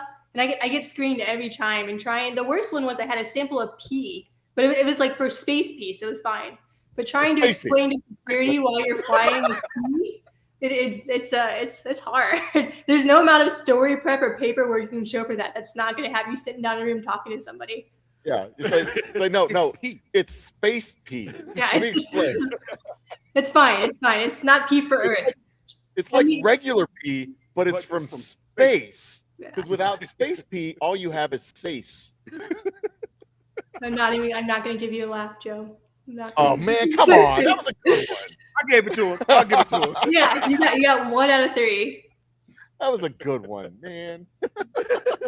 Space pee is not much different than Earth pee. Actually, the water the astronauts drank on the space station, some of it comes from their pee. It's cleaner than any of the water you would drink on planet Earth. Yeah. Well, there's no pee in Earth unless you go with the planet Earth. Then there's pee right at the beginning. Planet Earth. Come on, you're trying. It almost You're fine, Drew. He's going to do a lot more of these letter omitting jokes if you don't at least chuckle a little bit. Okay. I need to get one of those like little files that plays the laugh track. You know how you said the Yeah. little ringtones or something? Just push a little I need button on my phone. I need to feed you whiskey so that you'll laugh at my jokes. That's what it is. I didn't get you a bottle before this. I'll feel bad. I don't even know if I'm a giggly drunk. I don't really drink that much. You know what? I think I am because I'm already just My whiskey makes my jokes funnier. That's Okay. true. I can attest to that. You've got one data point right there. That's the only way I'll ever do stand up is if I can like ever do it again. Be like, everybody's drunk. All right, I'll show you. I can never Let do me show stand. you. I can never be on You can't stage. get drunk. You cannot have one drop of alcohol, dude. It'll fuck you up. People are like, oh, I'll tell you, I've wanted to take the edge off. Next thing you know, they're fucking 3 Fireballs and 4 Bud Lights deep. It's like, you can't do that. It happened to me, dude. My first mic, I went up there and I did okay. It was a serviceable mic, but like, I got so loaded, dude, like really loaded. And I kept going to these mics and having fun, getting loaded, doing whatever. And I was just doing whatever. Really wasn't building a brand. I ended up catching a fucking DUI on the way home. But check it out. They fucking stormed me, dude. So I was coming up, there's this road called Clay Grove by my house. And I know there's this Shell station where they don't lock the bathroom. I really had to take a leak. So I went in there and I took a leak and I heard, boom, boom, boom, boom. What are you doing here? Oh, and I was hot, dude. I was hot. I was yelling at them. I'm sure I called them names. I'm sure the tape was fucking hilarious to watch it on the station. But my God, they railroaded it. So they didn't really charge me. I mean, they charged me and I got a lawyer and pled to some local thing. And there's no points on my license or whatever. But like the way they did it, just fuck out of here. I could just let me pee and fucking drive home. You know what I mean? And it's only like fucking 0.75 miles back to my house too. It's not like I was fucking, a year and a half away. I just really had to go right there. And end of the day, I probably should just pee my fucking pants, right? Well, I mean, there's a, If you yeah, had but space there, pee, right? Just then you would have do it been like fine. the homeless people and just go pee by the dumpster. Let's see. I love flying. What is it? Easy Street with Jen says I love flying in Dallas. Oh, I hate Dallas is one of my least favorite airports. I get lost every single Never time. been to that. It's so Dallas is a confusing. big one, right? It's a big fucker. I do like that tram It though. is. That people move, that thing's raw. With the Oh, it's one of those with the trams. Yeah. yeah, that Oh, I thing's hate cool as fuck. The only place I've ever missed a flight is Atlanta. And it was Hartsfield, the that's a big security- one too. That's a the beast. security- Because the you were running security- behind, or it was just big and confusing. No, and the all security of line it. just took forever. I was an hour early, and the security line just took forever, and I missed my fucking flight because of the Uh-oh. stupid security. I got in insane. trouble once at the Houston airport for smoking a cigarette in the bathroom when I was loaded, bro. So All of your I'm in trouble stories have a bathroom involved. You should just. it is. It seems like every time I go to the bathroom, I got like fucking 20 stories, and name me a state Yes. if I got a bathroom drunk story about it. But I My was my problem in Atlanta was some dumbass was up there at the front of the line with some space pee trying to explain why she had space pee in her bag. And then you have the Ziploc shoe guy bag. behind you. Like it shouldn't be in a Ziploc baggie. Come on, what are you And doing? there's a you guy crazy yelling lady? at the back of the line, "Hey, take the fucking shoes off!" Now we were coming back from some school in Texas, in San Antonio, and we got the last day or whatever. I was just getting loaded. I was fucking lit before we got in the plane. So we got in the plane in San Antonio. This was back when they had Continental Airlines. I flew Continental from San Antonio to Houston, and I really wanted to smoke when I got to Houston. So I was like, "Fuck it!" I just went in the bathroom and smoked. And then I was coming out, and I sat down, and some guy was like, "We were there smoking." I was like, "No, I don't know what you're talking about." And he's like, "We got other reports you were saying swear words." I was like, "You really gonna sit here yelling at me because I said shit?" Because I told the one girl, I was like, "Hey, can you watch my shit while I go in the bathroom?" I think in all actuality, I probably really loud, drunkenly said, "Hey, can you watch all my shit while I go smoke in the bathroom?" And probably everybody. I'm gonna smoke all this weed in the bathroom. Can you watch my shit? This is the service days. These are Marlboro Ultralights. So I wasn't even smoking weed back then. So yeah, so Did they she watch they you up, or did she and rat then- you out? in that same flight though, coming back, I actually passed out on the plane. They had to wake me up. Like, "Hey, you're here." I was like, "Sweet." Hey, here's a question: Are you guys the airplane people that get up as soon as the plane lands? No, I wait until the fucking things until that guy in front of me is walking. That's when I get up. I don't even do it. Yeah, I don't get that. Why the do only- people stand up? The only time I'll get up when the plane lands is if the asshole behind me gets up and gets into the aisle, and I'm like, "All right." Yeah, you're not getting in front of me, buddy. I'm way too non-controversial. I just let the whole plane deboard and then I get off last because I don't care. Pretty much. I'm not exactly like that, but I mean, I'll just wait until everybody in front of me is gone, then I'll get up and go. I mean, I'm not gonna fucking. I mean, it depends. I mean, if I'm like an exit row or by like a galley or something, maybe I'll stand up real quick, stretch my legs, something like that. But if I'm out in like a common area, then yeah, forget about it. Yeah, I'm not usually in any particular rush because I mean, where am I gonna go? Right, I ain't got no control over it. Might as well just wait, right? Doors are I'm closed. in a hurry to get off. I hate sitting still. I get so antsy. Especially international flights are bad for me. I'm like running up and down the aisles with little 5-year-old kids. It's weird. But I just don't want to be. Well- I also don't like crowds, and so everybody just Yeah. crams himself into the aisle when they're getting off. And I'd rather I can make myself sit if I can avoid being in some little cluster. For the guy with the guitar that's fighting to get it out of the overhead and hits everybody. I do need to take a minute when the plane lands to put my socks and shoes back on. Socks Wait, and shoes. you take it all. You're the foot guy on the plane. No, Wait, I'm are not you the that person that puts your disgusting naked feet up on the seat in front of you by the person's head?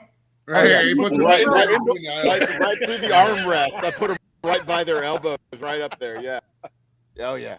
I had somebody do that to me on a flight once, and I was trying to figure out because I don't want to like get in any controversy, but also I don't want somebody's feet like right here by my face. And so I kept doing like this number and pushing it away, and then a couple minutes later they put it back the whole flight. That's when you fake a good hard sneeze. Now that'll do it. That'll do it. Oh, that's all shiny.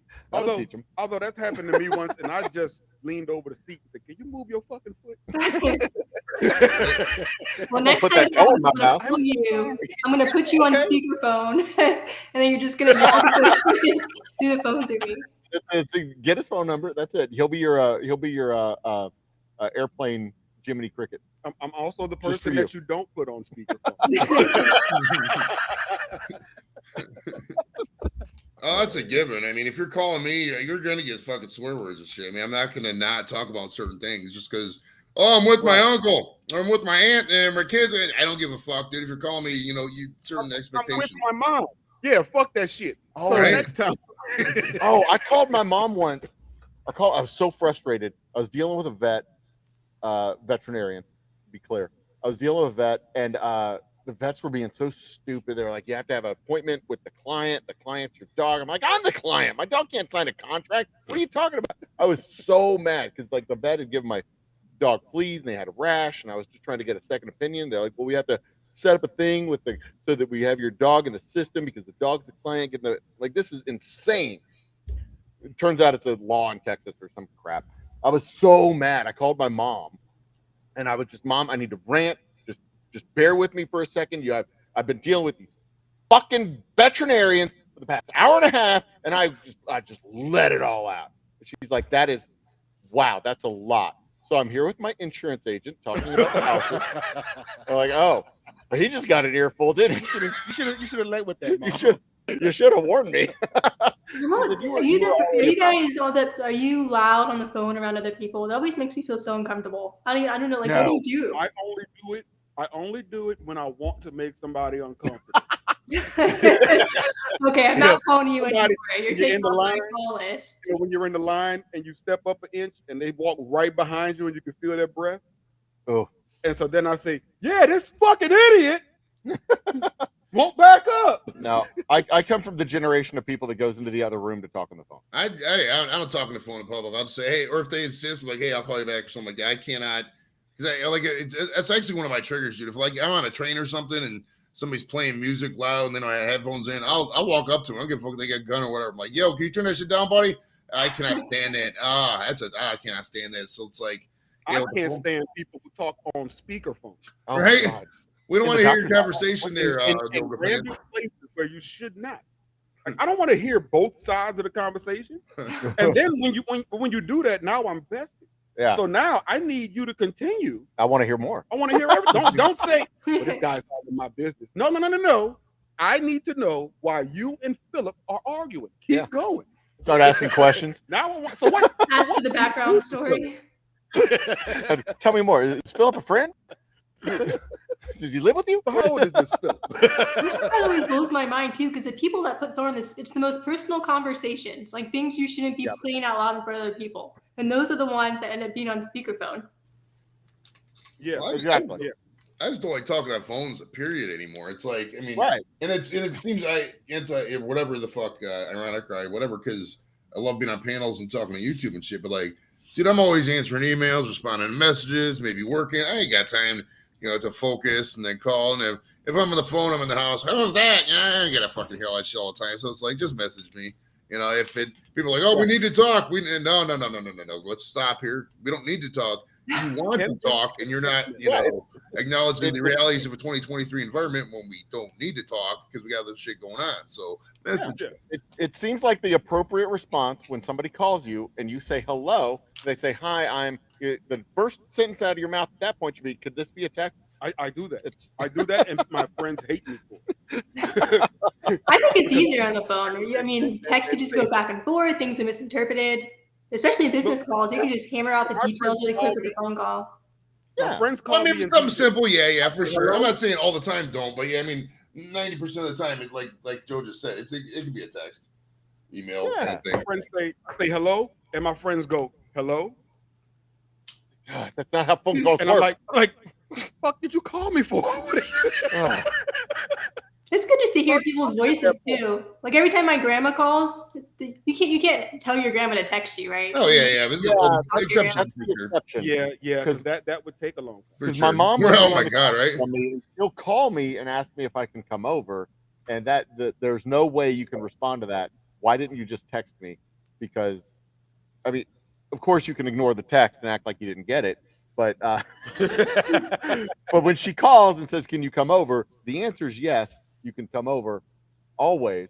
But, when other people call and they're like, hey, are you around? And you're like, I'm in Dallas. Because you can do that with a cell phone. You can lie about your location. All the time. All the time. No, I can't talk. I'm on an airplane.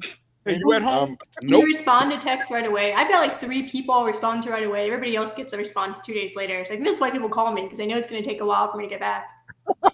My brother does that. I'll text him on a Monday. I'll send an entire paragraph because I know he's not going to text me back. And on Thursday, he'll text me back as if it was still Monday. So Yeah. I'm that person. I do like the conversation. The worst I've done is I texted somebody back a month later, like the conversation never stopped. And they called me out, like, no, you can't do this. You Yeah. can't just pretend a whole 4 weeks didn't pass between these texts. Yep. So I'm one of those people you respond back to. Oh, I'm I online. think- I'm No, online I think 24 hours a day. I contacted you on the 20th. You social responded media. back on the 21st, the next morning, because I contacted you at 11:30, 11:15. You texted back the next morning. That's fair. Yeah, well, on social media, I respond pretty quick because usually it's just a couple words. I'm talking Yeah, about like especially if people sending you unless the it's right late at story night, through a yeah. text message or something, or needing something more than a couple words from you. I'm Yeah, the then it same was way. 3:30 Sunday afternoon and 7:15 Sunday evening when you responded back. 4 hours, not bad. That's good for me. Then Sunday at 10:06 is when I said let's make it. That's why I changed the time to 8:30, and then you responded back at 6:15 today. That's not bad. Well, I'm working. I mean, during the day, I'm working. I've got my day job. Then during the night, I got my other job, and so I'm just like texting. Yeah. People takes time. She works at the Daily Planet during the day, and then at night puts on a cape and she's a superhero and Collective space. she Beat. solves problems and collects space. I'm right. So without giving the actual organization you work for, you work in the space field. Are you allowed to give the organization you work Oh, for? I am now. Yeah, I'm on the other side Okay. of the fence now. Okay, cool. So you do stuff. When we first met, you were working with life support systems and life support systems on the space station, right? Mhm. Like the International Space Station, the one in orbit around Yeah, Earth, yeah. So there's which also. is a globe, not flat, right? Oh, I'm not can- going into that conversation. You can you can confirm it scientifically that it is indeed a globe. You can confirm anything scientifically, but people are going to believe whatever they want to believe. So I just, Oh well, that's because I people are just dumb. put my energy in more productive conversations. Yeah, that's just because people are dumb. I just want to make sure that it's like firm, because we all know. I like how Yeah, she doesn't like joking about it. She's like, you know what? Fuck you for bringing this up. Move on. She's like, this isn't funny. It's a globe. Shut Right, up. right. I'm sorry. But that's translated later into life support systems for like Mars missions and like just broader stuff. But you're a space enthusiast in general. Yeah, so I started, I've been with NASA for about 8 years now. And then, when we met, I was working on how do we keep people alive in space. So that's all the life support stuff you're talking about. How do we get clean water? How do we get clean air? What do you do about all the carbon dioxide? What do you do with some of the grosser things that the human body does? Doesn't change when you're in space. The body's still going to be the body. Right. Then I switched over about a year ago, no, not even that long, 6 months ago, with how do humans live on the moon? Kind of similar thing. How do you set up a presence? What do you do once we land there? How do you find resources? How do you turn things like moon dust into moon rocket propellant? And a lot of it has the same science as we have here on Earth, just a little more complicated when you take away the whole gravity thing. So it gets a little tricky once you get a little further away from Earth. Yeah. Okay, so when the astronauts were walking on the moon back in the 60s and 70s, they had the issue that the moon dust would stick to the static electricity, stat clean. It would stick the moon dust to their suit. Do y'all have a solution to that, or is it just like no, but it's the most interesting, boring problem. There's like a whole team of people who all they think about is dust. And when somebody asks, "What's your job?" I'm like, "Oh, I just try to keep things clean." It's like, "Oh, you're a housemaid for space." That's not exciting.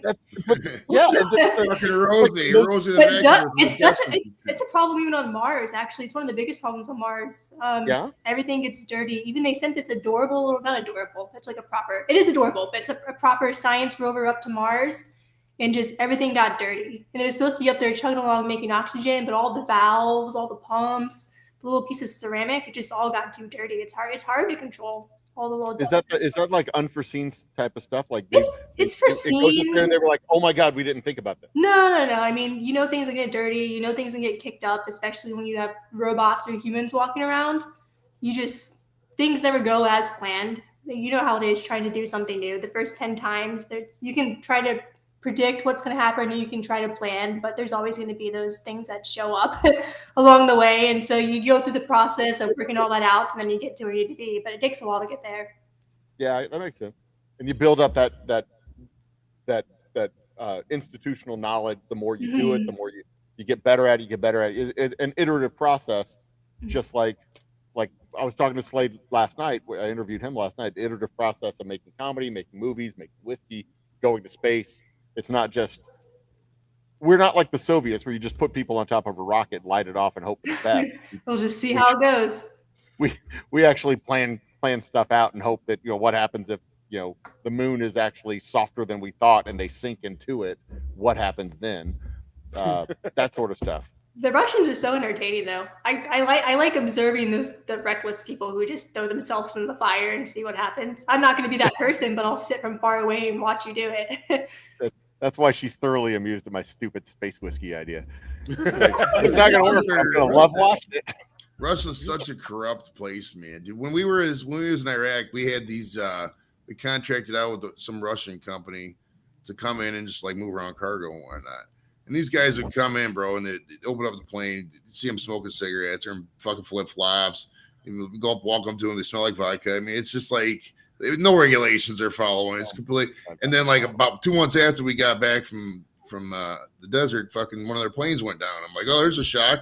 Probably because they didn't follow no fucking regulations. I mean, it's a completely corrupt, lawless world over there. I don't even know how they operate, honestly, with all the corruption. It's just like they're not beyond comparison, man. It's fucking weird. I don't know if this is true anymore, but Russian astronauts used to get paid based on performance. And so they would do all these assessments asking, how do you feel? Do you feel good today? Do you feel bad? Do you think the CO2 levels? And they're like, oh, nope, we're fine. I'm Russian. I'm good. Nothing's wrong. Meanwhile, you got your next door neighbors who are noticing the CO2 levels are 3 times as much and they all have headaches, but the Russians are just pretending that they're resilient against anything, and so you can never actually tell how. That doesn't help with any progress. It's just a weird way to have a system set up. It's the old lesson of the unintended consequences of measuring metrics. You pick the metrics you want to measure and how you want to perform, and they perform to the metric. Yeah. Is CO2 levels good? Yeah. Okay, you get paid more.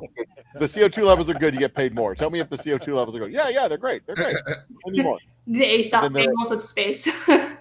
Yeah, they're all dead like a week later, and like I guess the CO2 levels aren't good. You check your. I don't know what happened. What'd you do? They were good last time. So since we last spoke face to face, there was a whole satellite sent into space with a telescope. And have you seen those pictures? Have you seen them? Oh, they're stunning. And you know what I love about James Webb too is they celebrate everything. It's like every day is a party for a new thing. Oh, we're launching it. Look at it and made it to space. Oh, we got there. Now we're going to deploy the mirrors, which wasn't hard. I think there's 18 motorized valves. I'm trying to remember. But basically 18 little miniature propellant systems that had to open up those mirrors. Every little step of the milestone, and then it gets there, and it's the most breathtaking photos. And every day they're finding something new. Yeah, and it's almost like discovery fatigue. Like it's something, every new discovery. So it is in a way, how we all got over COVID. Nobody cares about COVID news anymore. That's kind of how people are with James Webb. Like, okay, cool, James Webb found a whole nother galaxy, big whoop. And it's like, no, it should be exciting. But they didn't just find one; they found a trillion of them, and they're like,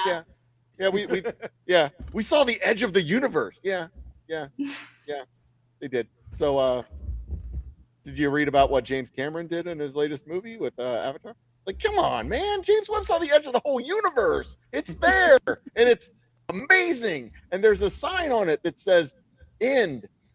Do not proceed any further." It's like a little yellow stripe. We never thought there would be that at the end of the universe, but there it is.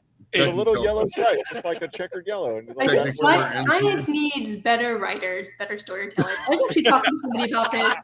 So there are some scientists who are really good at making words sound fun, where we should be terrified of, like polar vortex or snowpocalypse. Like that sounds fun, but also should be a little scared. But why can't we apply that sort of storytelling to things like James Webb finding different galaxies and stuff? Like tell people there are sharks. Find a way to spin a story where they found a shark in space or something. Then you'll get people to click on it. You just need space clickbait. You're just in a different universe. Space Shark coming to FX in the fall. Okay, so one more. This is like a real science question. Okay. If there's a planet in Andromeda, the galaxy Andromeda, a Mhm. planet like Earth, populated with like sentient beings with telescopes and stuff, and they look at Earth, what do they see right now? Well, like, If they're in Andromeda, in a planet around Yeah. some star, and they're looking down on Earth, what do they see on Earth? with Disco? the time delay, I'm not sure. That's a good question. Because I mean, everything like- we're seeing in space is really old, right? It's kind of Right, Yeah. because we're looking into the past, right? Because we see Andromeda 25 million years ago, however Mhm. far it is away, right? So if aliens out there, they're looking down on Earth at Earth as it was when they see it, right? I'm not wrong about this. No, right? you're This not is wrong. like how It depends on the the universe technology they're using as well. It says 2.5 million light years away, something like that. So that's a so long 2.5 million light years. So they're Yeah. seeing what? Neanderthals Mhm. roaming around Europe or what? They're not seeing. They're seeing early civilization. They're not seeing us. They're not watching your podcast right now. Yeah, they're not Right, seeing Tom right. Brady in the Super Bowl. I'll tell you that. Well, wait, was he in the Super Bowl 2.5 million years ago? He's old. Hey, maybe They're actually, watching maybe. the Cowboys win the Super Bowl. That's what Hey, they're that's- watching. That's how, that's how long ago they're looking at Earth. They're watching the The Cowboys. last win. Cowboys Super Bowl. They're watching the first Cowboys Super Bowl, saying, "Oh man, this team is great." But we Right? talked If about. fucking Roger Staubach was a beast, is what they're saying right now. I think we talked about that the last time we talked, Tanya, about like time travel, Uh-huh. where like when if we left here at like the speed of light, like time wouldn't pass for us, right? Like if we're traveling at the speed of light, time doesn't pass. We don't perceive the passage of time. Am I Mhm. understanding this right? You are, yeah. But as we travel, whatever the 2.5 million light years or 2.5 million years, the like time goes on. So we're getting to a place that we didn't see when we left, Mhm. right? So we're showing up today at a place that we thought existed. Like we're showing up at Earth. If we're leaving from there to here, we're showing up at Earth today or 2.5 million years later at an Earth that we thought just had like Neanderthals and stuff roaming around 2.5 million years, like early humanoid civilization, right? Yeah, And then we I'm get just here and we're enjoying watching you try to put all the pieces together. Monkey brain is working. Is it weird that I'm following and I understand that? But so like aliens would look down on Earth and they'd see like some Garden of Eden full of lush vegetation and animals, and then they'd get here and it'd be this post-apocalyptic hellscape full of cities and carbon and horrible things. And they'd be like, And they where are the just land dinosaurs in there, that we- and they're on the set of Wall-E once they actually reach planet Earth. say again, what was that? they think they're going into this beautiful oasis, and they show up. It's just mountains of junkyards and fat humans that can't walk anymore. Yeah, they'd show up to Wally Earth with robots collecting all the stuff and this carbon hellscape, right? So is it fair to say that like is it a safe assumption that we've never been visited by aliens? Is it like is it more probable that we've been visited or more probable that we haven't? I think statistically, the odds are pretty low. If you think about That's what how big the galaxy is. 0, in my opinion. Yeah, but I think to believe that there's nothing else in the universe besides us is naive. I'm Right. naive. That's I think fair. we're the only creatures that exist in the entire being. In this form, I think Yeah. we are the only. There's no Well, other I humanoid mean- type walking around. I think that's just my opinion. I don't know. I mean, it's No. so far out there. You know what I mean? It's so far out there. The way that we look and the things that we need to survive, right? Our need for oxygen and water. I think that's unique to humans. But Right. there's probably other life forms out there that look different, and I don't know, maybe they survive on silicone, or maybe they need CO2 to breathe. Maybe they don't need Right. oxygen. It's just So all what do about you? how their planet And evolved. I get that makes sense to me. Like somewhere in the universe, there's other stuff, but it's like a colony of ants in Antarctica or Australia and a colony of ants in Europe. they don't even know each other exists, and there's no way they would ever like be able to interact Mhm. because ants can't make it from Europe. Those ants wouldn't make it from Europe to Australia, like several generations after the fact, if they got in their little raft and floated across that. Well, and different things just survive in different conditions. What are those little creatures, like the creatures that lived undersea by hydrothermal vents, right? Extreme pressures, extreme temperatures. We would just fall apart. But things Yeah. can live in different environments.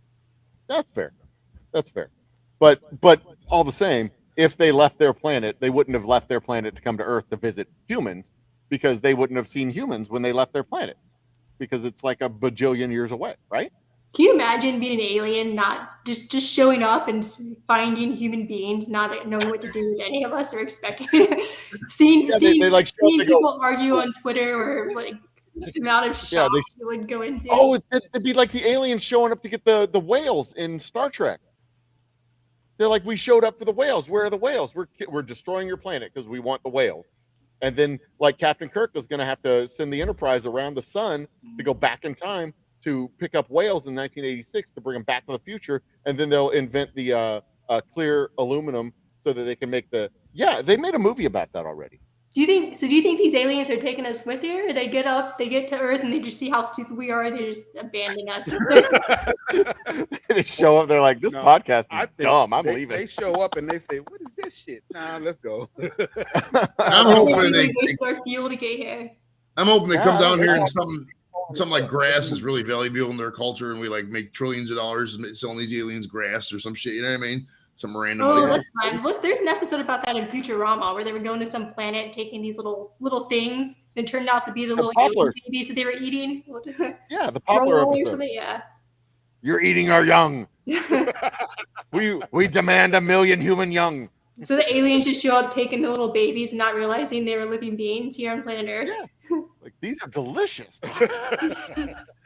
And for the record, they are. Just so you know. Amazingly delicious. Jonathan Swift wrote a whole essay about that. Babies are great. You can cook them, saute them. They're soft little muscles. Yeah, so juicy. It's All a right, so what do you satire. think about this? Y'all don't know this story? Holy crap! This I mean, was what do like a you science- do when somebody tells you babibies are soft and great and juicy? I don't This know was a how you respond science to reading that. in high school. It's a little shocking. Jonathan Swift. It was great. How many hours is into this an live stream? overpopulation problem in London. Let's eat babies. People would have babies and sell their kids. They're great for the poor. It's a great. Oh my god, y'all are uncultured swine. What is wrong with you? I'm from Ohio, dude. What all? I'm not cultured. The fuck? You look at me. We're in It's called a- I'm from Ohio too. That's actually my excuse for not being called. I'm from Ohio. I was born in Toledo. dude, you were born in Toledo? No shit. That was exactly where I was born. I swear to God. I was born in Toledo. We lived in Lumberton. We moved down to Lumberton here in Texas, just north of Beaumont. When I was this many, I was 3. We moved down that summer, and I moved to Houston when I was 5. Nice. Dude, I was born. So in all I Toledo. really remember from Toledo is snow that was about that. Oh, deep yeah. because I was it born in it 76 in was Toledo blizzard because of my dad was- 75 and 76. Yeah, my dad was But I was working like- for Hartford Steam That big. Boiler out in Toledo at the time in '76, and then 2-3 years later we moved back to Cleveland. And then we moved to Chicago for a couple years, and I've been in Cleveland since '85. But yeah, I've been up here. I love Ohio, man. It's an acquired taste. If you don't like snow, it is what it is. I mean, you can't force people to like snow, but if you like the seasons changing and reasonable prices on shit, it's not a bad spot. I mean, real estate in Ohio is not bad. I mean, you can still buy a house in the city for $135,000. It was really weird when we went up there in August and everything was green and it was like 78 degrees and everybody was complaining because it was hot. And I'm like, you people are weird. What? Hot? Where were you born in Ohio, Tanya? I'm close to Joey, Akron, Ohio, a little south of Cleveland. Okay. That's okay. Goodyear, Blimp, home of the We Goodyear. got the polymer industry. The town is known for Goodyear, so the polymer industry, and then our river caught on fire, the Cuyahoga River. So, LeBron James. Well, no, Cleveland is. Only one. You guys get LeBron. We get the River Fire. Okay. Oh, okay, I'm mixing up my Ohio bad facts. They also Like, how many Akron times does it also have has to catch Devo. fire The, to be notorious? Just one. Just once. That's Just all once. it takes. the Toledo's joke is we party so hard the river caught on fire. That's what I always tell people. That's Space Pete. Space Uh, Pea, highly flammable. Non-toxic. but highly no, yeah, flammable. we went up there when we got engaged. We went up there and toured the state because my lovely wife's dad lives in Wapak, Cridersville, outside of Wapak. Her grandparents lived in Columbus. We got engaged in Cincinnati. Visited friends in Toledo, friends of the family in Toledo, and my sister lived up in Michigan, just across the border. So we made this tour up through Ohio, and yeah, it was August and it was beautiful weather. No, yeah. But everybody was complaining because it was hot. I'm like, what's wrong with you people? I need a August sweater. gets hot in Ohio. I mean, well, you guys are from Texas, whatever. You guys are used to like boiling and shit. Yeah. But dude, up here, it, 78. it gets 90, dude. I'm sitting here in the garage like, fuck this, dude. I'm not going anywhere when it's 90 degrees out. No way, bro. 90. Goodness gracious, 90 is December.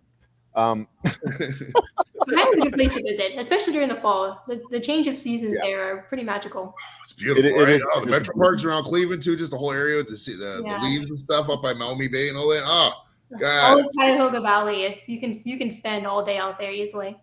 Oh, yeah. Yeah, it is. It's a beautiful, beautiful. A couple days ago, I was wearing my First to the Moon Wapakoneta T-shirt that we picked up at the 50th anniversary of moon landing. 50th anniversary of the moon landing that we picked up in Wapakoneta, where Neil Armstrong was born, the guy who invented spaceflight. Nice. Ohio is very instrumental in the birthplace of aviation. Orville Yeah, Noble Wright was Birthplace born of here. Aviation. We've seen the Wright Brothers Museum, the Air and Space Museum. Oh, it's a beautiful, historic, lovely place to visit. Love it. Absolutely. Yeah, love it. especially I think Glenn Research Center out by Cleveland, they still do a lot of aeronautics research. That's fine. That's like literally 5 minutes from my house. Not even 5 minutes, right down the road. And the Columbus Zoo, where that dude who always went on Carson with the animals that attacked everybody. Bloodbath. Jack something or whatever. I saw him at a party once. I ain't recognize him. My buddy went and got a picture. I was down in Arizona for this. It was called Operation Jumpstart. Basically, people don't even remember this operation. This is 06, 07, and President Bush at the time just funded a lot of money, and they were reinforcing the wall, the whole border wall down there in Texas, Arizona, New Mexico. They had different sectors and shit. And they activated like 6,000 guard guys. And my job it was so easy, dude. It was the greatest job ever. But I got to pick people up from the airport and take them to the border. That was it.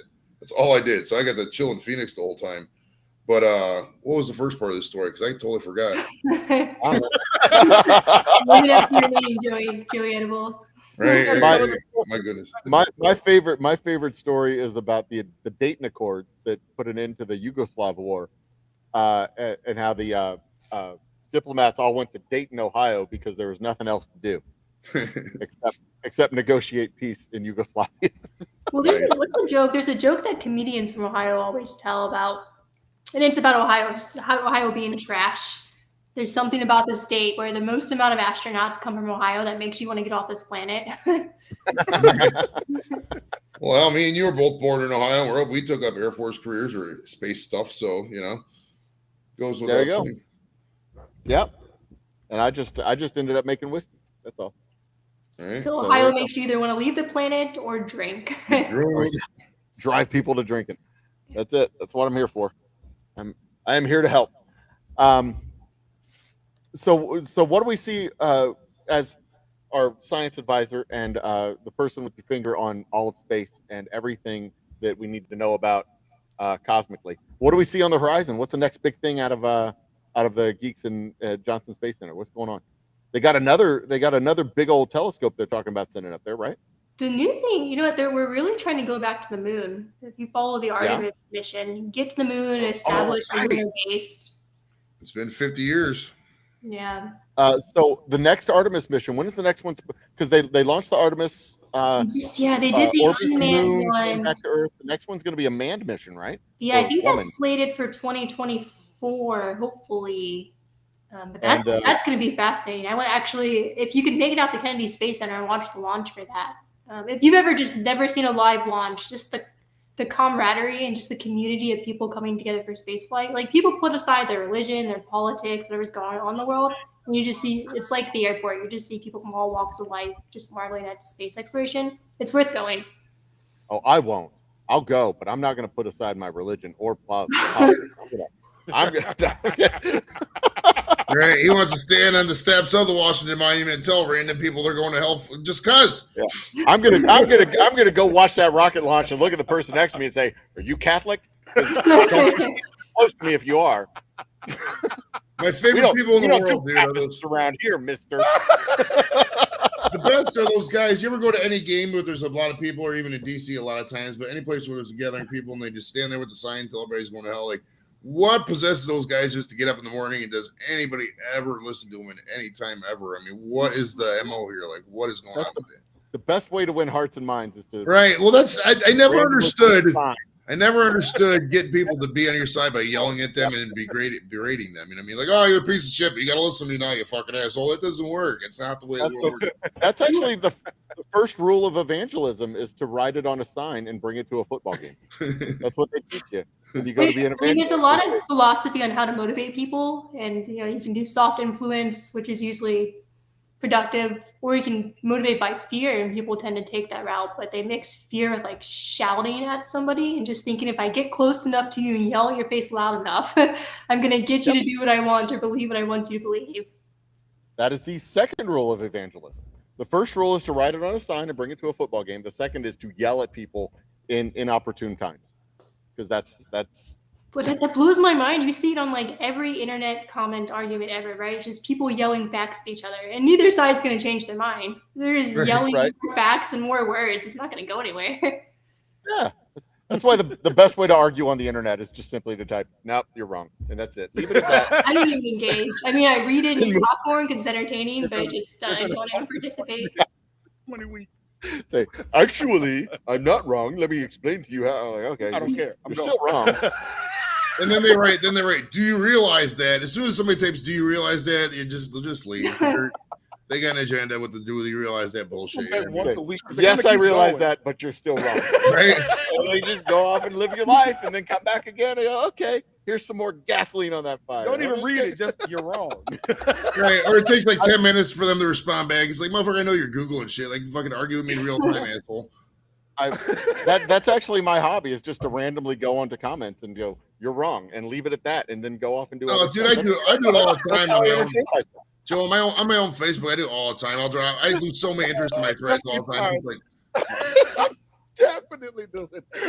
It's okay now that Elon owns Twitter. Right. You can do whatever you want. Okay, so the Artemis mission that's going up in 2024. That's going to be the woman mission, because it's going to be an all-female crew, correct? Mhm. And they're actually going to land on the moon, or are they just going to circle it and come home? I think for the first one, they're circling. I'm trying to remember. The plans keep changing. I think the first one, they're circling.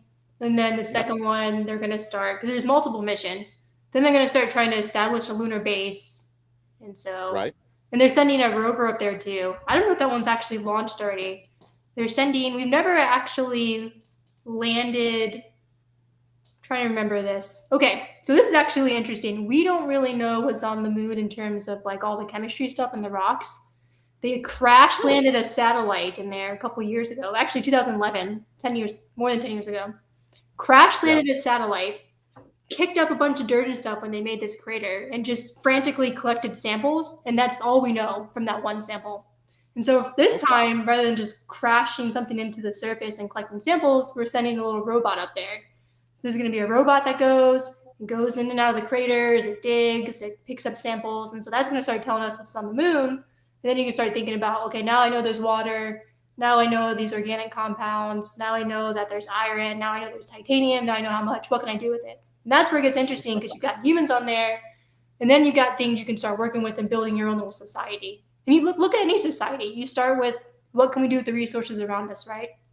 You got iron, you got timber, you've got metal compounds. You can just start building stuff. what if Makes sense. they find out like And that's the a bunch big of challenge gold? on the moon. There's not a lot. Well, we don't know what natural resources they have. Yeah, what if they have a bunch of gold and silver and shit? Is there like a mineral rush? I mean, do we get Oh. a mini? So people think asteroids are the next gold rush. Mining asteroids are something people have been trying to do for a while. I'm a firm believer in that. I think humans are greedy, or humans are going to want to try to make money. It's just human nature. You can try to stop it all you want, and then it gets a little like, what are the space rules? What are the space laws? Who owns those asteroids, right? Oh, yeah. So what happens if they bring tons and tons and tons of gold from an asteroid back to Earth and collapse the market of gold on Earth? Is I that think that, Earth is going to run out of spend, resources one spend day. hundreds of millions of dollars to send a probe to an asteroid and bring back a resource that suddenly becomes worthless because it just floods the market with. And that's just how all Tons and tons resources of kind of go, though, right? You got a product or technology, and something better comes along, or some new source that drives down the cost or makes it more accessible. But especially, Yeah. I mean, all the resources we have on Earth are not infinite, right? One day we're going to run out of the stuff that we need, and so we're going to have to start looking towards places like space to sustain human life here on Earth. So would the silver bullet be something like lithium for lithium ion batteries? If they found that on an asteroid, they bring it back to Earth and they're like, wow, look, now we have all the lithium. We can make all the batteries for everybody because we got it off this asteroid. We got more lithium than we know what to do with. Here, have some lithium.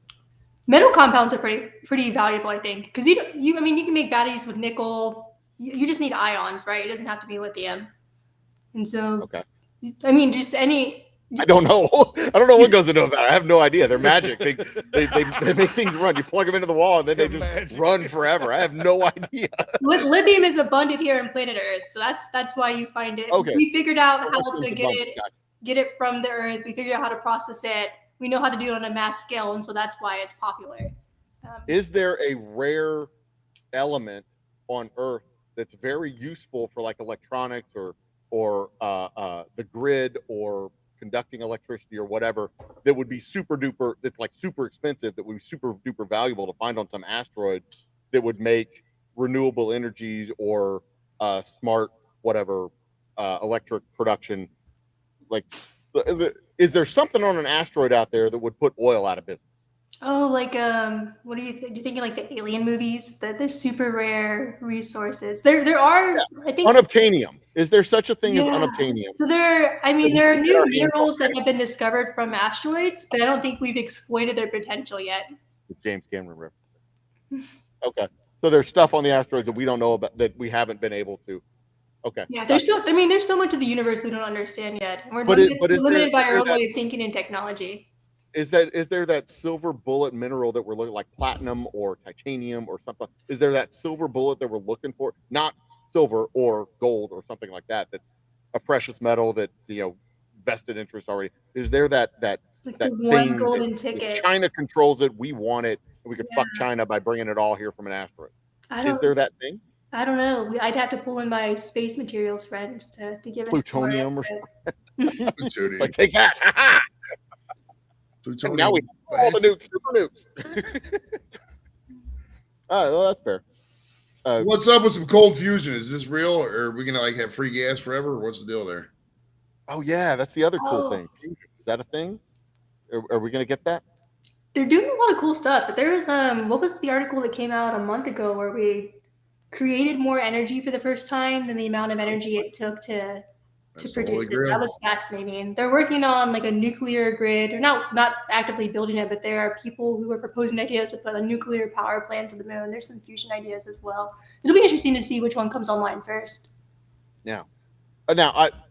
So when I eat like a pound of pizza, I gain like 5 pounds. Is there a way to do that with energy that's like that works? He to wants to make know about energy? the secret space pizza, is what he's alluding to.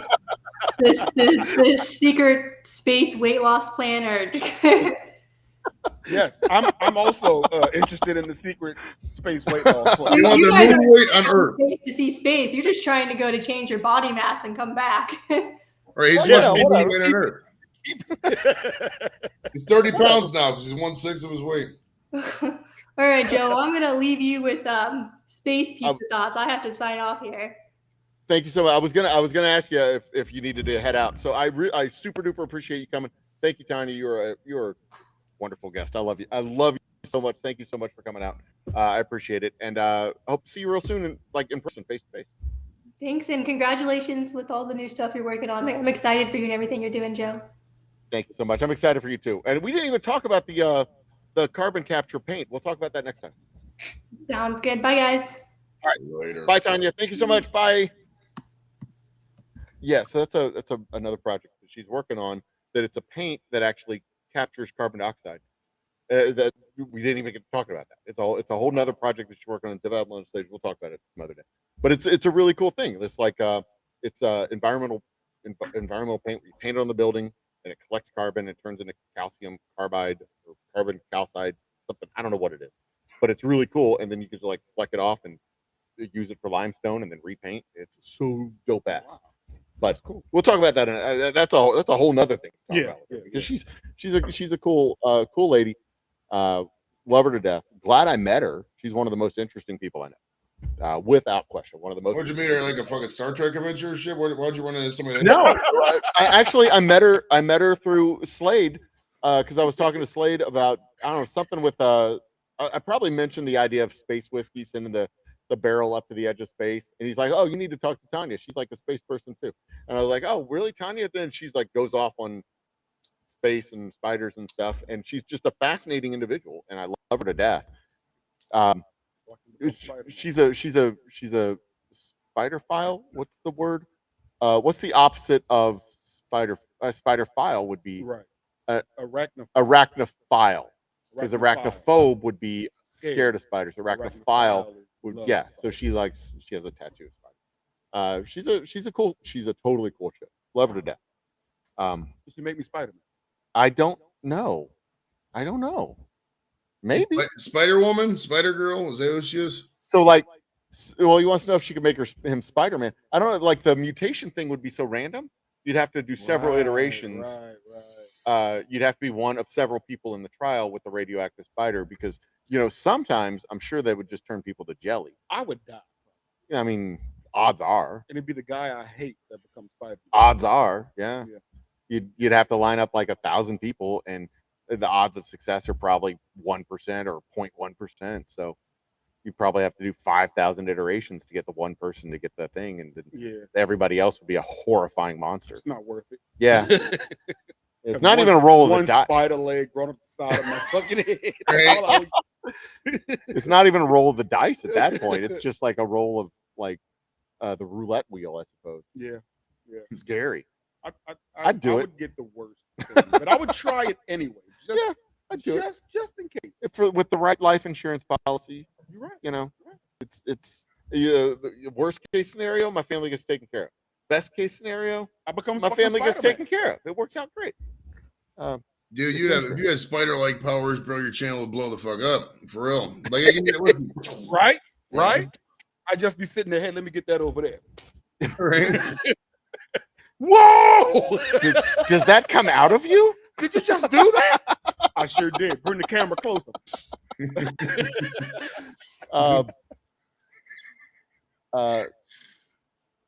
Let's see. I'm kind of half scrolling through chat at this point. There's been a very active discussion in chat, and I love it. The rare earth element. Yeah, Vanessa Katie was talking about rare earth elements mining in space. Cold fusion. Fine. So cold fusion would be fusion happening at or below room temperature, or not at the surface of the sun temperature. The fusion that I don't see why not. I don't know what they would do. He wants to know if we could send cigars to space. I don't know if he said it loud enough. I don't see why we wouldn't. Well, if you remember Total Recall, you can't smoke in the entire colony of Mars due to the limited air supply. So, right. But I'll tell you what, I got two goals. One is either I want to be the first VA rep on the moon, or I want to or a jetpack too. I want to own a jetpack. That's my other goal. I'd love to own a jetpack. I would love to own a jetpack. Oh, that'd be so cool. That would be fucking awesome. We asked NASA why we don't get jetpacks yet. I mean, I know why, because of who we are. Flying into I know each other. Oh yeah, we've seen what we've done as a society. We've seen how we've wrecked everything. We couldn't trust Americans with jetpacks. There's no way, especially in Texas. They'd have jetpack rodeos and shit. Like, we out of control. Yeah. That would be fucking awesome. I mean, hell, rodeo was invented because a bunch of drunk cowboys were daring each other to ride a bull. I bet you can't fly through that hoop. Fucking space rodeo clouds and shit. That sounds about right. That sounds about right. Awesome. Oh my god. Although it would be a lot of head-on collisions. A lot of people flying right into each other. Oh, jousting. Jetpack jousting. Oh, dude. That would, yeah. I'd go to that. Sponsored by Red Bull and Old Humble. Jetpack jousting. Well, at the end of the day, it'd be like the Jetsons. I mean, they'd have to put these flying cars in specific lanes, and there'd be backups everywhere, so it wouldn't be worth it, Yeah, but like Neil deGrasse Tyson says, we're not going to get flying cars because of death from above. it's already bad enough on two dimensions, 3 dimensions, 2 dimensions. I wanted to Well, ask her about that Neil deGrasse Tyson because the more and more I look at that guy, I think I'm not saying he's all full of shit, but I think he's more of an establishment than a free thinker. You know what I mean? Does that make sense? Like, well, she did say that some scientists are very good at marketing themselves. oh yeah. I mean, they want to be I entertaining. think that might have been like a sidelong like nudge at Neil deGrasse, but she didn't say any names specifically. So Right. Well, him and the Bones guy and a couple other guys. It's like, you know, Bones guy. the people act like they're so smart and this and that. It's like, well, motherfucker, why are you broke? You know what I mean? How you that broke and that smart? Obviously not that smart to be that broke. You know what I mean? So it's like, you know, I mean, what do you want me to say? I got 4 PhDs, so motherfucker, $250,000 a day, you make $80,000 a year, and I make more than that. And I didn't fucking, You think you're so smart, Dr. Tyson? right? What's your fucking What have you ever discovered? Well, I discovered the Pluto wasn't a planet. Oh, God. right? Oh boy, he just made Yeah. up something we can't Well, prove. besides, Right, they can say Pluto's a super planet. They can say Pluto's a sun. Pluto's another planet. We don't fucking know. Pluto's like 8 billion miles that way. How the fuck we know about Pluto? We're just taking the word for it. Hey, Dude, I mean, we know it's not made of bubble gum. we don't. Yeah, we assume we don't know. Fuck, could be. That might be Beautiful, what beautiful. Spider-Man going to Pluto. All right, guys, I'm going to jump. I do got to work in the morning, but thanks for having me up. Much love, Joe. Appreciate I it. appreciate All it, right. Joey. Thank you for joining me. Hell This yeah, is man. fun. Heck Do yeah, this bro. again. For sure. Talk to you later, brother. We'll see you around, and good luck in these 4,000, man. Got to keep at it. Just keep doing these streams, bro. We'll see you. All right, man. Talk to you later. See you, brother. For sure. All right. I'm going to I gotta check something out there. You Okay. So I guess it's okay. I guess it's all on me. Well, I got cigars. Y'all like cigars? That's all I know about. Really is cigars. I got 2 lines. I got one called the Signature. It's Maduro and medium body. And I got one called the Saint, which is named after my dog that passed, and it's full body. He was a black lab, so it's full body. It's full Maduro. It's got a lot of flavor in it. What details you want? What details you want? Because I got all the details. So the Saint is look something up while I'm here. There's something next to the moon. I don't know what it is. It looks like it might be Jupiter, or I think it's Saturn. It looks fucking awesome. oh really? Yeah. Tell me it's out there. I just got So the Saint is a dark Maduro wrapper. I have 2 Ligero fillers in it, and I have an San Andreas binder in it. The Saint is a Oscuro Maduro wrapper. It's got these cigars you made for your company. Yes, I made these cigars for my company, the Herfador. Well, I didn't make them, but I have a farm that makes them. They come from a farm. They grow the tobacco, pick the tobacco, age the tobacco, roll the cigars, and they send them to me. The Saint is a Oscuro Maduro. It has 3 Ligero fillers in it, and it's got an Indonesian binder. And it's a transition. You know what transitions are in cigars. Transitions are amazing. I'm looking at my Star Trek. I'll be right back. Keep going. Okay. Don't mind me. All right. Yeah. When you So see something in the sky, you got you're to like, what the check hell it is out. that thing? I want to find out. It's a planet. So yeah, Vanessa, if you like cigars, they're great. They're great flavors inside of the cigar. Not flavored, but they have great flavors in them. The Saint has like a lot of nuttiness, toastiness in it. That's what I get from it. And the Saint has more of the leather and earthiness in it. And it has cocoa and chocolate, dark chocolate, and the transitions throughout it are crazy. If you want to buy them, you can go to theherfadorlounge.com and you can pick them up right there on my website. I'd greatly appreciate it. because I want to stop driving these buses. So let me show y'all what I'm seeing outside. I'm going to rudely interrupt my Ain't friend no here. rudely. So check this out.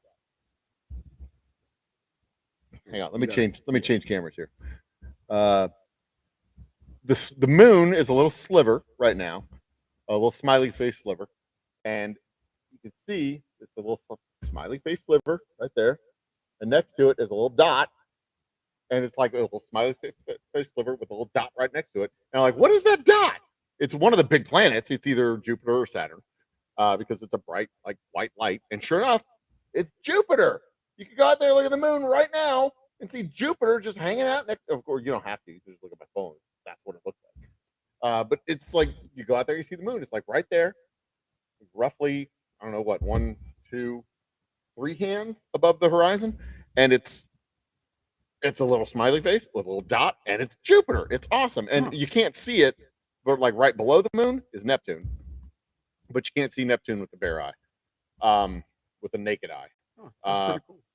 But right below it is Neptune, and earlier, is it earlier this month? Yeah, earlier this month there was like arrayed across the sky with Venus and Mercury, Venus, Mars, Saturn, Jupiter, the Moon, Neptune, and Uranus, like all across the planetary plane. It was just like awesome. But you could, I mean, you have to get up pretty early to see Mercury and Venus, but yeah, the others are over there. Yeah. It's just totally cool. The shit you see in the sky is just amazing. That is amazing. And we're out far enough. We're close enough to the city where you can get plumbing, but far enough away where you can see stuff. So, That's amazing. so there you go. That's what I saw. When that's a state, is Jupiter flat too? No, only apparently Earth is the only flat planet out there.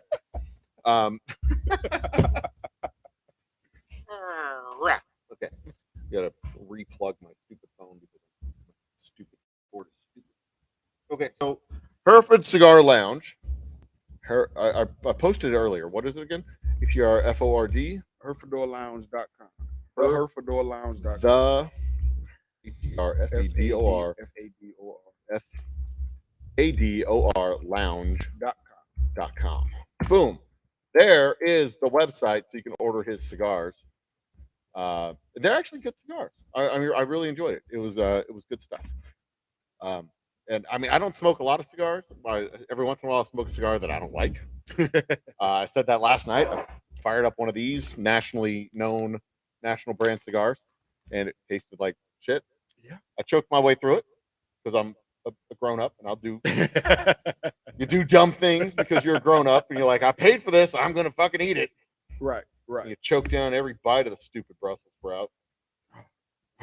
See, they're horrible. Not the only one. They're terrible. They're awful. Brussels sprouts smell like fart. They taste like ass and smell like fart. They're the worst.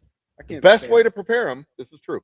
The best way to prepare them is you get a nice little olive oil, get it hot, cut the Brussels sprouts in half, saute them in the olive oil, and what happens is the olive oil helps to braise and roast the Brussels sprouts, but more importantly, it lubricates the pan so you can just slide it right into the trash. That's where I was going with that. That's why I was It hoping makes you a- were going with It makes a that. satisfying plop when it goes into the bottom, and if you saute them enough, they're soft, so they like smoosh down to the bottom when you push everything else in, and they don't poke through the trash. Right. That's the only way to eat Brussels. Yep. Exactly, and then you can eat something good. So there you go.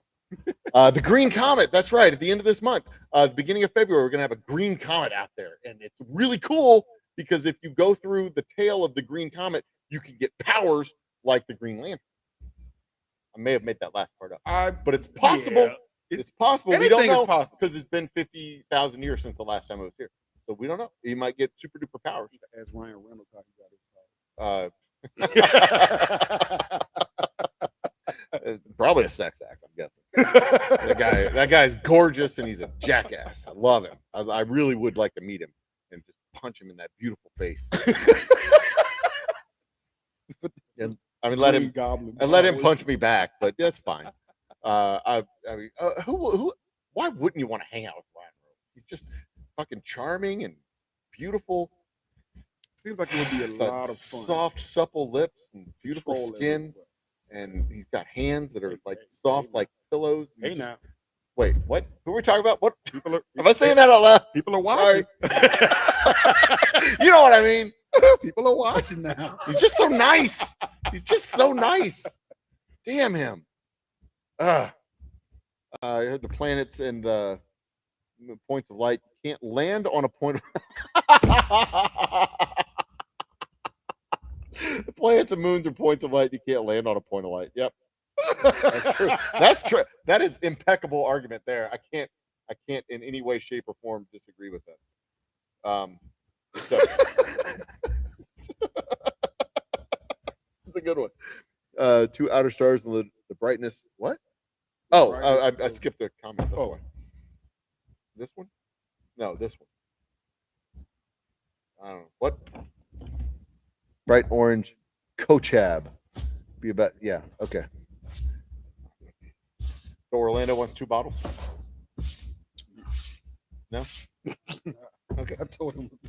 They're $60. They're $60. I'd give him a discount if I wasn't going to sell out, I'm getting. but I'm going to sell out. He can't have a discount. Nobody gets discounts on my whiskeys unless I need to sell them, and I don't need to like give a discount to sell my whiskeys. They're going to sell out. Like for real. Like all of this, the distributor said, I want it all. And I said, whoa. We're releasing it to the public first. So at least 5 of those cases are spoken for. Mhm. The next 5 I expect, or 6, I think. 6 are spoken for. The next 5 I expect will be picked up on day of Friday or Saturday. And then after that, everything else goes to the distributor. So that's spoken for. That's the distributor. Unless we sell that out too. And then the distributor will just have to wait till February. Because I love my people. Because I got to leave here with 1 week. That's fair. I can hook you up. I drank that bottle. I wrote on the back of every single one of them. Does this one have the stuff? No, this is batch 4A. These other batches. I wrote batch 6 gallons or 6 months, 5 gallons. Batch 23. Oh, wrong camera. Batch 23-04-01 or -01-4. Changed the numbering paradigm on the rest of the bottles. It's 2304-01 because it's the first batch released out of, or the first release of batch 4 in 2023. Okay. So 2304 is the year and batch and the first release. So last year would have been 2204-01, but I didn't have that number in sequence for 22. So Yeah. so there you go. Oh, Easy Street with Jen is out here telling us that she eats garbage. I see that. Sorry, Jen. Don't I mean, breathe into your microphone. not everybody gets to eat food like normal people. You just had to eat. You had to eat raccoon food. I'm sorry, sweetheart. That's unfortunate. Oh, I for you. hate raccoons. Because of their fucking hands. They do look like people. They got little thumbs. They got little thumbs. They It's weird. eat like us. Yeah, well, they eat crap like us. They go into dumpsters and eat our trash, I mean, which is no doubt where she got her Brussels sprouts.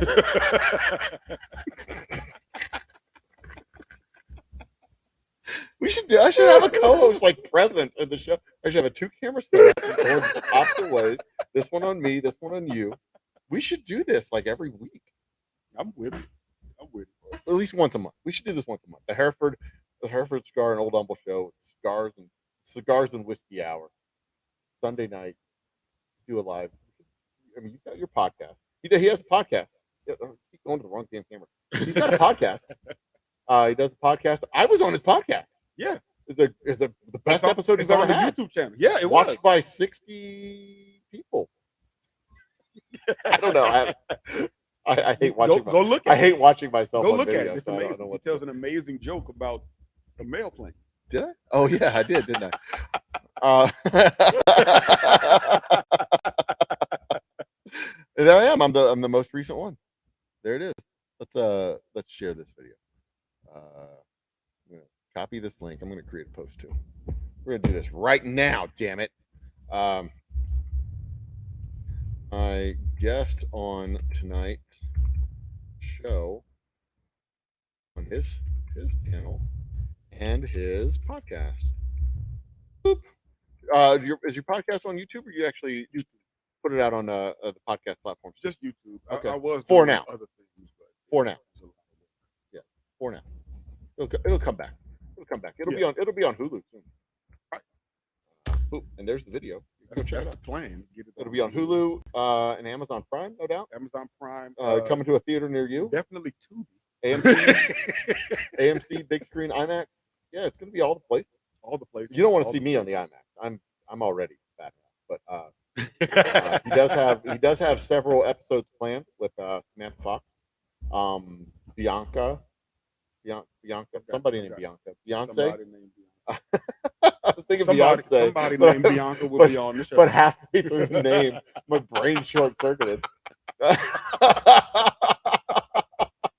16 quarts of Boston baked beans. What? Are we wrestling? What?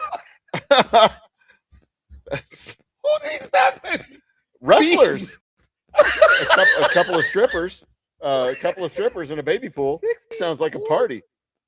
party. Vanessa's gonna buy a bottle when she gets. She's been talking about coming down to Fort Worth and then driving just down to Humble because it's right down the street.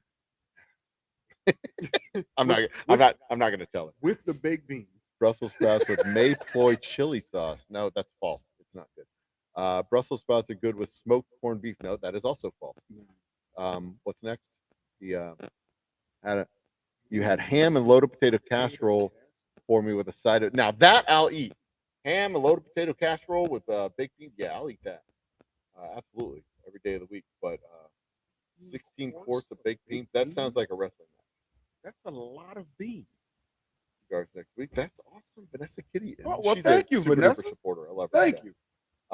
And made 16 quarts. Now, for real, a kiddie pool, 16 quarts of Boston baked beans, and 2 performers sounds like a great weekend.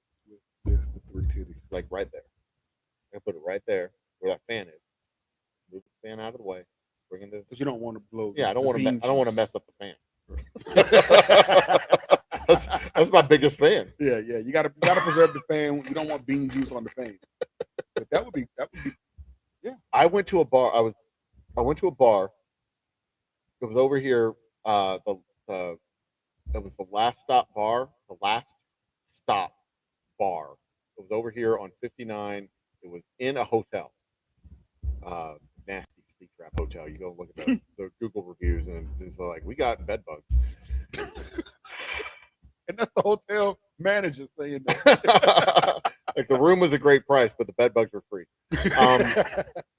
I go in there, I talk to the owner, and I'm like, I want to do a promo with my whiskey. And he says, yeah, come on Saturday night. We're going to have a good crowd. And I'm like, okay, cool. So I go in on Saturday night, and I swear to God, it was an oil wrestling match. They were doing oil wrestling that night. And I go in there, and like, we're doing the promo tonight. She's like, yeah, we're going to have a great night. We got these people. That's my reminder to lock my car. He's like, yeah, we got these people. We got this. We got your drink, your whiskey at $2 shots. And at 9 o'clock, they're doing an oil wrestling match right over there. I'm like 9 o'clock? That's awfully. Wait, oil wrestling? What? He's like, yeah, you don't want to miss this. Can they Like- hold a bottle while they do? I'm like, all right, I've never seen this before. I mean, we live in Humble, and like anything can happen. We have a bingo parlor that does midget wrestling. Wait, Yeah, we do. we're not gonna blow past that like you just didn't say that. We have a bingo parlor that does midget wrestling. That like the Backyard Wrestling Federation at the bingo parlor. We do. It's up there. It's in downtown Humble proper. I've got Like to make a literally trip across for the that. street from the city hall. I've got to make a trip to see that. There's City Hall, Big Lots, the bingo parlor where Shamrocks and Chinese food. It's like, yeah, City Hall. And there's Anyway. midget wrestling. Occasionally, I don't know when the last time they did it, but now that we have the Civic Center, they've moved some of those big events to the Civic Center. Big events. Good one. But yeah, I go into this bar. He's like, yeah, they're gonna do or oil wrestling later. I'm like, Jesus Christ. Okay, so I'm like, I don't want to hang out for this, but I kind of have to. Yeah. Like, even if you don't want to, you have to hang. Like, even if I wasn't working, I'd be like, got yeah, to. I want to like check this out. got And then to at the see same time, like, do I oil want my brand associated? Yeah, of course I want my Why brand not? associated with this. But I like People this- who watch oil wrestling drink whiskey. full on train wreck happening in front of me at this point. Like the wrestlers show up, and this is not the wrestlers you want to see doing oil wrestling. This is like when you show up, you know, you have in your head the idea you're going to go to a massage parlor and they're going to bring out the models, and you're like, oh wow, I get to pick which one I want. No. This is like when they bring the models out of the massage parlor, and you're like, okay, not you, not you, not you. I guess I'll let you stick around. Fine. You're picking the least offensive, least evil, least bad option at this point. You know, the waiter comes out and he says, which Brussels sprout dish would you like? These were definitely retired, not even call girls. They were like definitely retired prostitutes from the 70s. They had seen their best days. They had seen their daughter's best days. They've probably seen their grandkids graduate. And it was like, oh wow, their bras were belts. Is what I'm trying to say. Yeah, It was, no one wants to see that. it was something. It was one of those things where you're just like, give me that. I mean, I'm not saying I didn't get aroused. I'm just saying it was awkward. Why It was- am I aroused? It was awkward while it was happening, is what I'm saying. It was just weird. Midget chucking? We don't do that. That was a thing? That's not civilized. But yeah, that was a thing at one point. They did probably did on Letterman show where they, you know, tossed them up on. They did it in Wolf of Wall Street. Wolf of Wall Street. That was one of the things they did in the movie Wolf of Wall Street. They were tossing midgets up onto a Velcro wall, just chucking them up on the wall. What are these fucking sports? I don't know if the that- street with Jim says that- cat juggling, as long as there's no cat juggling. If Was you that a can't thing? if you can't bet on it, it's not a sport. It's just an exhibition. So midget chucking would be just an exhibition unless it's sanctioned Well, by a you governing can't body. bet. You can bet on midget chucking. Unless it's sanctioned by a governing body, it's frowned upon. I mean, you can bet on whatever you want, but you know, Right. Yeah. it's got to be sanctioned by a governing body, which is why I created the Interspecies Boxing Federation so that you can bet on the fight that I'm going to have with a kangaroo. Now that would be amazing to see. I just gotta call the Civic Center and get it squared away. That would be amazing to see. And there's like a We've seen a guy punch a kangaroo. the behind the scenes story to this video is going to be hilarious when I finally come out. The story behind the story is it's been a walk, I tell you. It's been a journey since. Okay, so in 2020, March 2020, the apocalypse started. Right. And I start taking my channel seriously, and I start talking to I start taking my channel seriously, trying to get subscribers, trying to build the channel, and I start saying shit like, you know, if we get 1,000 subscribers by the end of the year, I'll pour all the gasoline on me and light it on fire. I'll cut off my left hand. We did some skits with my wife where I'm like, I pulled out a cleaver. I said, I will chop off my left hand. She walks out. She says, nope, and she walks off. And it was funny. It was funny little videos, all with the wrong video format. I can't use any of them. Kind of a kick in the nuts. Yeah. But you know, one of them stuck around. Calling Jeff with a G, calling Scap the Clown. Like, okay, so how do I do it with the bear, with the muskrat trap on? And then my wife's like, "What are you doing?" And this was a great one. And I'm like, I have Scabs on the phone, and I'm talking to Scabs. And I hold the phone, and he says, "Hi, Melissa." You can hear him on the video. "Hi, Melissa." Says, "Why?" And I look at the phone, and I look at her, and he says, "He's looking for porn."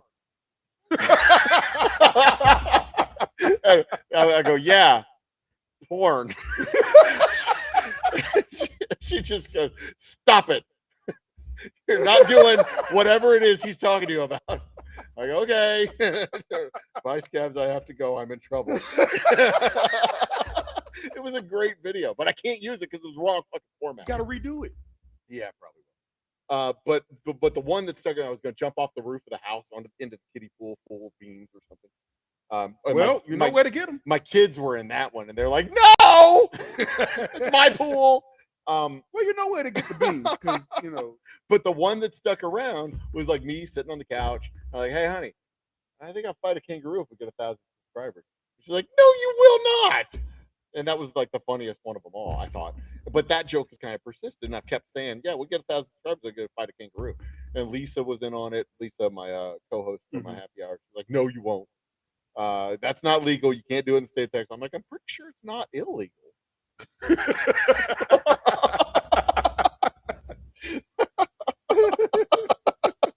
Which is an important distinction, because there's things that are definitely illegal and then things that are not illegal but not conceived of by the law. Right. You know, Right. the law wasn't thinking, well, we should we make a law about putting broomsticks up butts?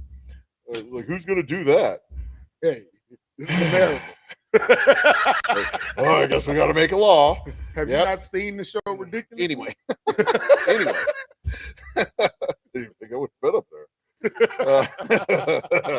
So anyway, the one that stuck around is fighting a kangaroo. It just turns out that on 59 and Beltway 8, right over here, just south of Humble, is this little petting zoo aquarium thing, and they have a kangaroo display.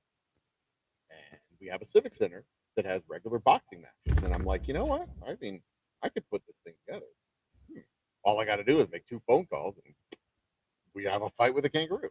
What's the worst they could do? Say no. Let's make them say no. Actually, God wants to box the kangaroo. the worst they could do is probably say yes. Let's do it. The worst they can do is say yes. We'll sanction it. Do it now. Yeah. In fact, why don't you come to the marina? We'll put up a boxing rink here at the event center. Like, oh shit. Really? So then yeah. Wow. So yeah, but there's the phone calls I need to make, they will be televised. We will record it. I will share with y'all. We will do the whole thing. It will be hilarious. And I mean, maybe y'all fight a kangaroo. Maybe I won't. Maybe I will. I'm going to try at least. I'm going to make the phone call. That would be amazing to see. Just don't let them kick you in the nuts. Well, the plan is to go into the Blitzkrieg attack. Uh-huh. The kangaroo will be sitting there minding his own business, eating his curry or whatever fucking kangaroos eat. I don't know. And I'm just gonna go in there, jump the fence, and just start wailing on the son of a bitch before he can hit on my girlfriend, because that's what they do. Yeah. And You then gotta- just you gotta wail on. Make And, sure they don't get one of the ones that live in the gym. yeah, You know, yeah. you've 'Cause they seen just, I've seen it. I've seen the cartoons. I know what they do. But yeah, I figure the Blitzkrieg attack is my best opportunity, my best chance to get the upper hand and knock him down and win the fight. And that's what I'm gonna do. I can see that. I And can see that. yeah, he's minding his own business, smoking a cigar, doing what kangaroos do. And I'm just gonna go in there just with like a blinding flash of pale white light, just blast him. You would have to. Yeah. Because it kicks you in the nuts. Yeah, but why would he? He wouldn't even expect it. Why would a human jump the fence and attack him? He'd be looking He like, doesn't know he's in Texas. What's this guy? Like that Monty Python skit. They're like looking out the window, and there's the night way over there, and he looks at the, and he's like, he looks out there, and then all of a sudden, stabs him in the neck. That's what it'll be like. They're exactly like that. The kangaroo, like, what are you doing? What are you doing? Or, poof, he's out, and I win, and I'm standing over him with my, suck it, kangaroo. Vanessa says the kangaroo's gonna put the smack down. No, Vanessa, I'll take that bet. It's a sanctioned fight with the Interspecies Boxing Federation, ISBF. I'm definitely in attendance for that. We'll have a whole undercard with that. Goats versus alpacas, dogs versus coyote. That's a fair fight. German Shepherd versus a Texas coyote. Armadillo versus a possum. Girl versus llama. Armadillo versus porcupine. Oh yeah, porcupine versus hedgehog. Yeah, Not Sonic. Regular. yeah, regular hedgehog. Yeah, you can't have superpowered animals. That's unfair. Right. That's outside of the rules of the sanctioning events. Of Right. the sanctioning, whatever. Say Wesson party. Oh, that's Wesson the oil. oil. Yeah. God no, slip and slide. Lord, that's a state ban. Oh, a state banned midget checking in the 80s. Yeah, okay. Jesus. Oh, that's you. Yeah, that was No cat juggling. Oh, we could do that as an exhibition in the ISBF. Starting off with cat. Little cat juggling. I know a juggler. I don't know. Send her a message real quick. Hey, you want to juggle some Uh, cats? Message to Bex, my buddy. I should just call her up out of the blue. Say, hey, Bex. How you feel about juggling cats? Becky. Or a box Oh, of it's a- kangaroo? I know her on Instagram. That's why. I'll text her later. Hey, no, you're a juggler. Juggling, a mixed juggling, cats and dogs, 3 of each, Pomeranian. puppies and kittens. Pomeranian. Maybe. Because they yap. Mm. Mm, they- Well, we're not going to juggle your cat, Vanessa. God, that would just be wrong. You don't get Ah, we someone's cat. we You get go find strays like civilized people. You juggle strays. Midget bowling? Yes, that's a thing too. I've heard about that. Oh, yeah. What have I been They doing? just like slide them down, but you can do it with any small. You do child bowling too. But make sure they wear a helmet because they got the soft skulls. Oh, babies. Not the loose neck babies. And Yeah, once they get the neck, They got muscles to right, be 1 or 2. They got to have a minimum age. Yeah. You don't want to throw newborns down there. You know. Claremont Lounge. Blondie is the headline. So she's a new. Oh my God. Yeah, Blondie is that. But that would be how old Blondie is right about now. Yeah, that sounds about right. You can call me. She's 70, but she can call me. Oh, hey, look, we have a new special guest, Landon from HOC Studios. My man, Landon, how you doing? Good. I'm trying to find a freaking place to get some quiet in this house. Bathroom, Yeah, it should be, but there's too much of an echo. every man's sanctuary. Yeah. So what's going on? I'm sorry I'm a little late to the party. That's all right. I'm gonna. This is my cigar guy, Ray. He's gotta Hey, head out. buddy. What's going on? I'm gonna shake his hand, and he's gonna depart, and then we're gonna talk about our special release. How's that sound? Sounds good. Appreciate you coming out, man. He wants to get a bottle, so I'm gonna get you a bottle. All right. And I'll ring you up, and you can do all the stuff. You can talk about your cigars. I'll ring you up. Give me your card. Yeah, again, it's on me. I got cigars. Hey, buddy, if you ever want to do business, I'm your guy. Oh, okay. Well, you can follow me Instagram, RayTrueLife _, or go to my website, theherfordorlounge.com. I've got cigars. I got 2 lines out. One of them is the signature. It's a Maduro wrapper with a medium smoke, and the other is the Saint. It's a full body smoke, a Oscuro Maduro wrapper, and the transitions in the Saint are crazy. Love it, man. Yeah, man. I've been trying to Rose. work with the guy. He's an actor named Randall Reeder. He wanted to do a cigar line too, and I think we talked about you a while back. So I may get with you, man, about some cool stuff coming up. Okay, cool. Let me know. I'm with it. Sounds good. Definitely with it. Hold on 1 second. Okay, not yet. Okay. So yeah, I guess I'm gonna keep talking. Yeah, man. Keep the stream alive. We're good. Keep it alive. Coming. Keep it alive. Yeah, so follow me. The best way is to follow me on Instagram, and then we can work from there, change information and all that good stuff from there. $65 after tax, worth every penny. Oh, there you go. Card. Let's see this live.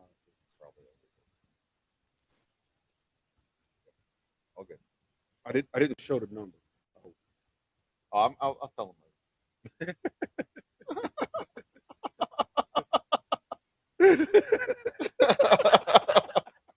All right, so if y'all want to know how to buy stuff with this card. Now, there's 2 details I want to show y'all.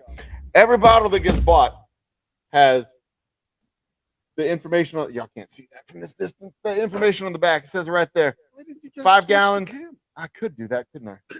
God damn it. Hold on, Landon. Let me switch cameras real quick. HP. There we are. It says it right there. It says the details: 6 months aged, 5-gallon barrel, batch number 0423-01, the first release from the fourth batch of whiskey released in 2023. But also, here on the side, every bottle gets signed by the maker himself. So there you go, my man. Enjoy. That's for you. I will definitely enjoy. It's not going to last a week. Well, that's why I said people ask me how long does it last before it goes bad. I'm like, I have no idea. Yeah, Never had whiskey gets go that bad. far. Good whiskey doesn't go bad. You drink it. Drink it. All right. Emma has also joined us. She's in the background there. She will be joining us momentarily. Thanks, Ray. We'll talk to you later, brother. You go away. Come on. Go. Shoot. All right. So, tell you what, Landon, I'm going to have you here. I'm going to bring my good friend Emma Dilemma up with us as well. Emma, how are you? I'm doing great. How are you?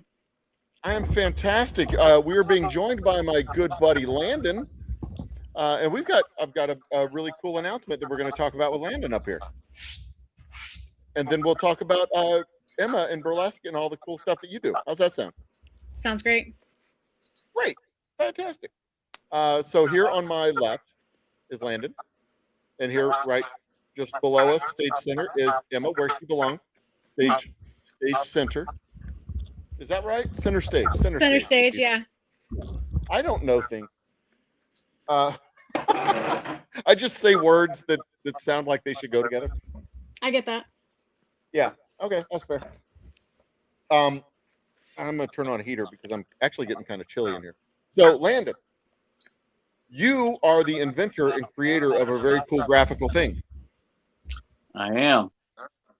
And it's possible that our folks, well, certainly folks in Houston have seen it. Some of the folks in chat may have seen it. It is the graphic, which is the... I don't know what we're calling it. We're calling it Gangster Mac, Mac Attack. It's taking on so many names of different variations. But yeah, the Mattress Mac gangster logo that went viral. I think if I look up Gangsta Mac and look at the images, there it is. It shows up right there in, where is this? Pinterest? Etsy. Oh, Lord. RSC. This looks like one that was stolen from you. They're all stolen. I wasn't smart enough to copyright it. Let me find the that's the Google search. There it is. This one right here. Is it showing up on screen? No, of course not. There you go. There it is. Gangsta Mac. There it is. So y'all may have seen this during the World Series when Mattress Mac, local millionaire mattress store owner, furniture store owner, and crazy person. It was all wasn't it it was a national story that he bet on the Astros and won like $70 million. Mhm. Well, the national story went whenever him and the what's the Phillies and they're in Philadelphia. Yeah. When he had, that's when national when he and the fan were going at it. Yeah, and that's when the Gangsta Mac logo took off, or the graphic took off, and you were the one who developed it.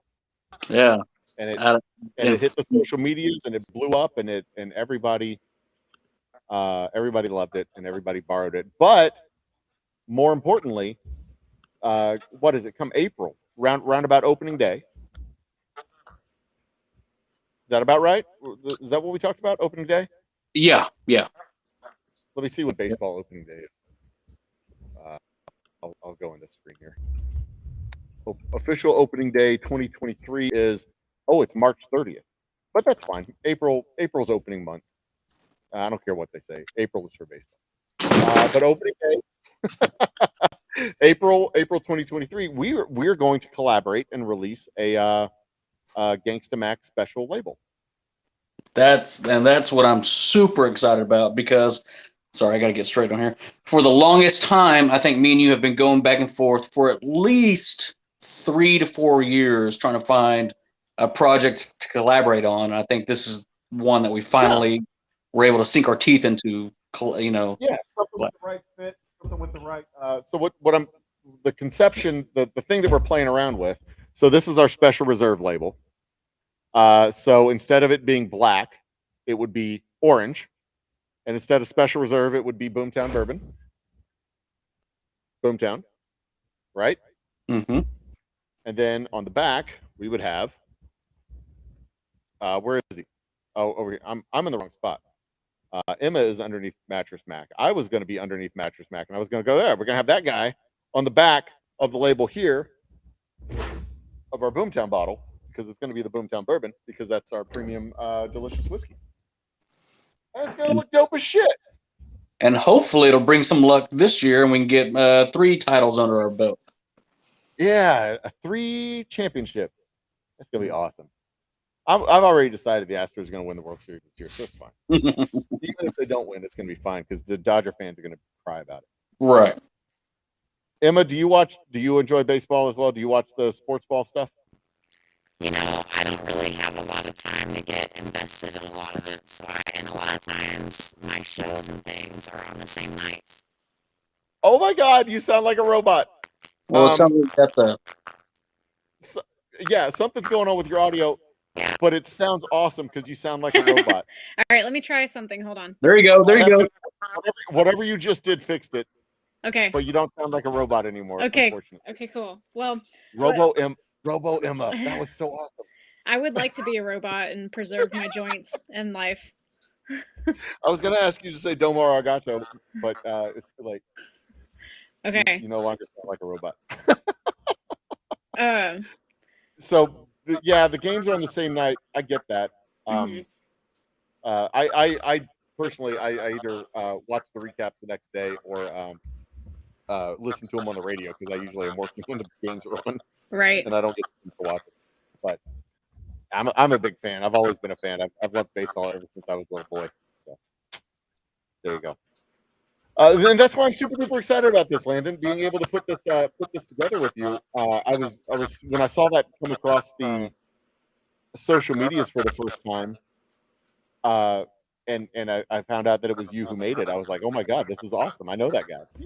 Yeah, you're not the only one that had that light bulb. I had so many people retweeting it. People I've worked with or did designs for, some local celebrities as well. And when they found out that I was the one that did it, the consensus was, "Well, no, of course you freaking did. You know, you're like a graphic horror." Yeah, kinda.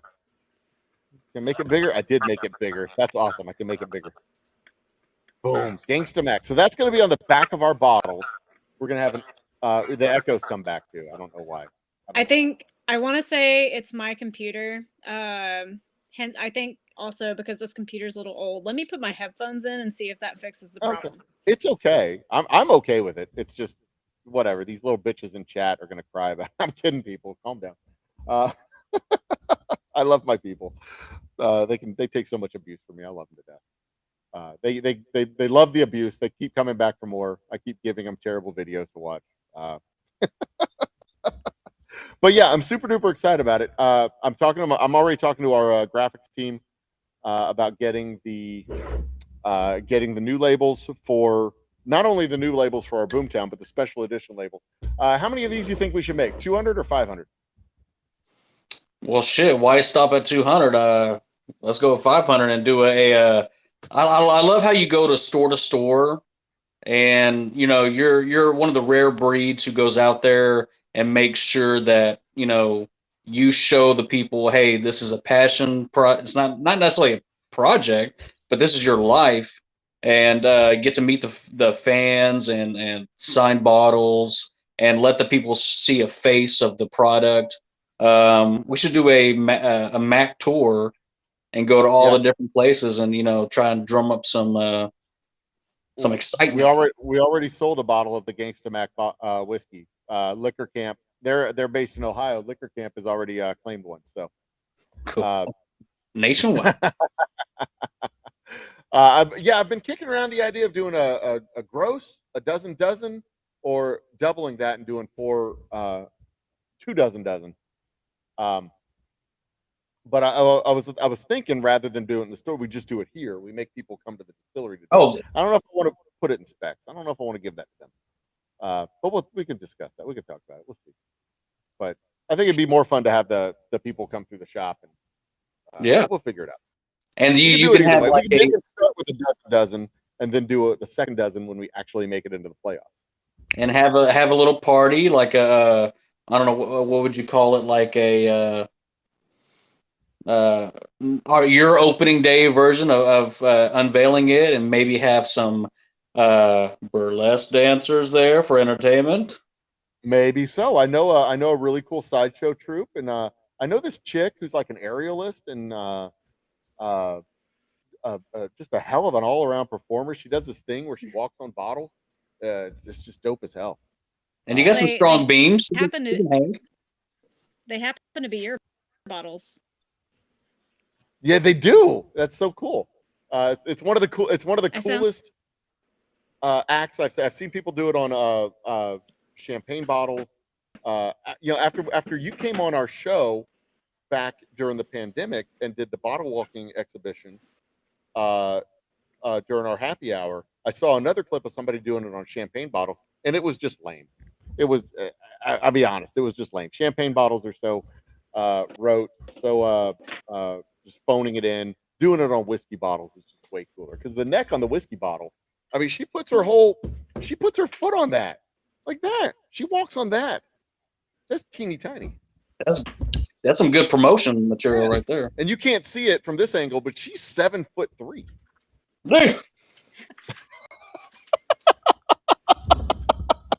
If she's standing on a chair. Yeah, exactly. A chair on a table. But that's cool. That's super duper cool, Landon. I really do appreciate you coming and talking about this. How long you want to hang out for a little longer? Or you got to go back to your family. I got to go put the babies to bed. All right, man. Well, I appreciate you coming out. I appreciate helping me unveil this, make this cool announcement. We'll have actual art and graphics for it in probably a couple of weeks. I need a good JPEG or PNG bitmap, whatever, some kind of file that I can use to send to our graphics guys. And we'll, Are you worried about his shirt where it says Astros? Would you want me to change that and put Old Humble on it? Yeah, we got to get rid of the logo because the MLB is a bunch of assholes. Yeah, I can change and put Old Humble on it for you. They have a lawyer whose name is literally Stinky. I kid you not. Actually, I'm not sure that's entirely true. They have a lawyer who has a really funny name, and I couldn't remember it, so I think it might be Stinky. I wish I hired a fucking lawyer. But yeah, I have gotten a cease and desist letter from the Astros already once, so I don't want to get a second one because they don't like that, and Lisa doesn't like that either. When I get a cease and desist letter, I call her up and say, "Hey, I got a cease and desist letter." She's like, "You sound awfully proud. That's not a good thing." Like, yeah, but that means somebody noticed me, and that's kind of cool. Right. All right, man. We'll go put those babies to bed. We'll stay in contact, and we'll get these graphics and all the stuff done and get it all taken care of. Sounds good. Appreciate it for having me. A pleasure to meet you too. Talk to you later, Landon. See you, man. Later. Bye. Boop. Yeah, so that's my big like super cool announcement. We're gonna have a special edition label in April with Gangsta Mac, and we'll start with 240. What is that? 248 bottles. The gross is 144 times 2, right? Wait, a dozen 12 is 144. 2 dozen is 248. So we'll start with the first gross and then go with that. Yeah, that's it. Okay, all right, that's enough math content. No more of that crap. That's no use for that. How have you been, Emma? Do I still sound like a robot? No, you don't sound like a robot anymore. Okay, I sound like a robot. You sound like a robot in your ears? Okay. There is a delay Yeah. on the audio. I can tell that you're having some kind of audio because when you're hitching when you talk. All right, It's like I'm just the gonna audio coming into your mix the ears is not the same as the audio coming out of your voice. I'm gonna take the headphones off. Okay, take the headphones off. Deal We'll with deal the with- echo. We'll deal with the echo. It's easier. That's fine. 'Cause it's funny when if you have audio coming into your ears that's not synced up with what you're saying, it confuses the brain and you can't speak right. And I've never seen that happen, but I've read about it. And actually watching that happen was kind of funny. Can you hear us yet? Are you good to go? You're not good to go yet. Are you there? Are you there? Are you there? Are you there? You can't hear me at all now, can you? She unplugged her headphones and now she doesn't have audio. Poor thing. No worries. Just get it worked out. Get it taken care of. That's fine. No problem at all. So the Gangsta Mac label is scheduled for April 2023. Emma, my lovely guest just down here, she is a local. She's a Texas-based performer, burlesque, aerialist. She does amazing work. I've seen her in Dallas. I've seen her down here in Houston. Those are the only two places I've seen her perform. How about your phone? I don't know if you can hear me, but you can connect through your phone.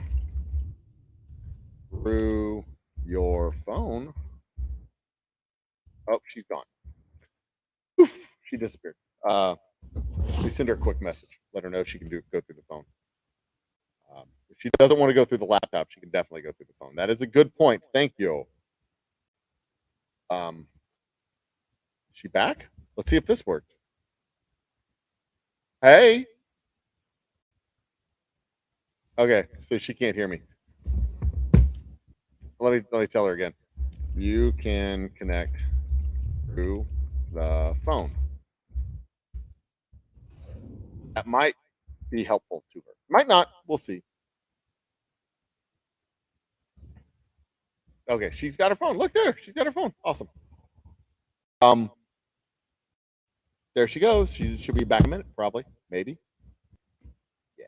Okay, so I've seen her perform here in Houston, in Dallas. She has an aerialist act. She does the silks, the ribbons, the silk rope. No audio with me. Is my audio messed up? No, I've got audio. No audio with her. Her audio is messed up. But yeah, she does classes now. There she is on the vertical video. I made it. Yay, there you are. There may still be an audio delay though. Maybe, and that's fine. It'll be fine. Okay, no problem. All right, just so long you're good. I'm good if you're good. Fantastic. So I was bragging about you. I've seen you in Dallas, seen you in Houston. You have your aerial act. You do teaching. What are you teaching right now? Right now, I'm teaching aerial classes at a place called Kai Circus that sees, and basically doing a lot of the harder stuffs, which is a really advanced apparatus, and then aerial rope, favorite apparatus. Okay. And just to clarify, now I said aerial several times. You've said aerial. Can you clarify for the people watching what aerial is? Aerial apparatuses and. Yeah, so I'm pretty sure everyone has seen a lot of classic images, or maybe even been to a show. Have the silks hanging down from the ceiling, and you have people doing like drops and spin them. So there's a lot of other apparatuses than just silks. Favorites are seen in Cirque du Soleil as well. You know, if you are not, be a little difficult to know what they are. So yeah.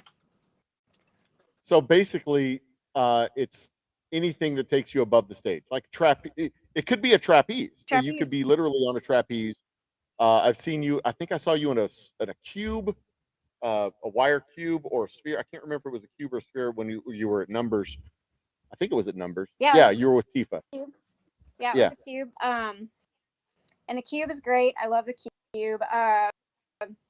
is just a hoop, a metal hoop, and then there is where you're pretty much your hands are pretty much locked in, and you're doing things with the just by hanging with your hands. Trapeze is always a good. I've got one of those in my bedroom too. Yeah. Yeah.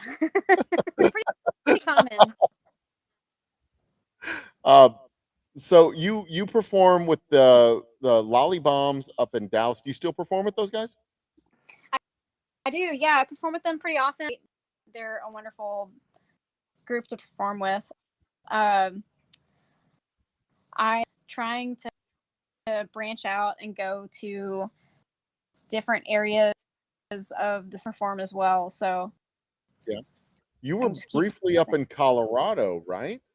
I was briefly in Colorado. And by briefly, it was like what, a year, 6 months? It's 6. Yeah, it was 6 months. There, okay. I was working with Jurassic World. I was a Velocity. Jurassic World. Yeah. Oh, that's exactly what we think it is, right? The movie. It's the movie franchise. Or the stage show. Yeah. Yeah, it was I was a Velocity. So it was pretty cool. I got to be inside of a Velociraptor suit. That's cool. One of those inflatable ones? You're just going, ah! I wish. I was weighed 106 pounds, which is how much I weigh. Jeez. At any given moment, I would have rather have worn the Wait, you just said you weigh 170. You must be like pure muscle. 106. Oh, 106. I thought you said 176. Like, yeah. You don't look like you weigh 170. Holy shit. That's like, you got a titanium shoulder or something? Like, Jesus. I also wish I. But yeah, okay. So you were up there doing Jurassic World. You're back down here in Houston. You're teaching aerial, doing all the stuff. How has your performance changed? How has your craft, your art changed since the pandemic? Or is it just back to normal? It kind of feels like it's back to normal now. Things a lot faster than they were like right after the pandemic, like 2021 and then 2022 things were really picking up, and now full February of gigs, which like normally doesn't happen. So like starting Saturday, I've got a couple of out of town gigs in Dallas and Oklahoma, and a few. I'll be right back to working. That's awesome. That's awesome, because we were like really. I mean, when we were talking during the pandemic, we're like, we don't know what it's going to look like after the stage shows. If how they're going to come back, when they're going to come back, if they're going to come back. Are we forever going to be doing? Are we forever going to be doing shows via Zoom? Are we ever going to have an audience again? Right. But it's. I mean, it's taken what, 2 years since. 2 years. Yeah. Yeah. There's been some times and now we're. Yeah, there's been some times that I've like less money because other even producers and event organizers are still. So I'm still making sure I make a good amount, but there's sometimes people have been like a little bit because money's tight. So Yeah, I get that. I definitely get that. What is the coolest place you've ever? What's the coolest place you've done stuff at? I got the opportunity last year to perform at Red Rocks. Oh.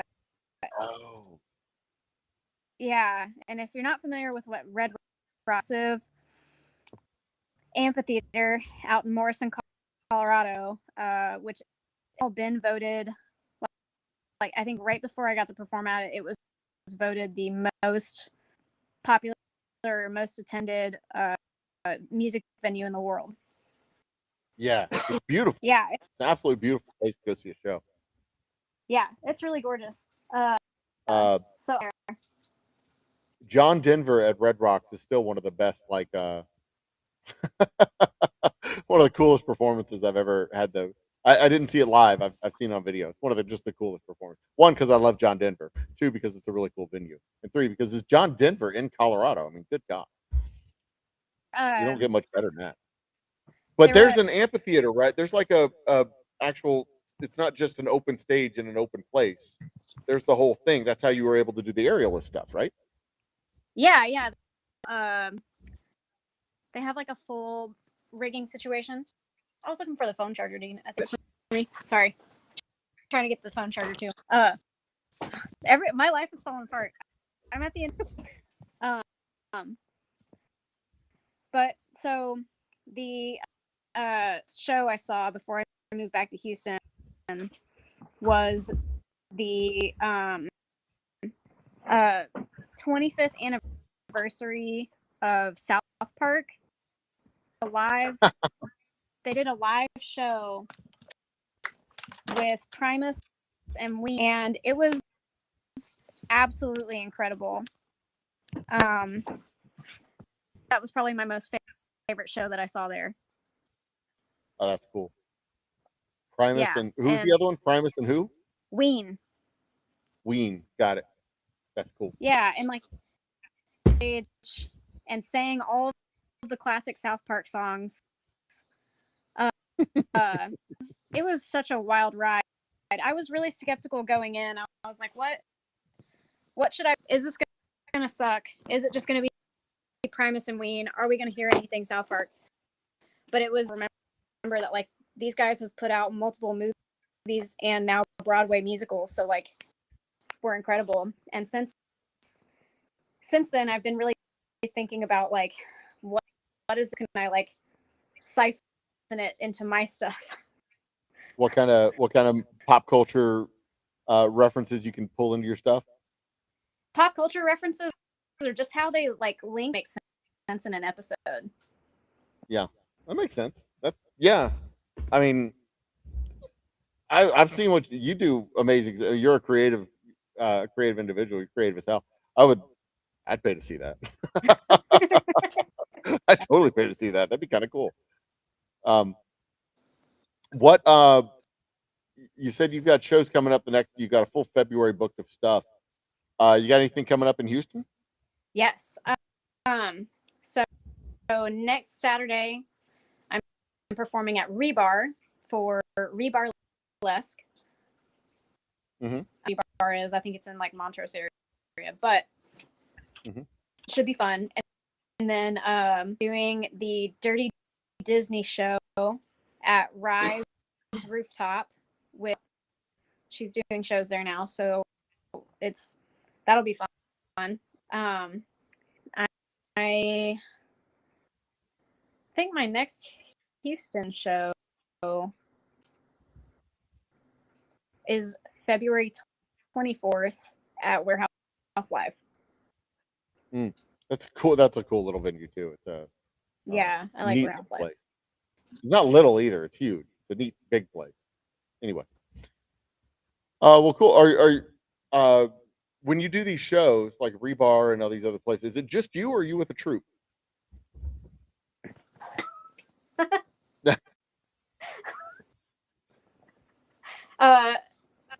Hired out as a performer to go work with the group or like with a production company.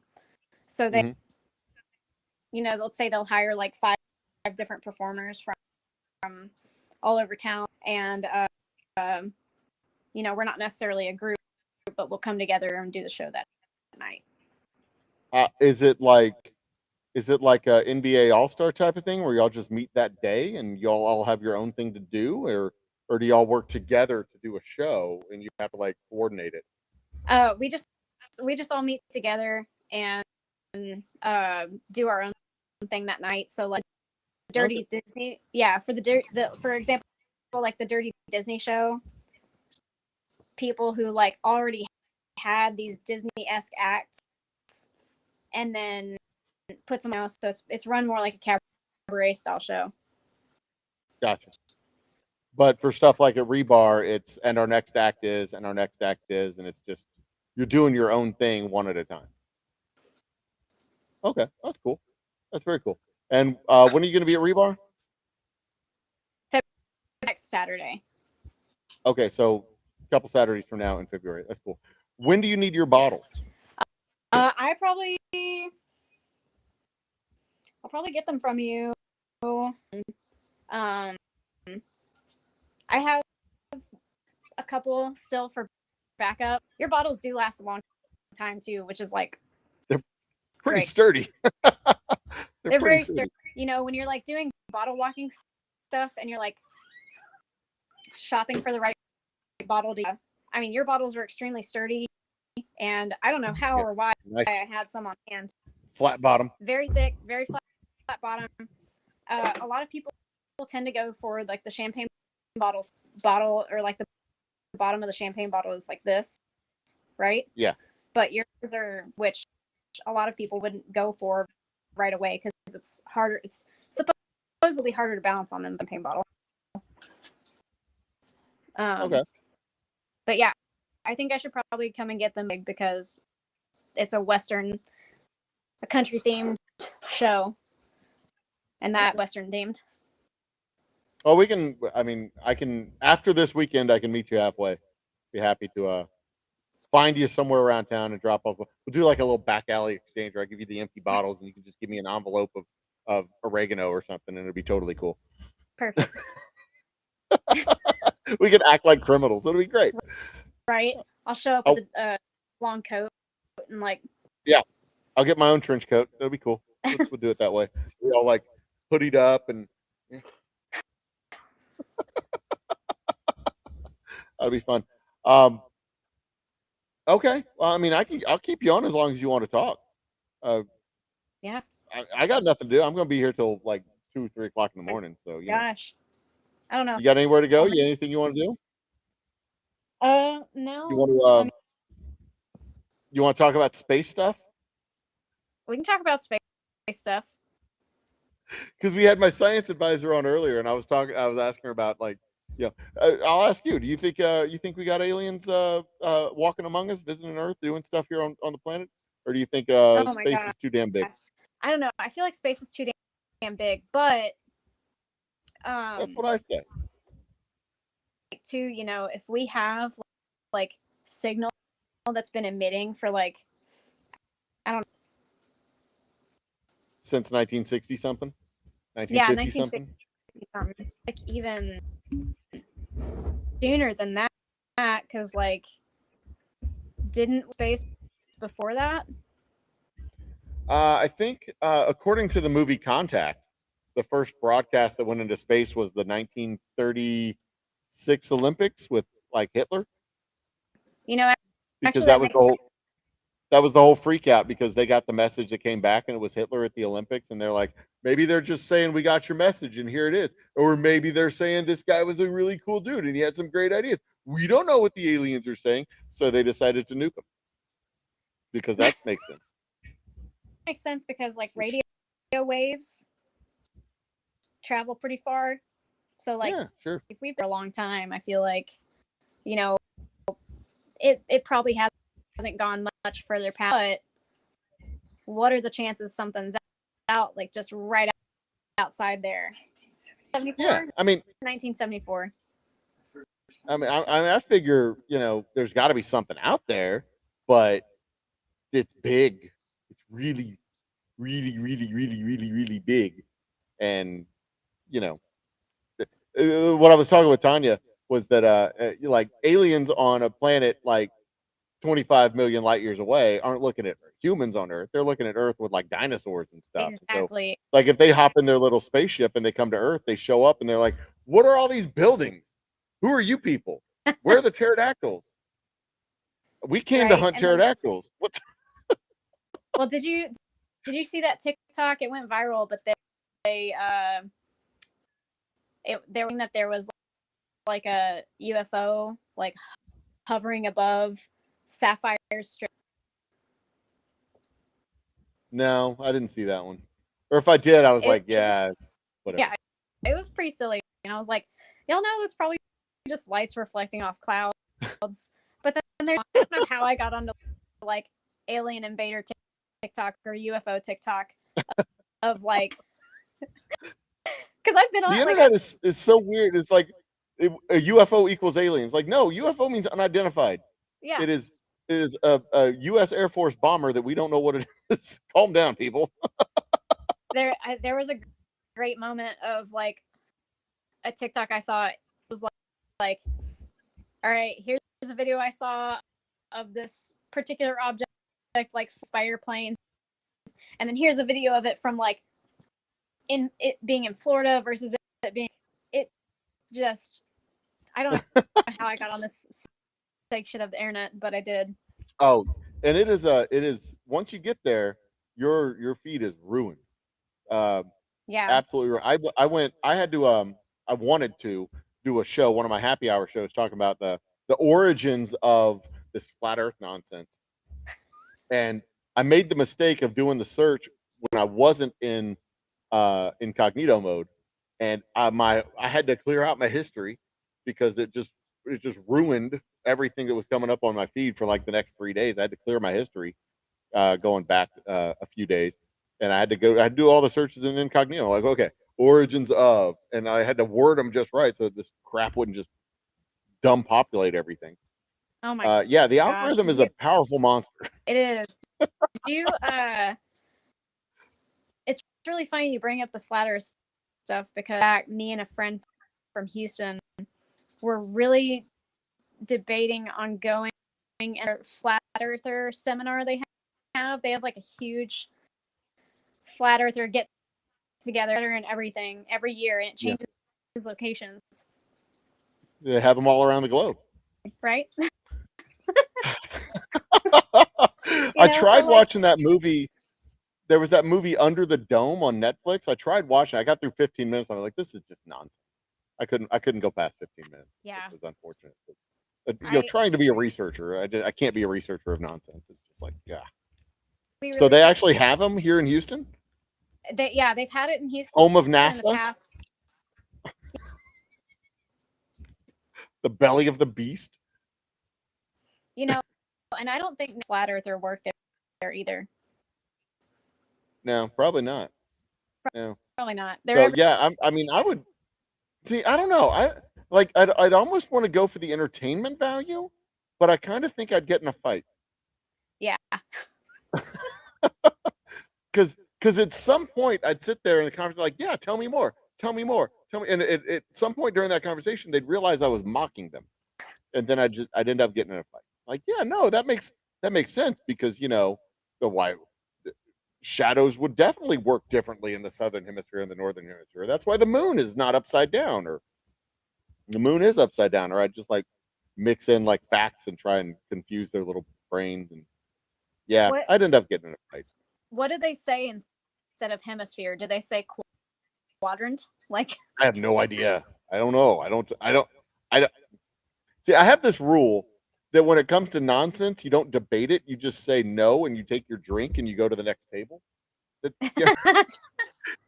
Like if somebody comes to your table and sits down and they're like, birds are fake, you're just like, okay, and you go over there where like birds are real, and you talk to those people, or they sit down and go, let me tell you about Scientology, and you give them a couple of sentences, and you're like, okay, bye. You just see if they're real, and then you move along. No. This is when I want to use my trolling powers, because I will sit and just like nod and be like, this is also a secret like life, Emma, that I also use where like someone's just talking at me and I'm just like oh wow, yeah, okay, like I'm just, it's hitting this and it's going making it into my head like the force shield, it goes around you. Exactly. No, I have this steadfast rule though. You don't debate non-debatable topics. It's like, let me tell you how the Rothschilds own all the banks, and you're like, okay, I'm gonna go over here, and you do that, and act. It's gonna look like I'm walking away because I am, but you keep talking, just keep going. I'll be over here. Don't come over there. Right. And when you're done, I'll come back, and then we'll talk about normal stuff. How's that sound? Non-debatable topics. You can't debate non-debatable topics. That's my rule. I try to stick with that rule. Except for on the internet when I'll egg people on and just be a dick.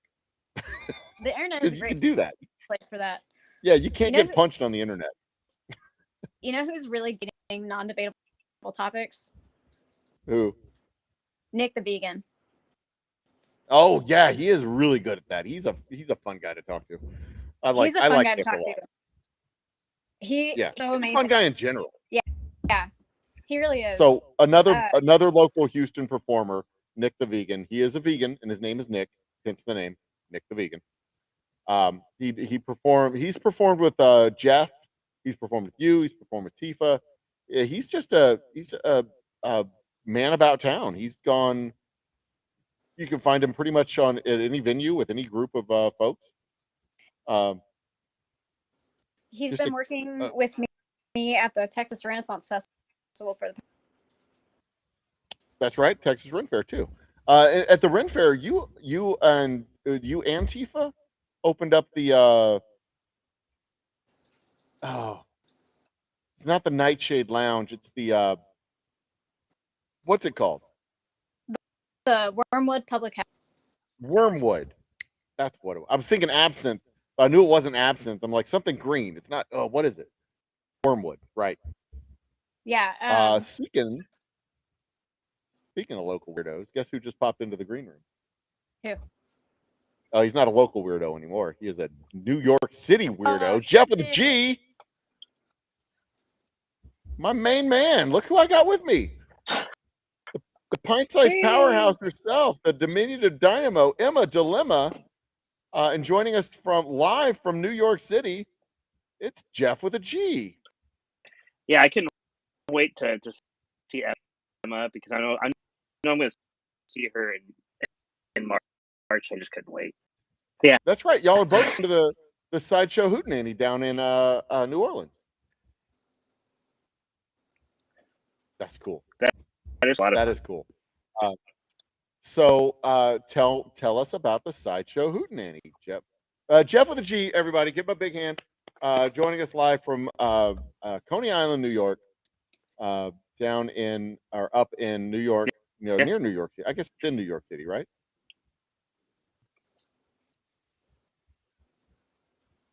Hello.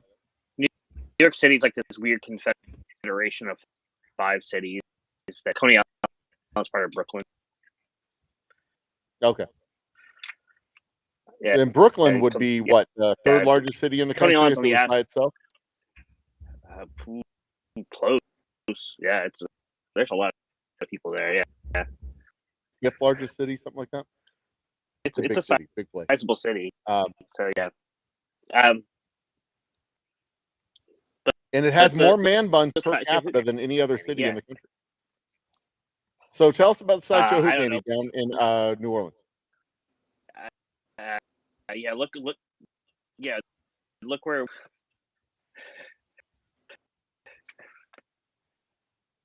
But Your audio Side- is bad. is wow, it is bad.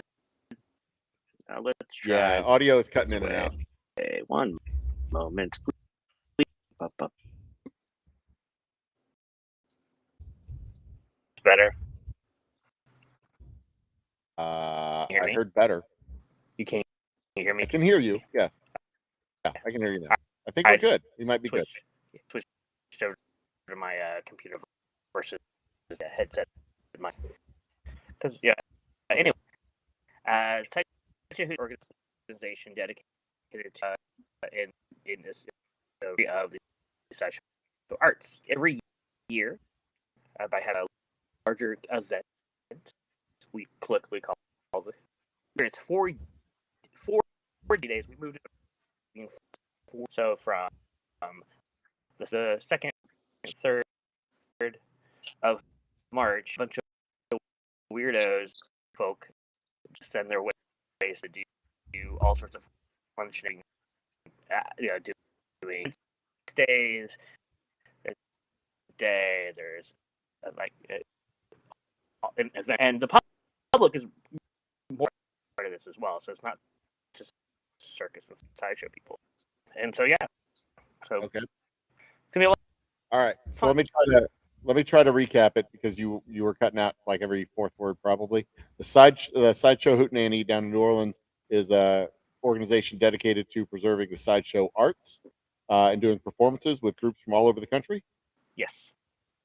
Did I catch that right? Okay. And Yeah. Really. you are performing there. Emma's performing there, and people from all over the country, including here in the city of Houston and the state of Texas, will be going down to New Orleans to perform. Awesome. Huge Houston takeover this year. More like just Texas takeover, but a lot of us Oh, cool. So, like, the Trash Fire guys are heading out there, are. or several of them, if not A all. lot Of of the Trash Fire Scatter, Chris Broca, I myself will be there. That's cool. But I'd like Cooter, Jug, Nick the Vegan, probably, but I don't know. Tickets haven't gone. Will Cooter be able to make it? I don't know. Depends on how All right. how those train lines. So Yeah, I get you. That's fair. That's fair. That is entirely fair. Audio is very choppy. Yeah. Is there another? Do you have any idea why you're cutting in and out? I have now. I moved from my headset computer, so don't know. Let me look at.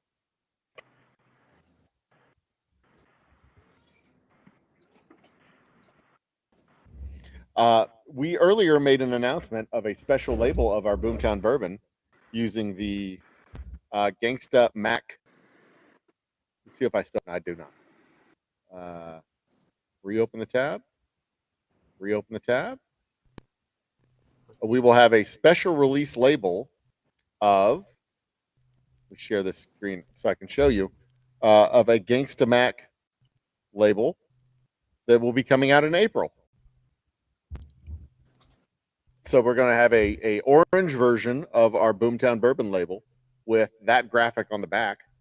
And I'm super duper excited about it. It's going to be awesome. We're going to release it in April. We're going to have a very limited release of 144 initial bottles, and then another release of 144 after that when we get right around probably the All-Star game, and then maybe do another set for the playoffs.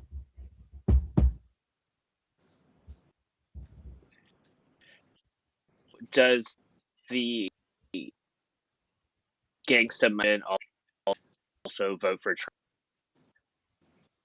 I'm pretty sure Mattress Mac does. I'm not sure if Gangsta Mac does. Okay.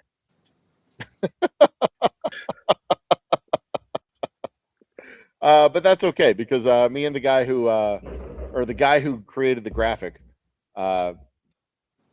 we're not paying Mattress Mac, so it doesn't matter. As long as also again trying to initiate credit lower income and would be a great thing too. Maybe so. I don't know. I can't promise that we'll be doing that.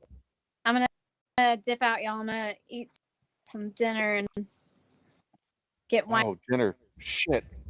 I forgot to eat. It's 11 o'clock. All right. Thank you, Emma. Thank you so much for joining us. I appreciate it.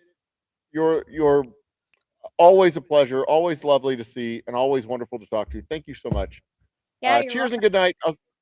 I'll see you again real soon, and we'll get you those bottles. Yeah. I'll see you. Super cool.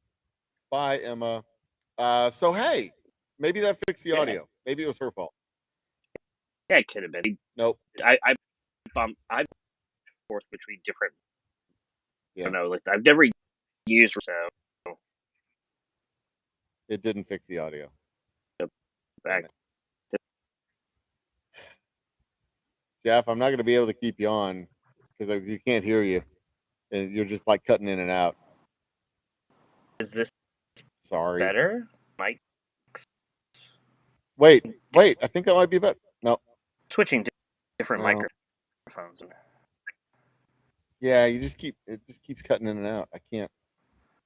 I don't know how to solve that. I don't think I can solve it from over here. Yeah, Tell you what I'm going to do.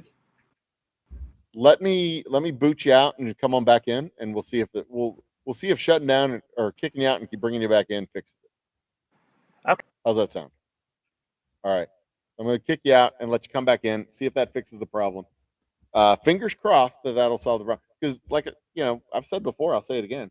Jeff's a fun guest. He does all kinds of cool stuff. He's doing he's running shows up there in New York.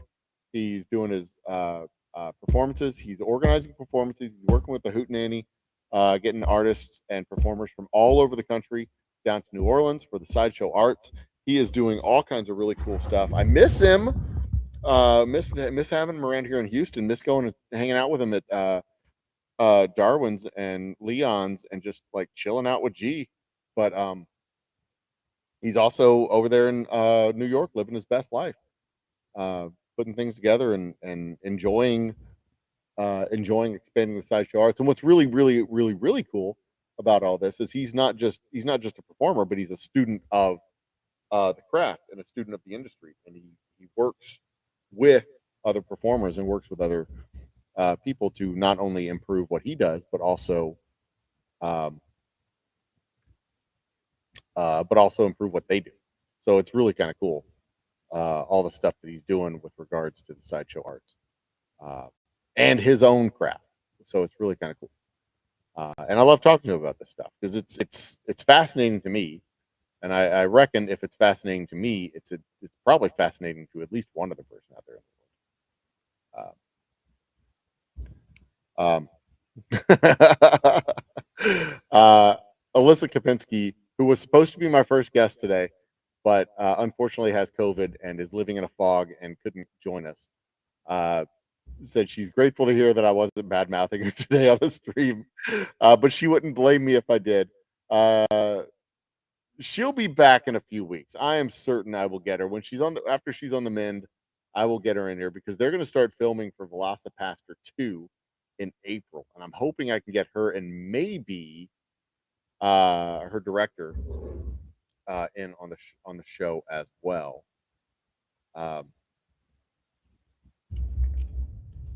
Hopefully, we'll be able to get them both in, and that would be really cool to get them both in the show.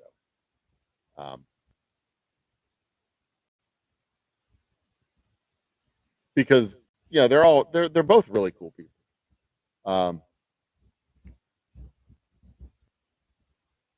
Oh, there's G in the background. G, how you doing? Let's try this again. How's this better? Oh, you're perfect. You sound great.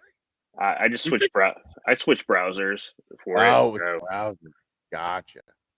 Of course, it's always the browser. Or Yeah. you use a Firefox? No, I have a Mac, so I usually use Safari. So I just switched over to Oh, okay. Chrome and use the Chrome thing for it. Oh, cool. All right, so let's start over. Jeff with the G, everybody, give him a big hand. Hey, We got local boy gone big time out to New York City, controlling the world, living in the Empire State. It's the Empire State. Is it also the Empire? No, it's the Big Apple. It's not the Empire State. yeah, Empire State though. Yeah.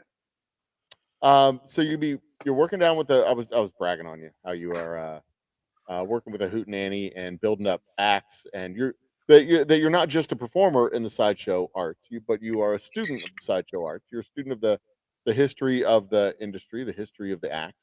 Oh yeah, And, I love the history of it, and I love talking about it. So it's and as a consequence, you help others build their acts, and you help with the whole promotion of the industry in general and the acts specifically. Well, I mean, to a point. I mean, I'm probably one of the biggest not just being a performer, also one of the biggest cheerleaders for Sideshow, and like the circus arts in general. So yeah, in that respect, yes.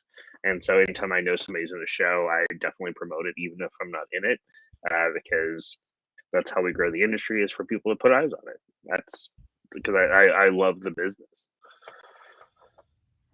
Well, yeah, and that's one of the things I love when I talk to you about this stuff, because I learn more from you about Sideshow than I even knew I wanted to know, because I didn't even know that the stuff existed that you tell me about. Well, you know what I mean? Yeah, no, that's fair. I mean, It's like I mean, you teach when you talk to me about it. You teach me stuff that I didn't even know there was to learn, which Well, is it's fun. Yeah, well, there's a lot of stuff that people don't realize are actually part of Sideshow that's kind of now part of popular culture or even just popular parlance that got, all of its roots in from the old Sideshow stuff from back in the 1800s, or even some of that stuff even older than that. So, yeah, I find that stuff fascinating. So I like looking at that stuff up and stuff like that. And then being up here in New York City and living in Coney Island, I get to be like just surrounded by all this history and just learning all these stuff from like people who knew these people, or they are just more more readily available for all the information and stuff like that too. So I'm always a big fan of it. Yeah, because you've got a ring from what the tallest man alive. Jack Earl was known as the Texas Giant. At the time, he was considered the largest person alive. He was 7'8", I think, 7'9". The Which ring is the size of the center in the NBA now. Yeah. Like 8'3", 8'4" is the tallest person ever to live, whose name is escaping me who that is right now. So cheers. And his ring, you were showing us, his ring is like this big around. It's like the size of a small bracelet. Oh yeah, like Emma, who was on a second ago, literally could wear it like a headband. I mean, that's how big it is. Not really, but but that's how big it is. You just and it's some cool stuff. So what have you been doing lately up in New York? You have what you been doing lately, man? So I joined a troupe up here called the Hot Fix Sideshow, where we started doing shows up here. There's a group of like 9 of us that do stuff that include things like which is myself. There's Cyclone Jack Sullivan, who's a paintproof man. There's Alaska the Lost Boy, who is an aerialist and a sword swallower. Keita St. Cyr, who's an amazing fire. I know that name. Yeah, he's a fire breather and fire performer. We've got. She had a line of candles that she released. Was that her? No, that was Reggie Bougmanche. Oh, okay. Back in the pandemic. I've seen Keita on your show. Right, yeah, Keita, yeah. Okay, sorry. Like Maggie McMuffin, who is a burlesque, a clown for all intents and purposes, who does some sideshow stuff, and is the current reigning Miss Coney Island. Miss Obsidian Absurd, who is a belly dancer, snake charmer, and also does some danger acts as well. And then we have Maggie and Graham Stockdale, who are a couple, and they do a lot of couple acts that include aerial acts. They sometimes do fire acts. They do stilt stuff. They do all sorts of weird circusy stuff. And so we get this nice hodgepodge of this main core group of the Hot Fix Sideshow, and then we bring in guest stars. Like we have a show coming up on February 3rd, where we are introducing a really fun like pain clown by the name of Jigsaw Joe. So that's fun. And then we just got done doing a mini tour up north, doing Rochester and performing at the Something Strange Festival in Toronto to a packed out house. Both of those were packed out houses. We had a lot of fun that earlier this month. Oh, cool. Are you doing this full time yet? Are you Not yet. It's like everything. You know how it works. It takes 15 years to be an overnight sensation. So yeah. So that's nobody sees all the prep work. Yeah, so a lot of it just and like what I'm doing, like, and I'm niche of the niche when it comes to stuff, which is even more tricky. So like, I mean, I do enough to keep myself busy. I mean, it's like I perform at least a couple of times a month, and ranging anywhere from small little bar shows to selling 500 seats at Toronto. So it's one of those. I perform all sorts of stuff. It doesn't matter. My opinion is, as a performer myself, I love just to perform, whether it's one person or 500 people or more. My act is the same regardless.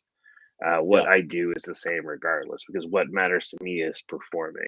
The only difference between those two shows is the person that's just a one person gets a much more intimate and personalized show versus the show of 500, which is a lot more just shooting at the fences for stuff. Right.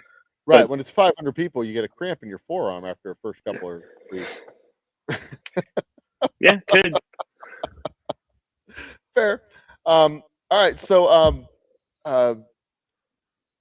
doing the shows with Hot Fix. Yeah. Doing give us a taste of what your performance is like.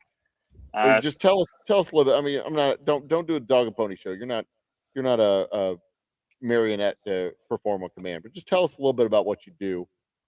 No, I can. I mean, I'll do a little something just because it's only. I mean, it's because I'm always prepared. But I'll talk about some of the stuff.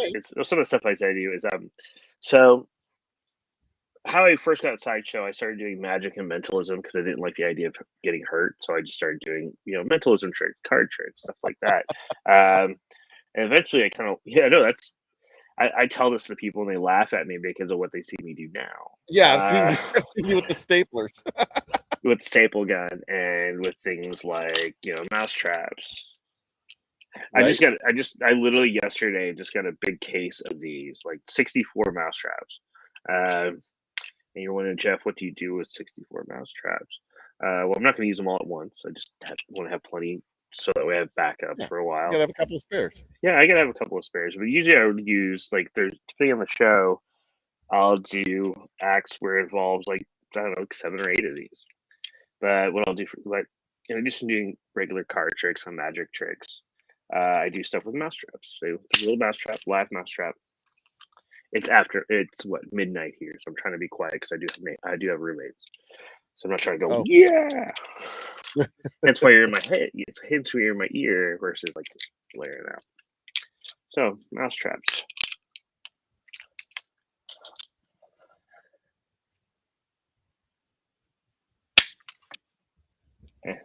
Cheers. Cheers. Yeah, this would be Old Humble, but I don't have any here because it's not in New York yet. So I just finished bottling it up, man. I haven't even had a chance to put it in a box yet. No, it's fine. It's coming. I can just give you a little bit of shit about it. That's all. I deserve it. You'll get some. I promise. But dang, dude, check it out. Look at that. 6 months, 5 gallons, batch number 2301-4. Ooh, yeah. Can't wait. The first release out of batch number 4 from 2023. I'm so excited.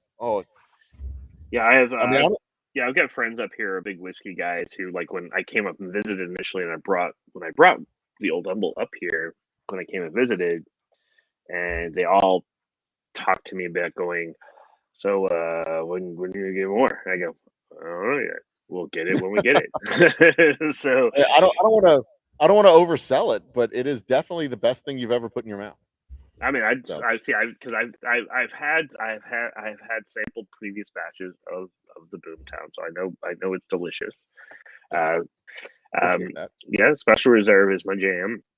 I even tell people up here, I'm a big fan of it, and so much so that I talk to people up here about it. They go, "What's your favorite whiskey?" I go, "My favorite whiskey I can't get here."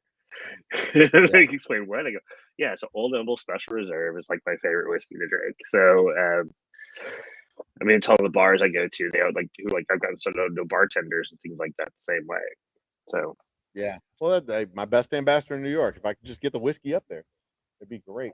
Have you seen the new facility? Have you been up here? No, you were moving in when I was moving up here. Oh, that's right. Let me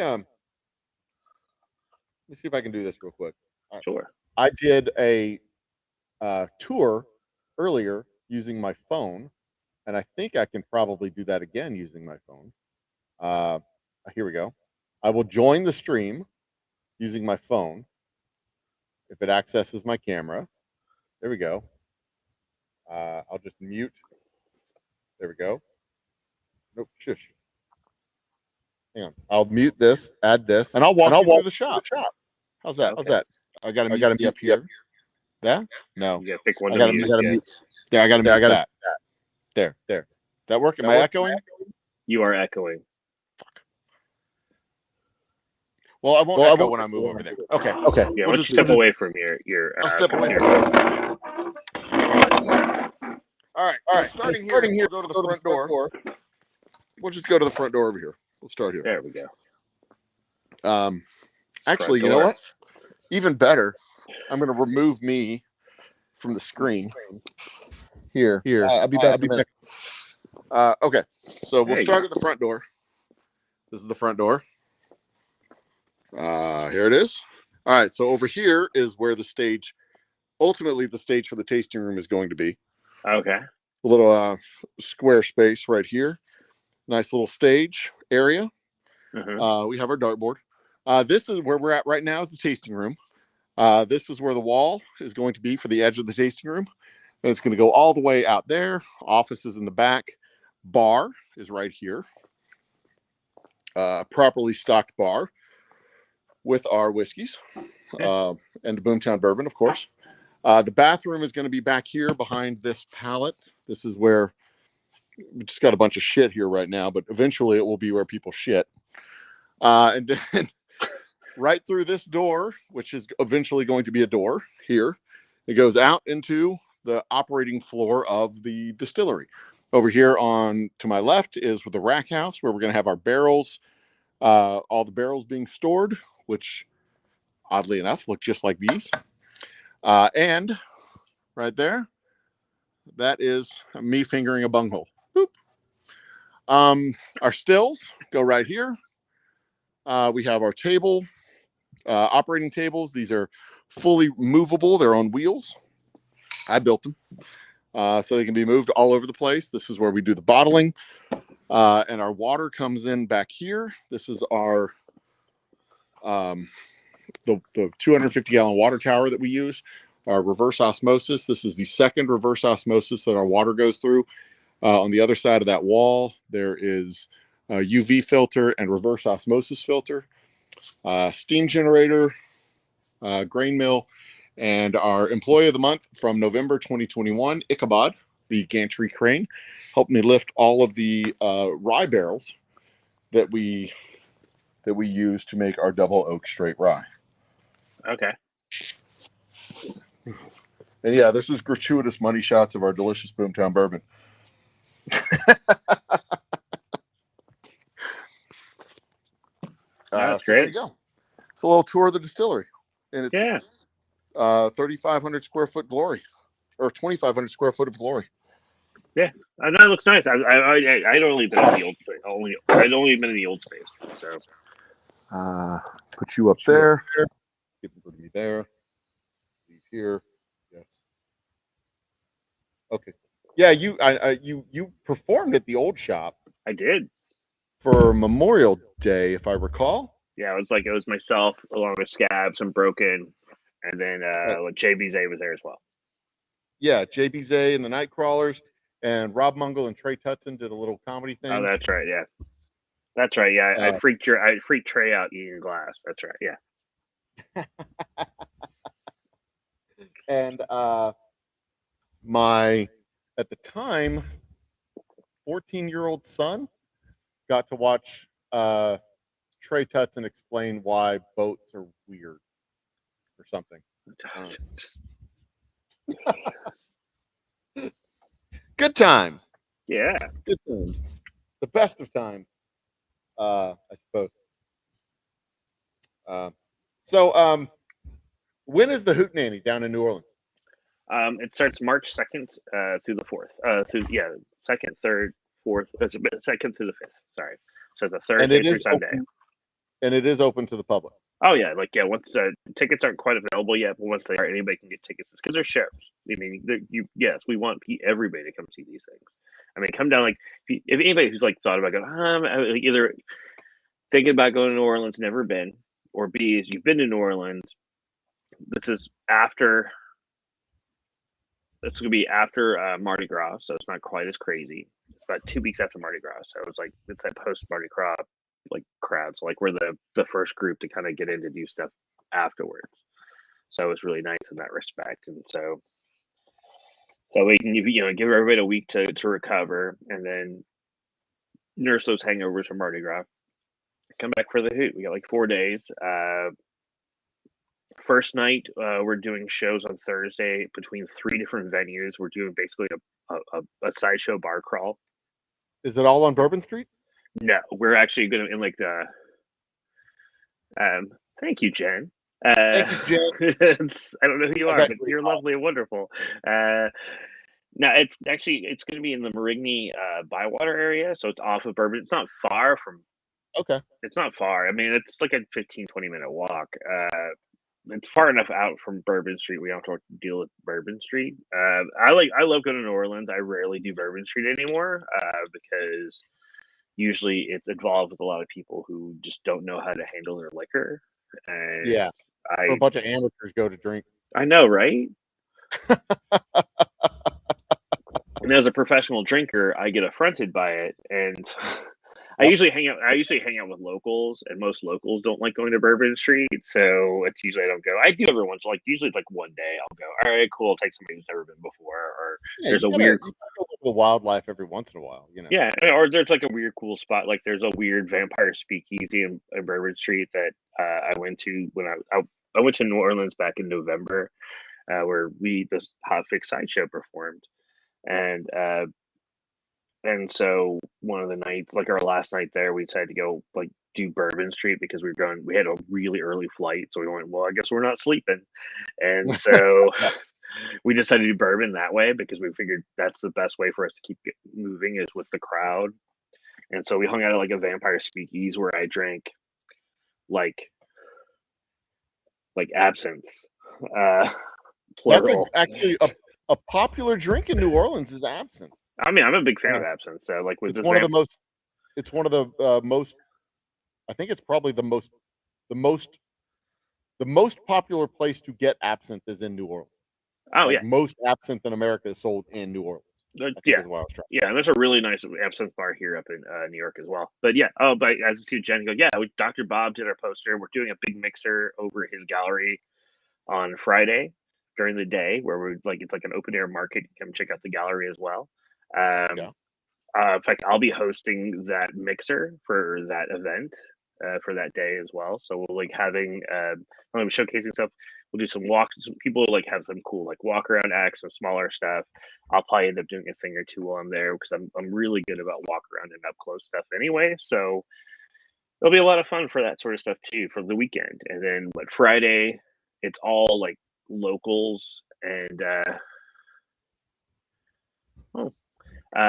Friday night is all about local night, so it's all like Louisiana, New Orleans, or even some Texas, like southern acts gonna be on Friday, on Friday night, and then Saturday we got the big shows and stuff like that happening with some really huge acts happening on that day, including I believe Emma's Friday, but we get some really great people like performing on Saturday, including like Houston's own Chris Broken is performing on Saturday, and so he's gonna be a lot of fun doing stuff like that, and a lot of other really great, amazing acts.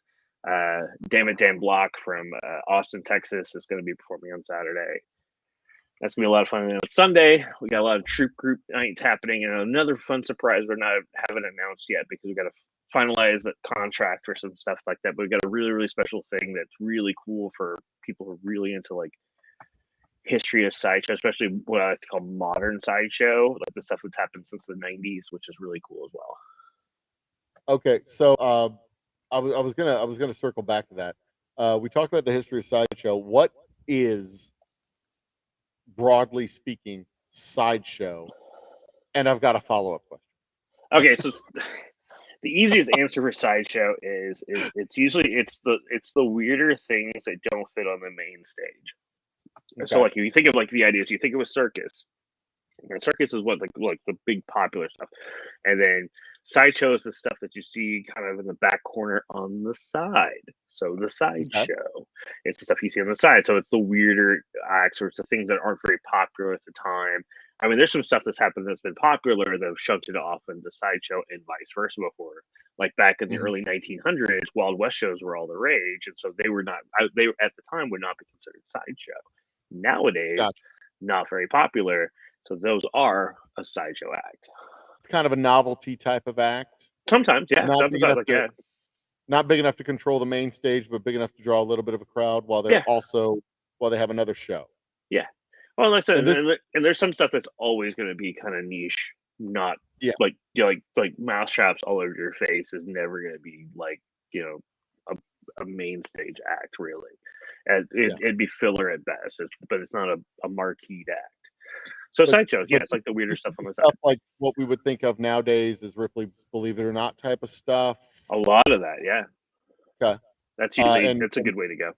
In the old cartoons, it was the bearded lady, the strong man, and even, it's not even old cartoons. It's kind of a cliche these days, right? Yeah, I the- know several strongmen. I know several bearded ladies. Yeah, Right. it still As well. holds true. Yeah. The beard of bees. See the world's smallest Tiny Tim. Tiny Tim was a sideshow act. Yeah. Till he hit big time, and then he was the big act. And Well, even then at the time, well, the fact is, the thing is, like, the prominence of what we consider modern sideshow kind of happened after Barnum. Kind of after Barnum happened, like after the mainstay of what the original idea for Barnum happened, Mhm. when Barnum kind of sold out. I don't want to say sold out. When Barnum kind of sold his stuff off to like Ringling and Bailey's and stuff like that, and became the circus, I kind of shifted that stuff over. But the bigger marquee acts went that way versus the smaller stuff kind of didn't. So like as with public opinion and public stuff like that, there was a time like when like little people were like all the rage for a long time, and then after a while people just went, oh, little people. Yeah, Or they're there be other, or the network expect is like sometimes the what we call natural born acts, or the quote unquote freak acts. Public opinion, Siamese twins, the sheer leg or whatever. Lobster Boy, things like that. Well, like a lot of public opinion would say, "Hey, you can't believe we're exploiting these sort of people and stuff like that." And so that became like some of those acts became not popular because of it. Even though back in the '80s, like this happened big in the '80s when Ortis Jordan, who is basically a human torso, he barely had any, like he was just basically a torso, and he did everything with his mouth for doing stuff. And he made his money doing. He's famous for being he could roll cigarettes with just his mouth. Okay. And like multiple cigarettes, and that was his act. Really was, because he didn't have arms or legs, and some people tried to shut him down because he was being exploited, and he fought and won for the right to perform because that's what he wanted. Yeah. And so sometimes people forget that, just because it looks that way doesn't mean it is that way. And so, yes, there's been a history of exploitation within circus and sideshow. There's a lot of history of that. But there's a lot of people, especially in modern times, where it's not really that much. It really doesn't have. You're going to see that more in just regular culture, not even just sideshow culture. I mean, look at all these, child actors. Yeah. And they talk about the same thing in like the porn industry, where there's the exploitation in the industry, but there's also the empowerment in the industry, and it depends on who's doing it and how they're doing it and why they're doing it. And Well, it's subjective. Well, to one hand, it's subjective, oh, to the other hand, it's real. Yeah, well, a lot of it comes down to timeline too. So, like, there was, I mean, like the porn industry, as you respect, there was a lot of exploitation as far as where women were being doped up and hooked on drugs just so they can keep performing. I mean, that stuff did really exist, but right, that was continues. To an extent, yeah. But like, there's also a lot Including of it trafficking and all that. Yeah. yeah, there's a lot of that isn't, but like it's like that tail, like in the beginning it was like exploitative of the people, and people were into it like this, and it's kind of going like this slowly but surely. I think as social mores and whatnot to kind of get redefined for that respect, that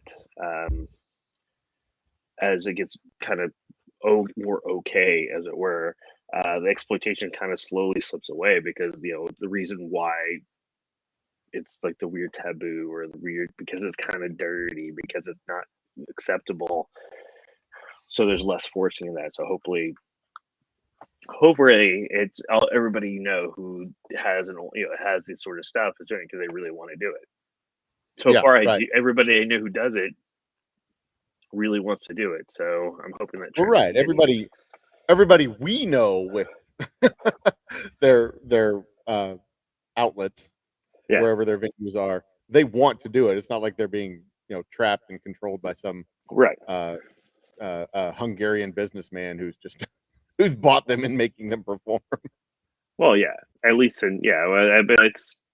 but it just sucks that there is that instance where there is that problem, and so Right. I understand why people are up in arms about it, but there can never be this all or nothing mentality with stuff in general. Right, And exactly, and so- that's kind of what I mean. It's you can't paint the whole industry with the same brush. In the same way, you couldn't paint the whole sideshow industry with the same brush, Right. because yes, there were promoters that were like, "Look at my freaks," but there were also promoters that were like, "Look, these are people. They're just different people. Yeah. Look at the novelty of their existence or whatever, however they frame it to because it's they're a part of they own the show too." Right. Well, like they use the example like Tiny Tim earlier, who was like Barnum's most famous, one of Barnum's most famous people.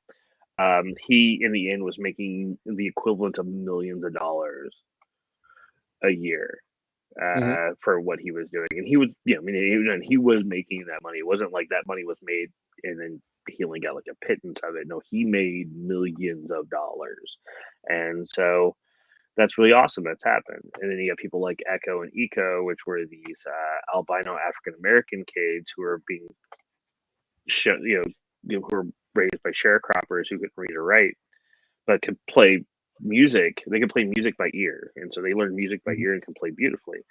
And they were stolen from their parents for 10, 15 years until their mom found them and released them. And there's a really great story. Like there's a really great ultimate story about Echo and Eco, about how this mom, who also could not read or write, found her kids and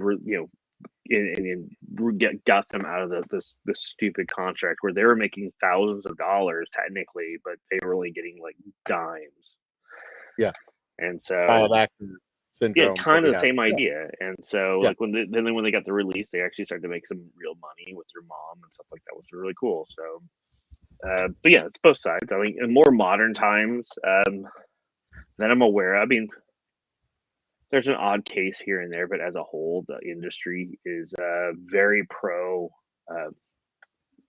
very, very much pro performer, regardless of what you are, to make sure you do stuff and things like that.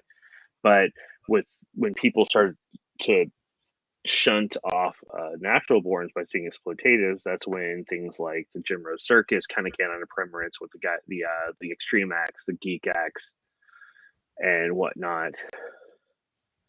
And so that's kind of where the forays where I come into play for this sort of stuff, is because like that's the people I started to know was these people that do this sort of stuff. And there's a lot of them that live in, weirdly, there's a lot of those like Jim Rose people that live in Texas.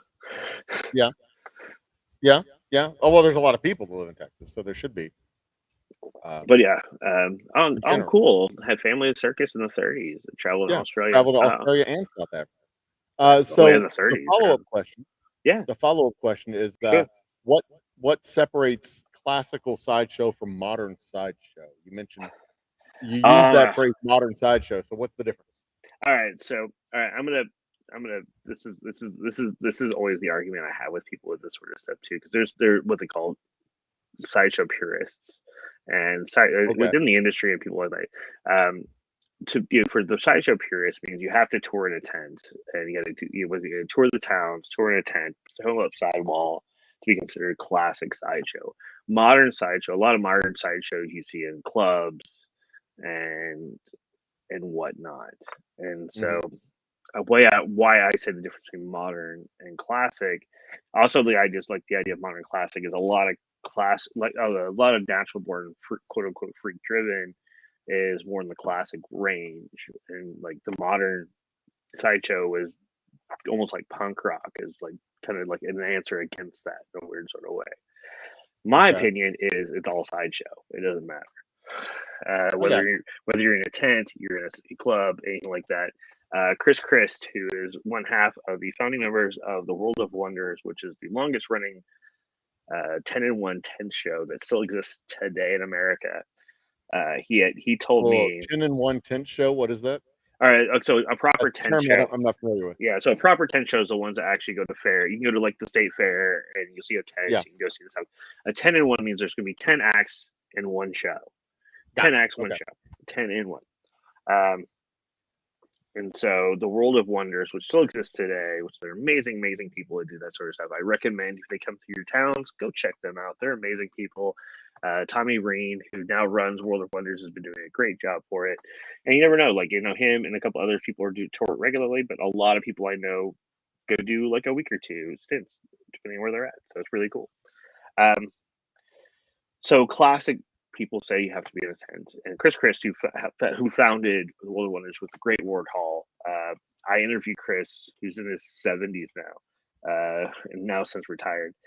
He just goes, nightclub acts, yeah, because that's just where the business is going. You know, it's just the same. So that's just, you have to respond to the business. And so my opinion is, I go, all right, so pretty much the forefront of sideshow, for lack of a better term, of the oldest of the olds, goes, you know what, nightclub acts, same thing. And I'm going, that's my guy right there. So Yep. Is there still the Electric Man out there? yeah, you can still see electric acts a lot of times. We do, if you're at Coney Island, we do have an electric chair and do an electric act All right. here. First, what the hell is that? Oh, an electric act? Electric. What is there's, there's a couple different like electric acts that can be done. I'm thinking it's probably the electric chair acts most likely, because that's what you're going to see more often than not. Which means somebody gets strapped up to an electric chair, gets kicked on, and they do things like, you know, using neon to light them up. You can light neon up by touching it. The acts we do here also include things like, with the spark being given, can light torches, and do like a little fire act as well. Then there are things like dynamo acts, where they use proper dynamos, which get a lot more, which are a lot more dangerous. I mean, it's all danger. Like, that's the idea. Like, there's all elements of danger in sideshow. There you go. Yeah, yeah. Almost there.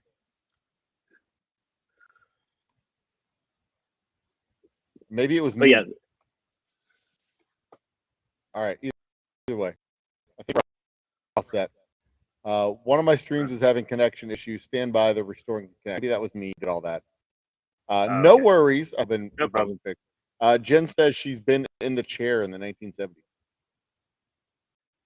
I was in the chair this summer. That sounds wild. So they strap him in the chair, throw the switch, electricity courses through, but not obviously enough to kill him, but just enough to like light bulbs and light torches and Yeah, stuff like they that. use you as a conductor of electricity, and it That's still cool. can be. It still feels weird. So, Oh yeah, tingles. I bet. What you drinking well, over thank. I'm actually drinking wine because I do not have any Old Humble whiskey. It has been Yeah. lacking in my mailbox. there? Yeah, it is, isn't it? So I've been drinking a nice wine because I like, my day job works in a wine shop, and so I have to be The drinking some postman wine. said he couldn't find your mailbox, so he sent it back to me. I'll send it again next week. All right. I mean, I tried to send it; it just didn't work. I'll try right. again. Okay. You gonna come through Houston on your way down to New Orleans? Or you just gonna go straight down? No, I'm flying in the day before. Then I fly out the day before the show starts. I'll be flying out the day after the stuff ends. I briefly thought about going through that way. It's just that whole. I'm thinking I might do a Texas thing in the fall, maybe. I think we're trying to broker some like because we did basically because like, you know, but like kind of create these little mini tours and stuff together. Yeah. So I kind of like the idea. Like we went up north. I'm trying to get them to come that way because it's like the whole connection stuff. They go, yeah, I know all these people. I go, yeah, all my connections are like Texas, Louisiana. I know a couple of people with like clubs and stuff like that. So like the people I know we can work with and can get us into really cool spots. And so I think we're gonna try maybe in the fall to try to come back down. Or I might do like a quick like run through like Texas or, you know, on my own, just depending on how to, you know, if I get a good deal to travel, I might come down that way. I don't know. That'd be cool. Yeah, I mean, if you're coming down, then I won't bother sending a bottle. I'll just wait for you to show up. No, just go ahead and send it. Or get you another one mentioned then. you mentioned natural born Yeah. acts, and I guess the talent is the skill, the learned acts. Do sword swallowers count as natural born, or is that a learned skill? That is a learned skill. Okay, anybody can be a sword swallower. Well, Theoretically. in theory, yeah. I Yeah. can. I have a horrible gag reflex. I guess I could eventually work through my gag reflex and learn to do it. But I'm also going. I could also not do it and do other things. And so like, but like bearded ladies, albinos, right. double jointed, the rubber arms, whatever. Those Yeah. guys, Siamese twins. That's natural born. What we call big act. little people, that sort of stuff. Yeah, those are all Sure. considered natural borns. But then you got your aerialists and your the hook, the hook. Oh, like people. body suspension people and stuff like Suspension, that. that's the word. Yeah. Those sword swallowers, mouse traps, the strong men, I guess, would count as That is a learned skill. act. That is a skilled act. Yeah. Because that's not just strength, that's also technique, right? Well, I mean, there's a bit of leverage to some of it. I mean, because there's some stuff you have to do. It's like just because like how it's not just if you. I mean, there's a certain level of strength initially, but there's also a thing with leverage as well, which is also Yeah. I mean, it's definitely strength involved, but with Yeah. the stuff that Todd Gardner does with the bending of metal and things like that, Yeah. that's all as much. It's definitely strength involved. Oh yeah. But it's a learned skill as well, the way you do it to make Yeah. bend rebar and crap like that. Oh yeah, and he has a strength coach. He's still constantly learning stuff too. So, in fact, I just saw him last week. He was up in Toronto at the Something Strange festival. So it's really good catching up with him. Oh, very cool. Very, very cool. What do you see Sideshow growing into more mainstream? Do you see it like just staying kind of like the weird Sideshow type of stuff, or is it becoming more acceptable? Is it more sought out? Is it growing as a medium? It's yes and no. It's because there's just different. It's like the idea is like different acts are gonna go to the forefront and then come back. Even things like burlesque got its start through Sideshow. Originally there was because originally there was the girly shows, and then in the 1896-97 World's Fair in St. Louis, they had the Streets of Cairo, and then in the Streets of Cairo they had Little Egypt, who did what they called the Hoochie Coochie, which is now we know as belly dance. And so between the girly shows, then you had the stuff that was happening in France, and then you add in the Hoochie Coochie, that kind of all it melded together and started having burlesque, was first started in the tent and then moved on to vaudeville, and then moved on. When you say the stuff that was happening in France, you mean like like the can dancers and stuff. Oh, like the Moulin Rouge type stuff. Gotcha. Yeah, Okay. Yeah. I got it. All that stuff's all like people they go, you understand, all this is happening all around roughly the same time. And so it's just like it's just happening in different parts of the world. So all that stuff kind of melding together to kind of create that act, which still. So like, and then we talked earlier about how Wild West acts weren't, and then became Sideshow, and then then other stuff will be bigger, and then step back and forward. I think with things like aerial acts and even I think sword swallowing, it's really interesting that some stuff is doing better than others, and I think things like the America's Got Talent always makes a point to bring out at least a couple of Sideshow acts that do some stuff every year, because I know a lot of people who do it. Have done it. Captain and Maybell is probably the most famous of them, because I think they went the farthest. They're from Georgia, and they're amazing people. Ozzy Blood, who did hooks through his face and stuff like that. Brent Loudermilk, who was a sword swallower, who did 2 years ago, but when they first started doing it, the pandemic. He's out of Las Vegas now, but he's from New York. He did sword swallowing and endoscopy. Mentalist act, which was really weird and dope. I love that a lot. So yeah, there's gonna be a level of stuff. I think the idea of these big danger shows and things like that will have a little forefront on some stuff, and other stuff's gonna be, and then so other stuff will just kind of get shunted more back into the side, and then because it'll just be cyclical. That's just how it is. Yeah. So like that one act several years ago, that Vlad, whatchamacallit dude, who the yodeler or whatever, would that be considered as a sideshow type of act, or I mean, would they that be can't. just considered bad? I mean, it's like, so it's me as a person who, Because yeah, I mean, because I asked because it's not like the something that would hold the same state, the main stage. I'm thinking like a puppet act, mannequins, marionettes, something like that's like considered a real thing now. But at one point, would that have been considered sideshow? Like, well, it's like, it's yes and no. I mean, there's also this kind of weird, like, so back in the early early 1900s, there was kind of this like segue from the tented acts to being like regular theater acts and stuff like that. And so, especially here in the Northeast, and it eventually started becoming what we call vaudeville. And so, vaudeville brought a lot of more stage production stuff, and with these sideshow acts and then musical acts, and like a lot of more variety based. So something like Vlad the Yodeler could work. I mean, it's like I mean, we've booked. I mean, I booked yo-yo. I mean, I've seen yo-yo people doing sideshow tents and stuff. So it just depends on what it is and if it's interesting. If it really comes down to can we promote this, bring people in to see the show? Yes, we're gonna put that in the show. That's always the mentality with sideshow. In the end, the sideshow is all about the hustle. They go, how many butts can we put in the tent? How much can we, for lack of a term, how much tipping can we get from them? How much merch can we make sure they buy?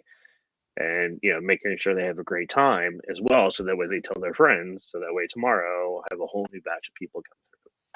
yeah, that makes sense. I get that. Or is there a line?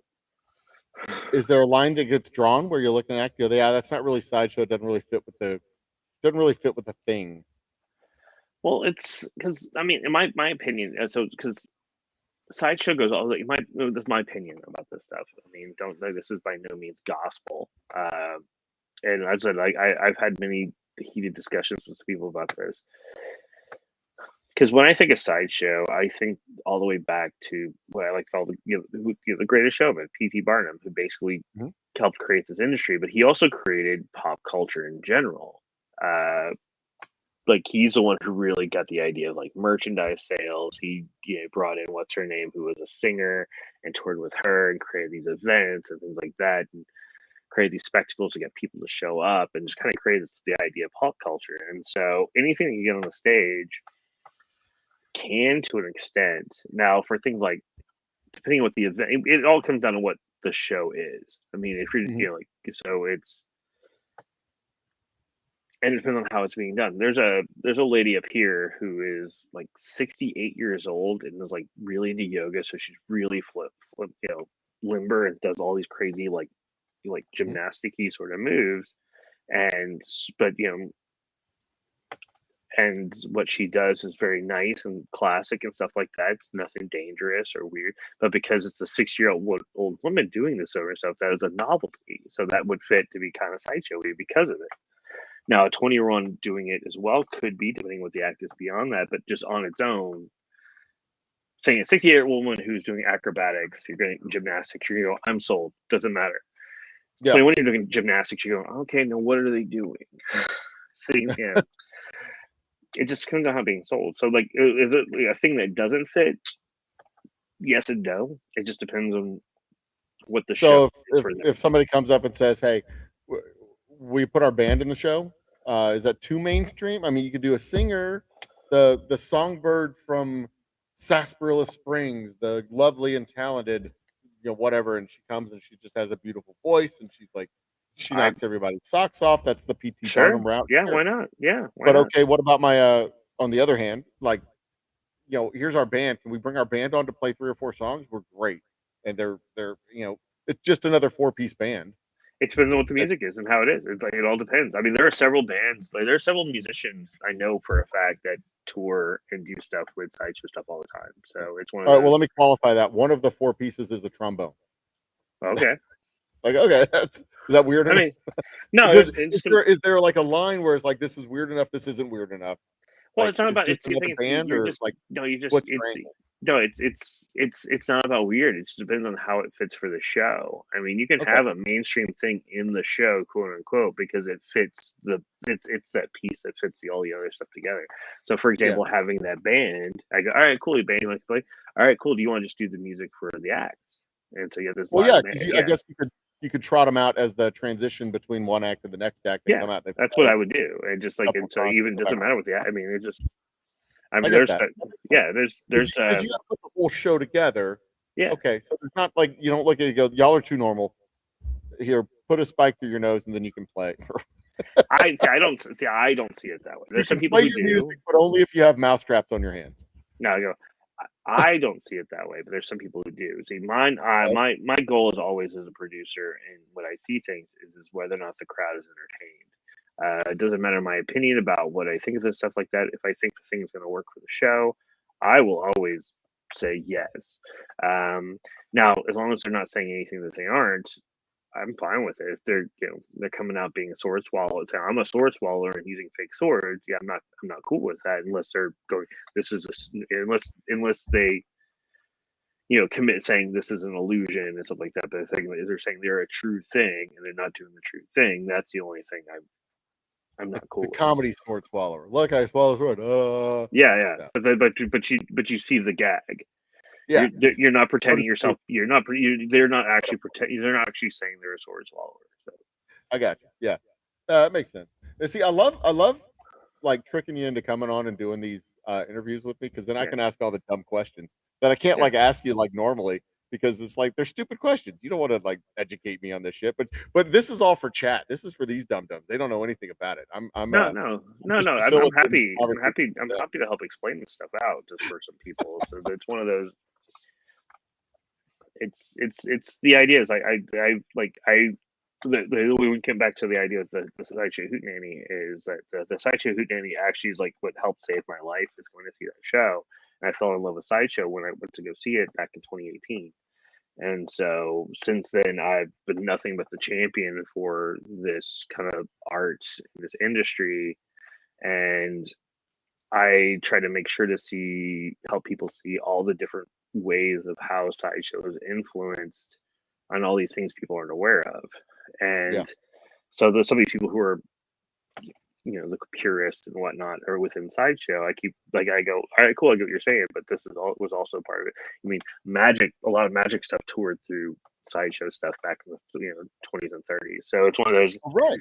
Yeah. Magic, escape artists, and the danger acts. Yeah, so it's one of those. I mean, Houdini was a main stage guy that came basically out of Sideshow tradition. Right. Yeah. He went into pop culture and did that sort of stuff. And there are some people who are doing that stuff on, whether it's the vaudeville stages or even the tent acts. Then it just comes about budgets. Your tent act, you barely had a budget versus like being a main stage like a Houdini, you've got thousands of dollars or tens of thousands of dollars to put a show together. Mm-hmm. Yeah, and I mean, and legit, I find all this fascinating. I love the stories. I love the history, the background, it's a rich culture and a rich history of a type of performance that most people don't think about. Most people don't think about. Most people don't see. They just kind of look at it as like weird, or they think it's below or beneath. But I mean, Sideshow's been a part of performance history ever since performance was a thing. Well, yeah, I mean, you look at things like the fakirs from India and the Middle East who were doing stuff back in like 10,000 BC or whatever, doing a lot of these. They're arguably they considered like religious acts or feats of doing these dangerous things to prove that they're worthy and whatnot to their respective gods. So doing a lot of the pain acts and things like that, whether it's pincushion or like literally inserting like various metal things into their body and stuff like that, and a lot of stuff come through and kind of elevated and became entertainment. There's still a few people who do it for like still try to maintain the kind of spiritualism. That's what a lot of the suspension art, a lot of suspension artists I know do it for the spiritualism, not for the show. Mhm. But I get that. I get that. I could see that being a thing. Would you consider? I've been ruminating on this question for a couple of days since you said you would come on the show. Do you consider like those the trashy talk shows of the mid '90s? Jerry Springer, Maury Povich, Sally Jesse. Do you consider those a form of sideshow? The late '90s modern day freak shows that we get to watch of Who's the Father and I Married a Horse and all this other stuff that was designed to excite or exploit or engage or enrage. Do you consider that a form of sideshow, or is it just not? Or is it a whole nother thing? I mean, there's some elements that kind of pop in, just like the respect is like, you go back to, the idea of going back to Barnum, like creation of spectacle. In that respect, yes, creating spectacle. But whether or not what is being like as a whole, like as like a blank canvas, like broad strokes, creating spectacle, kinda. But as individually, what is it doing? No. Although they've done stuff with sideshow and sideshow people on those shows, so I've known a few people who've done them. Yeah, I've known a few people who have too. I'm like, why did you? Oh yeah, whatever, fine. They paid for them to fly out and they got a night to stay in the place and feed with food. They made an extra $120, $200. I mean, it makes sense when you put it down to that, but it's like, whatever. That's a very expensive $200 for some folks, I suppose. But for other folks, I guess it's totally worth it. Sunflower says hi, by the way. Hey, Sunflowers. Good to meet she has been asking. She was one of the folks who's been asking when you come on today. Really? All right.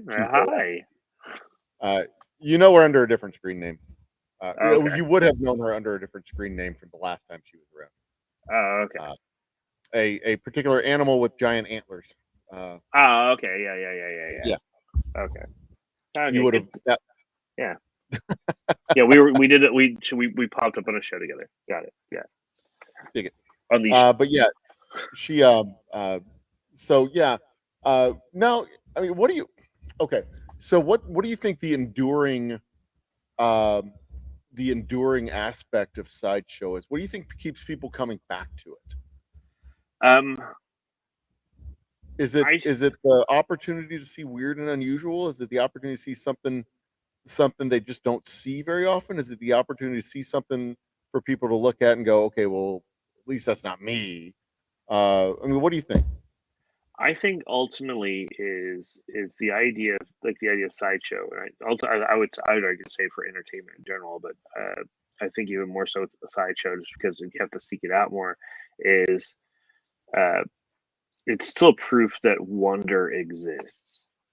Gotcha. So that you're still gonna see things that you've never seen before. You're gonna be amazed by things you've never seen because they're not mainstream. So you're not even in today's TikTok culture, mostly because a lot of these acts get flagged, so they're gonna get kicked off anyways. Because and so you're still gonna see things that you're never going to see before. So it'll be wondered by. There's still a wonderment about it, and so that's really great. That's why things like Cirque du Soleil still exist. This is ultimately that's why I think burlesque is burlesque is all about seeing wonderment, because you're seeing something, just a neat, interesting thing when it's done right, when you get the crowd going on, it just creates a sense of wonder that you're not going to get anyplace else. And so that's why I think ultimately it endures to an extent.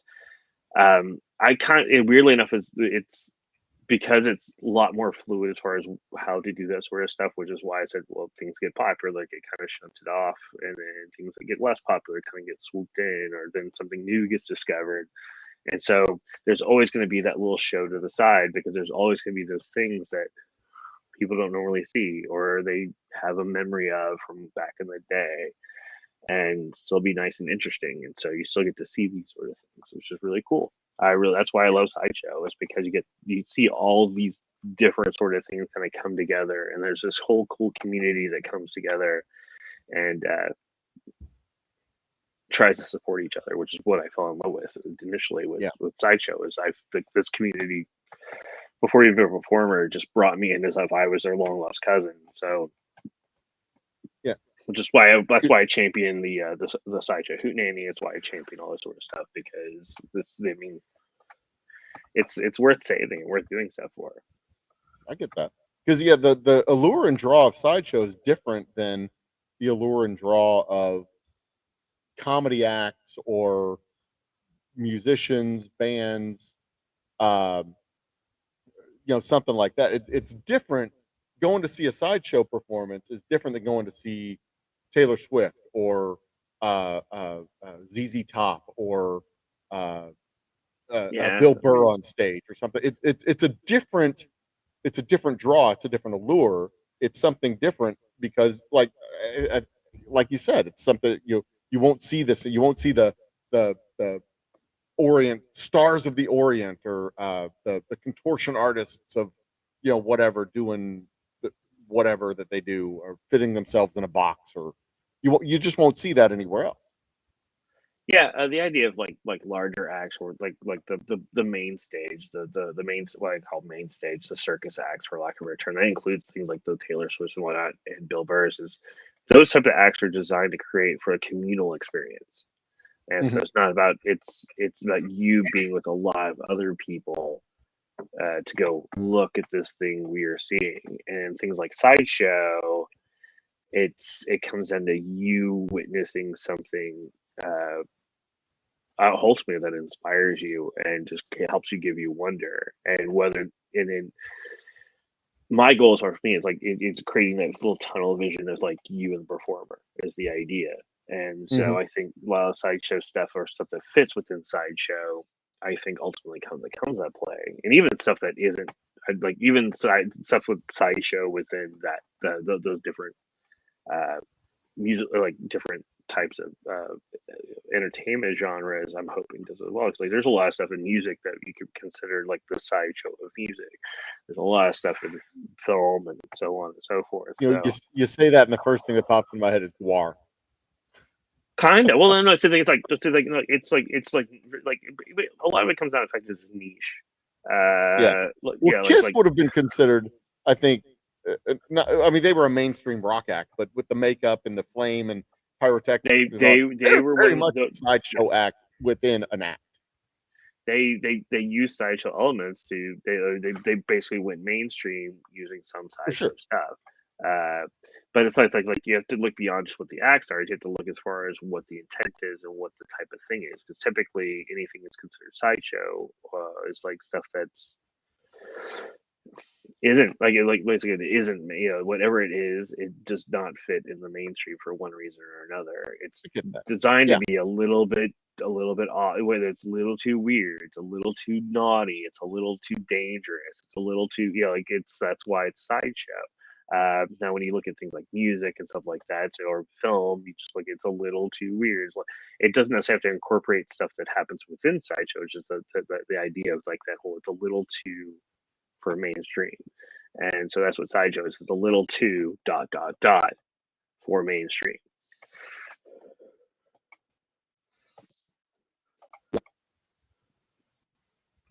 Yeah, I get that there would be Sideshow incorporated into mainstream acts, like what Kiss would do.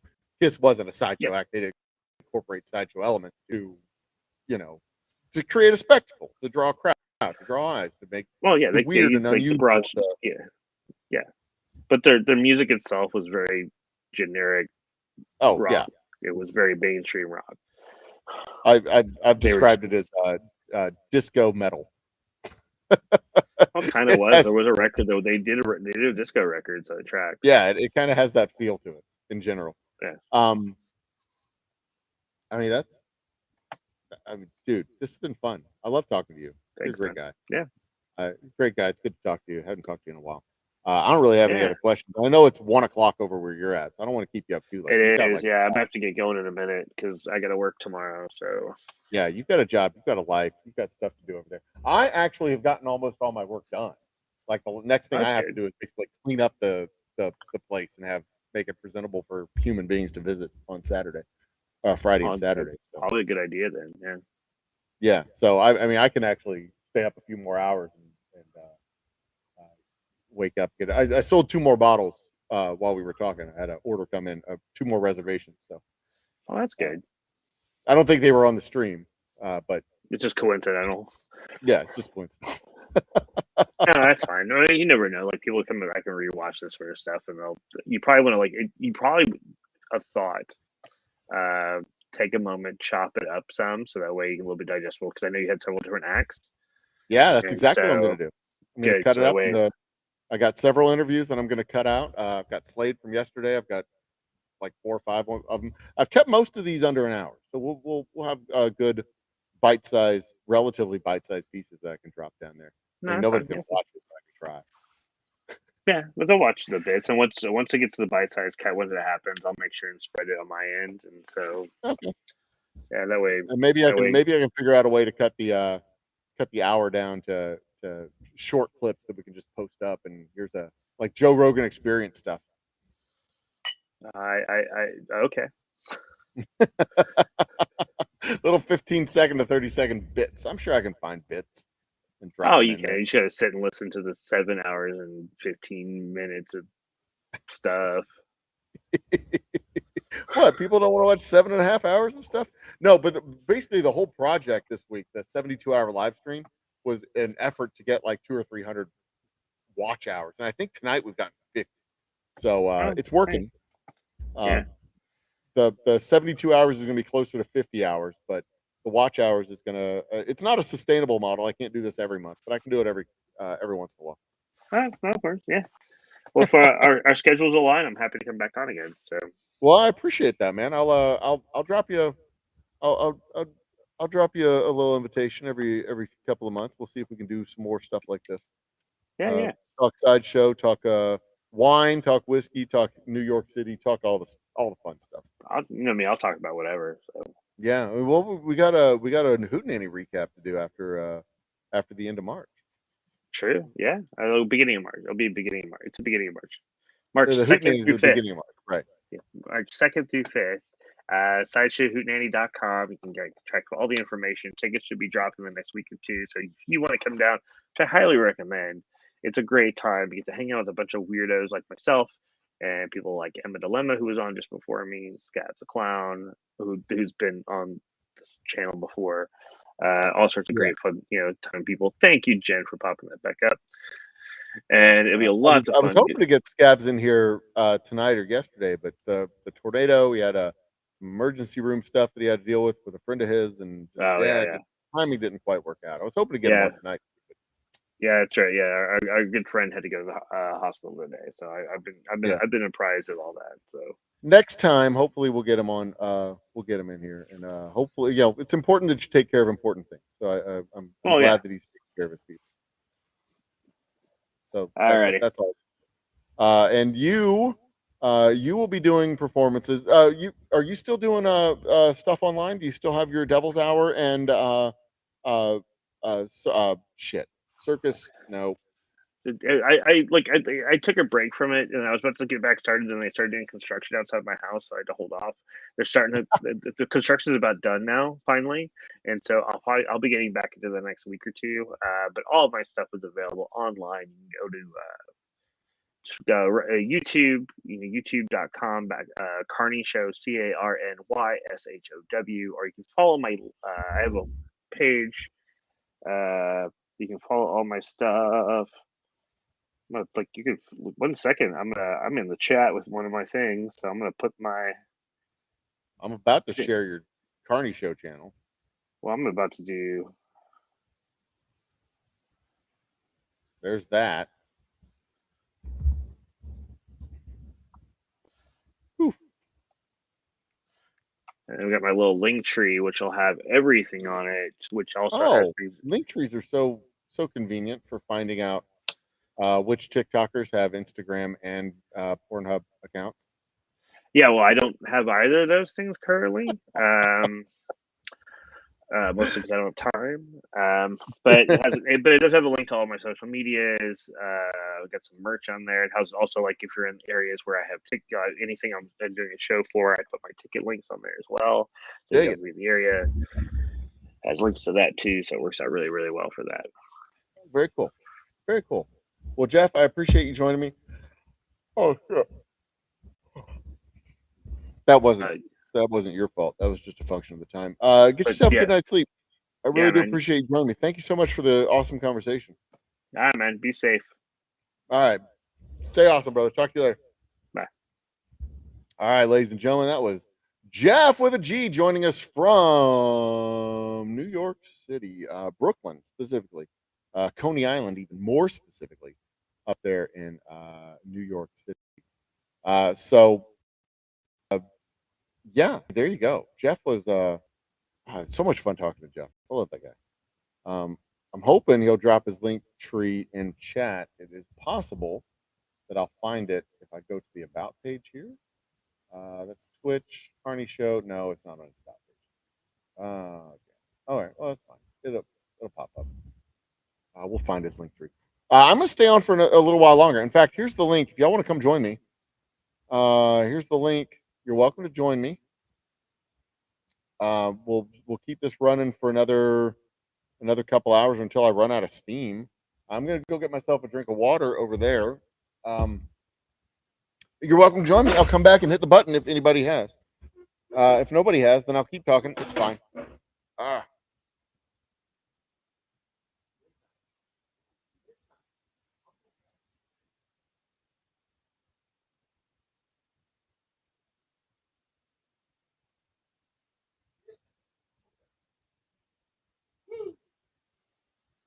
In fact, I'm gonna get my blanket too.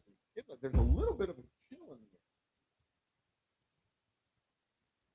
I don't know why. Probably because it's wintertime. A little bit of a chill in the air.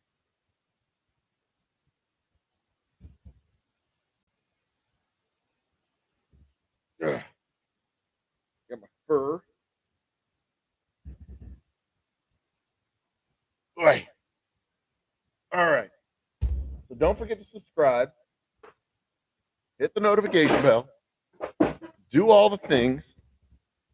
And everybody's bailed out. That's fine. It's just me and the video channel. So that was Jeff with the G. We've had Jeff, Emma, Landon. Jeff, Emma, Landon, Ray,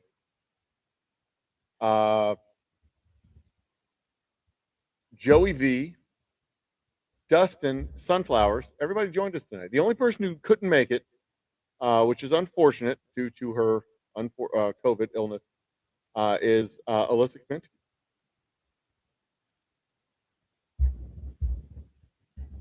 The lovely and talented Alyssa Kapinski, who is, I'm pretty sure, asleep right now. Oh yeah, and Tanya Rogers, our oh burr, all of a sudden, like it just like really got cold in here. Tanya Rogers, our science advisor. We got to talk all the cool things. I'm going to put chat back on display, so new comments will be displayed. What do y'all want to talk about now? We've got you feel free to join me. We can talk history of whiskey, history of sideshow, history of giveaway 2, sold to 1, 3. That's good. I will give this at least 30 more minutes, and then I gotta bounce. I gotta go eat dinner. I haven't had dinner yet. Got to get up in the morning. I got work to do. Probably not going to stream in the morning because I'm just going to be cleaning around here in the morning. I'm probably not going to stream in the morning. But tomorrow afternoon, I'll fire up the stream at about 6 p.m. and then we'll do Jackbox at 7. No, Tanya's always interesting. I love Tanya. She's always interesting. She's one of the best. One of my favorite people to talk to. One of the best conversations to have with her. One of the best people to have a conversation with, because she's having in her head 3 conversations. She's 4 comments ahead of you already. She's just running all the time, thinking of all kinds of cool things. And if you can nail her down long enough and slow her down long enough to drill her into one conversation, you're already winning a battle. But she's thinking of things. She's got projects going on that she's thinking about. She's just a fascinating person. Her brain thinks in a fascinating way. And I will be cutting these interviews up. I will be going back through the tape, and I'm going to be cutting them down. I'll be reposting 1-hour interviews here and there, and then I'll be trying to cut clips out of. I'm gonna practice on that, cutting little clips out, and having little like 3-minute interview, 3-minute. My guests aren't really good. They haven't learned the skill. It's a hard skill to learn, of the soundbite of the 3 to 5 minute answer.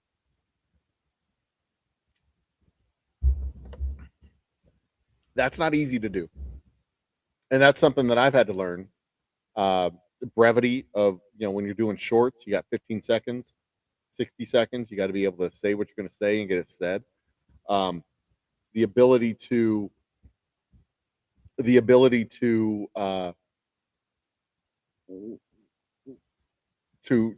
fill an hour with talking, to have the timing of speech and speak and wrap something up in an hour, get something done in an hour, get something done in 30 minutes. Like, we have this to do.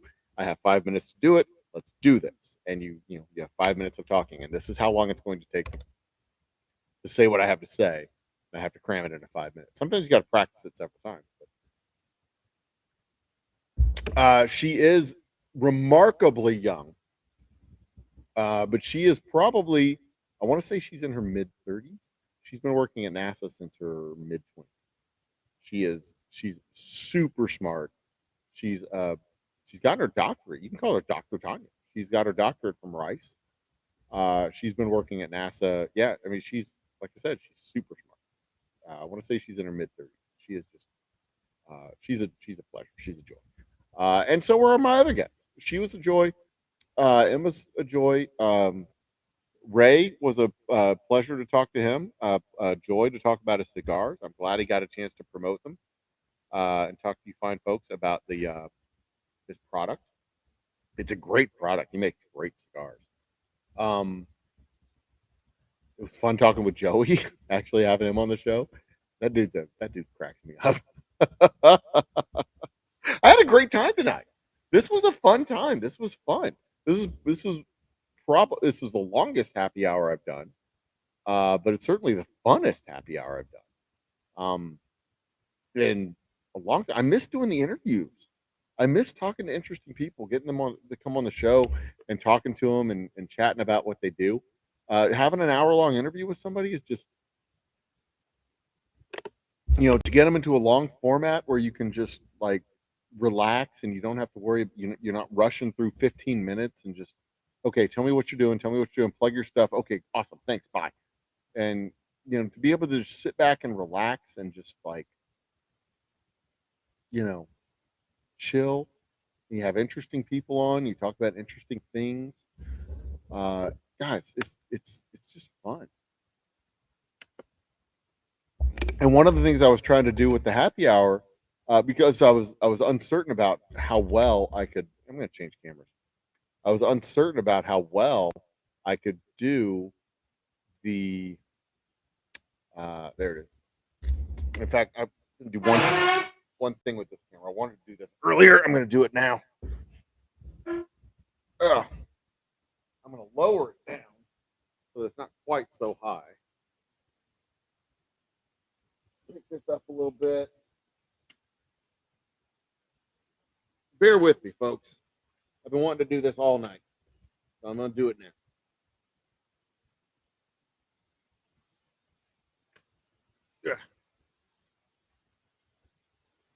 Do that.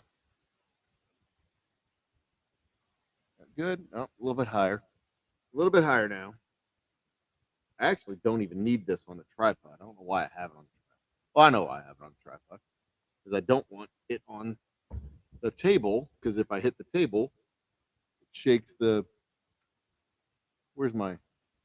There it is. It looks red. It's not red. All right, we're going to do it that way, a bit higher. Right about there. That should do it. See if that works.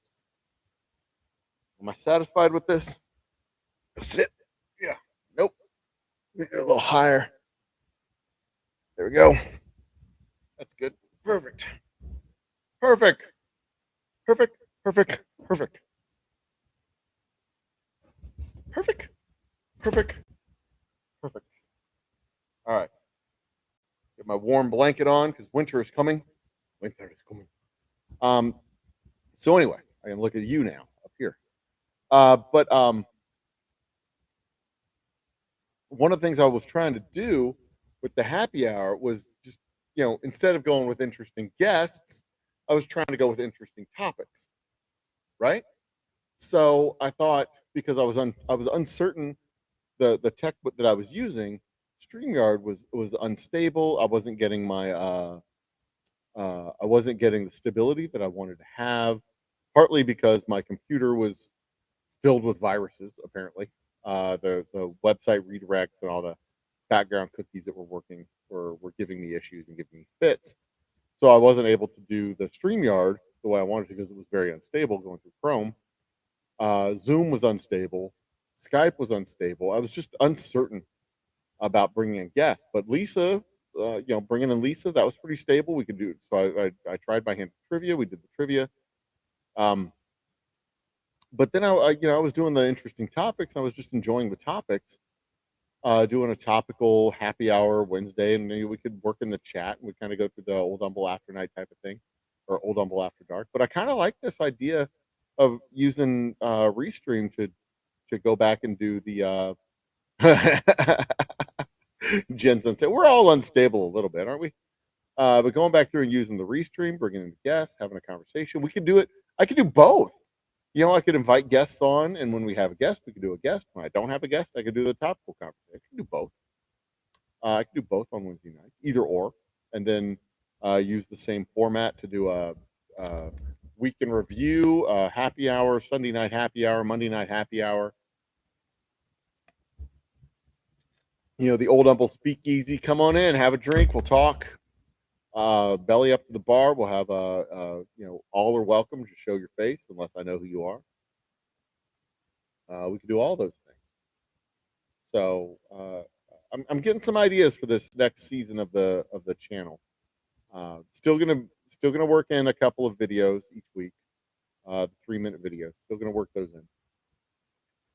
in. But I'm liking this. I'm really big into it. I miss it. I miss having the interviews with interesting people. So I'm gonna work that angle, see if I can do some more stuff. Reach out to actual famous people and not just local famous people. We're talking with Ahmed, the owner of Bobby's Deli down here in Humboldt, Texas, right off of Main Street. Yeah, we're not gonna do that shit. Talk to. I'll reach out to David Letterman, Barack Obama. Maybe I'll get Beto O'Rourke to come on the show. Ooh, maybe I will reach out to Ted Cruz. Should I? Oh, maybe not. I don't know. Why would I do that? Other than just, would that be being a whore for the views? Because people would watch. Ugh. But do I want them to? I'd be like, Ted, how do you sleep at night? Nah, I won't do that. That wouldn't be fair. That wouldn't be right.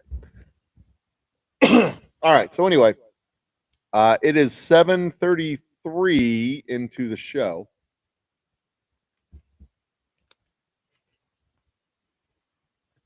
Get Ted Cruz on the show just so I could ask him, Ted, how do you sleep at night? No, I don't want to do that. That wouldn't be right. That wouldn't be fair. That wouldn't be appropriate. Come on. It would be funny, but it wouldn't be appropriate. It wouldn't be appropriate at all. I would laugh. I would laugh a lot during that show, probably. So as of right now, I've got 98 views times 26.75, 98 times 26.75 minutes divided by 60 is 43.7 hours of watch time for the show. No. The worst I get would not be the worst I get. This is Texas. The worst I get is my I get shot. Get my ass beat by some angry insurgents. Yeah, no. There's a lot worse that could happen to you in Texas than just getting a no. I mean, he could say yes. I mean, you telling me that'd be oh goodness. He could say yes and actually come on the show, and then what am I gonna do? Him and Dan Crenshaw and all these other cuckoo birds. No, I don't think I want it. I don't want to risk it. I don't think that'd be a good risk.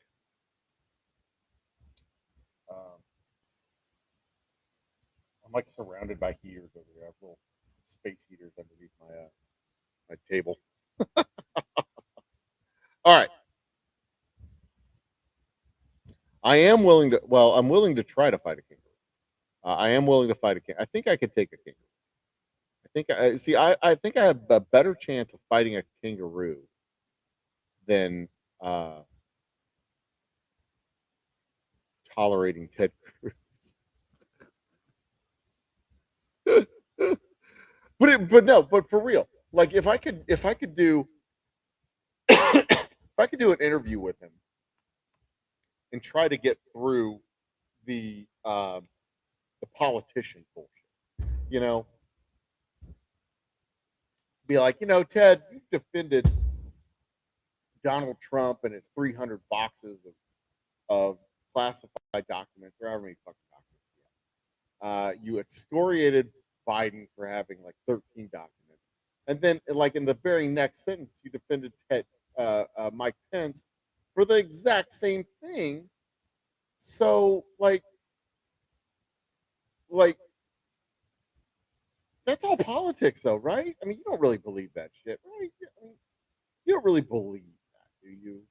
If I could get him to come out of his politician ooze and be all like actually be a human being and actually admit, be like, look, Ted, nobody's watching. It's me and 6 other people. I mean, for real. Do you believe the shit you say? Or you just say, I mean, if your family would have moved to California, would you be a Democrat? Do you believe anything you say? Or are you just literally doing it for publicity? I mean, that would be the one question I would want to ask him. But I'd only want to ask him if he would tell me the truth. If he gives me some fucking polished senator answer, he'd be, the Marco Rubio answer. No, they don't pay me to believe that. I believe that, so they pay me. I was like, oh, Jesus Christ, are you kidding me? The shithead politician answer. I don't want to, So like, what would be the point? I don't want to give him a forum just to repeat his bullshit. I'd only want to give him the forum if he's willing to be a human being and answer questions honest. And I don't think he'd answer questions honest. So, I wouldn't want to. I wouldn't want to put him on the show. That's kind of the way I think about it.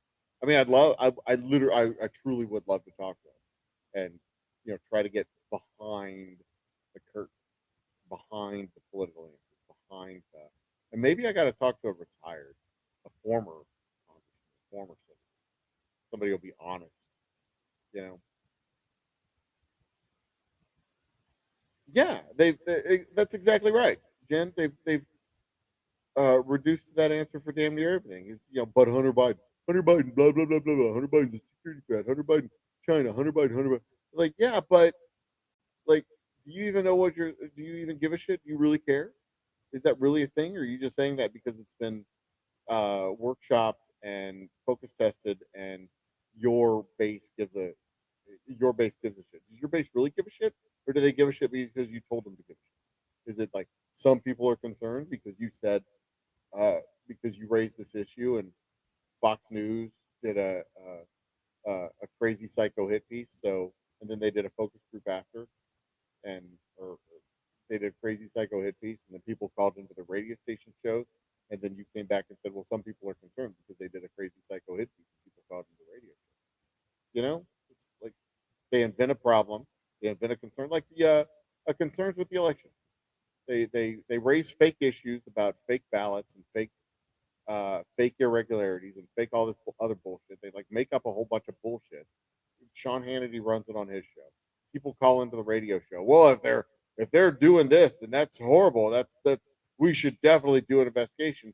And then they come back on the news the next morning and go, some people are concerned. And the politicians think, well, maybe we should investigate it because some people are concerned. Well, people were only concerned because you made up the story to begin with. So why? Why? I mean, you're just making up nonsense. People are concerned. You make up a story. You whip them up. They call into the radio station because you whipped them up. And now you're saying we should investigate it because some people are concerned. I mean, you literally invented a crisis out of nothing. And now you're like, some people are concerned? Yeah. Nobody gives a shit about Hunter Biden. No, nobody really gives a shit about Hunter Biden. Nobody knows why they should give a shit about Hunter Biden. They don't know. Nobody knows. What did he do? Nobody, no idea. Oh, he's peddling influence using his name. So, peddling influence. So, he's using nepotism to try and get ahead in the world. So, who hasn't? I mean, that's how you get ahead in the world.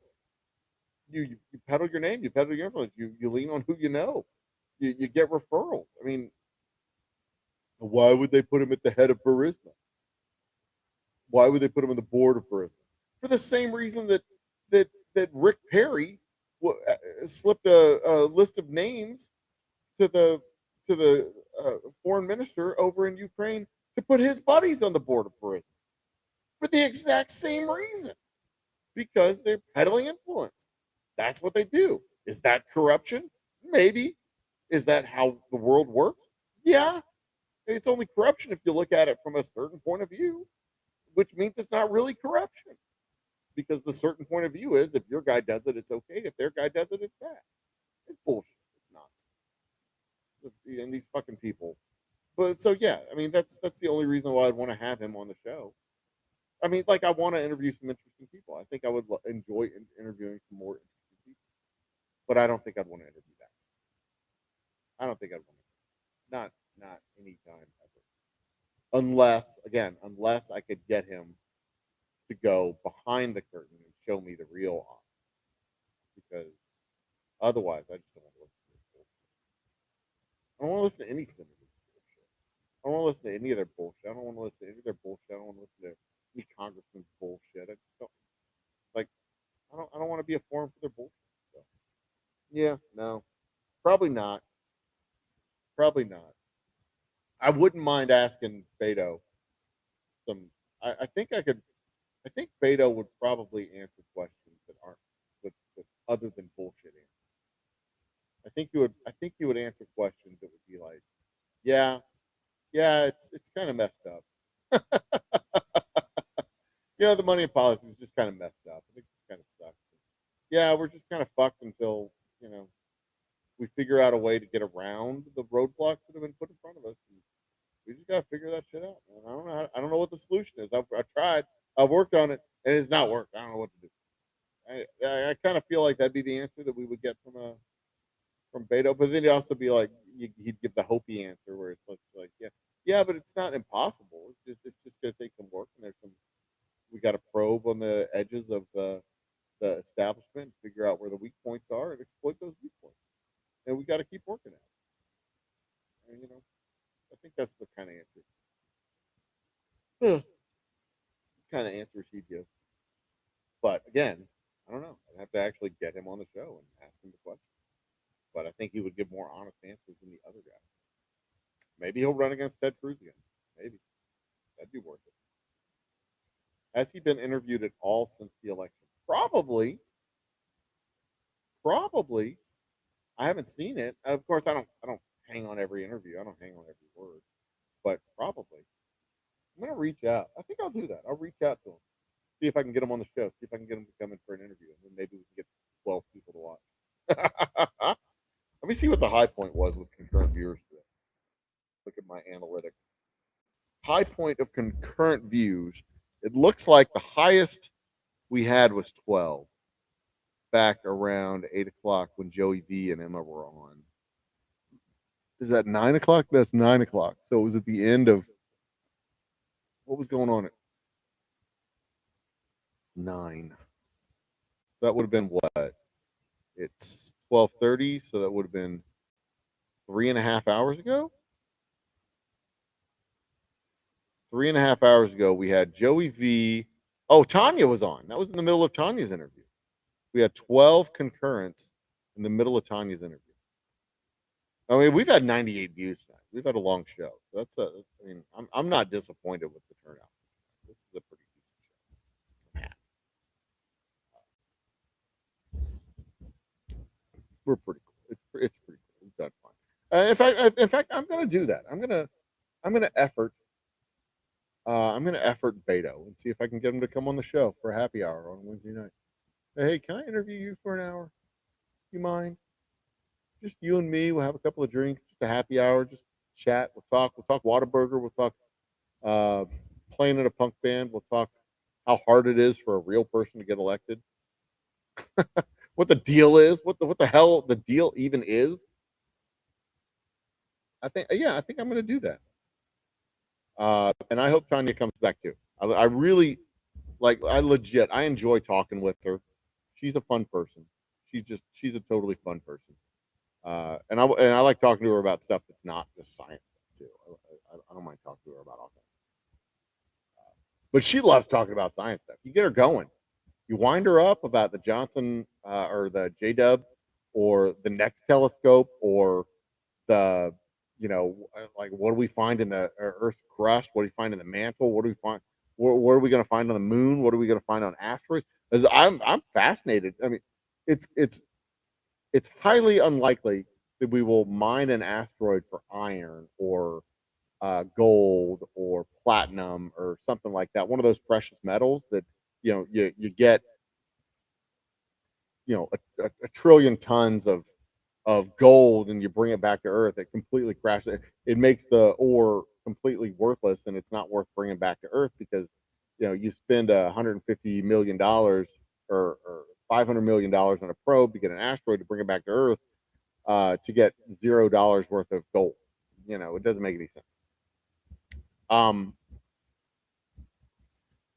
But to if you find a mineral or an ore of strategic importance like plutonium, or if you're India and you want to get an infinite amount of plutonium, or see, I thought lithium was rare and we needed to get lithium to have batteries and stuff like that, lithium ion batteries.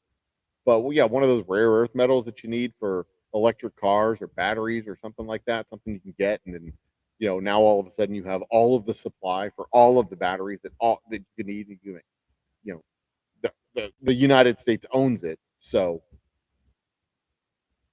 we bring it back to Earth, we own it, and we sell it to the corporations here for super duper cheap, so that they can make strategically important things like electrifying the auto grids and dispersing electricity to houses and all that stuff. But put oil out of business. I mean, that'd be dope. But the federal, our governments will never do that. They'll never send a probe up to get a asteroid to put oil out of business. But some enterprising company like Elon Musk. Let's say he's got his SpaceX and he says, okay, we need our version of unobtainium to run our rockets for the rest of ever. And he sends a probe out to get an asteroid, bring it back, get his unobtainium, and then boosh. It's done. He has all the power, all the energy, and he just suddenly has enough power and electricity to make all the batteries and all the stuff. Probe his asteroids.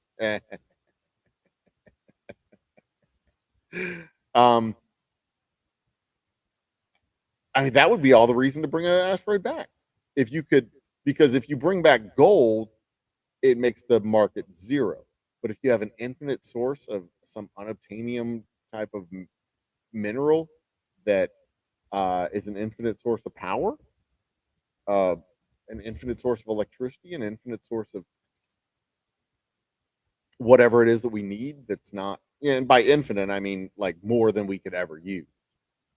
That would be all the reason. There's got to be some mineral that we need that's in short supply that would make it impossible, that the fact that it's in short supply would make it impossible to achieve our strategic goals. Like deplete, well, like I said, uranium would be the thing. Like we need more nuclear weapons, and there's only like 50 pounds of uranium left in the whole wide world. Well, look, there's an asteroid that's made of 50,000 tons of it. Well, I want that because now we can have 50,000 nuclear weapons or whatever. And that would be a reason for NASA to do it in the 1960s, 1970s, right? We now all of a sudden have all the plutonium that ever was, more than we could ever use. So we have enough plutonium to make zillions of rockets that we could all point all at the Soviet Union. The Soviet Union would surrender because we suddenly have more nuclear, or strategically surrender. Whatever. But there's got to be something, some kind of a what? Let's see here. What? I can Google that probably. Be all like, wow, fine, shut up. I don't want to join the damn stream. What mineral do we need for electric cars that we can't get? Electric helpful: cobalt, nickel, lithium. It has some of these minerals underground once you dig them up expeditiously, so it doesn't like to overwhelm meager. Yeah, so like something like that. If we see what rare minerals.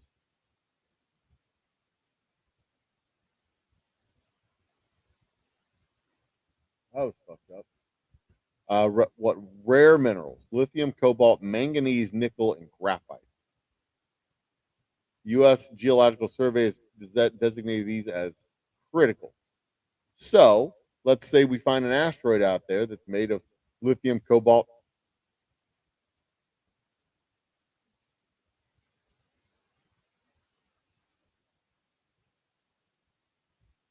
All right, I've got to go check. I've got to see what the hell's going on out here. Excuse me. 1 second.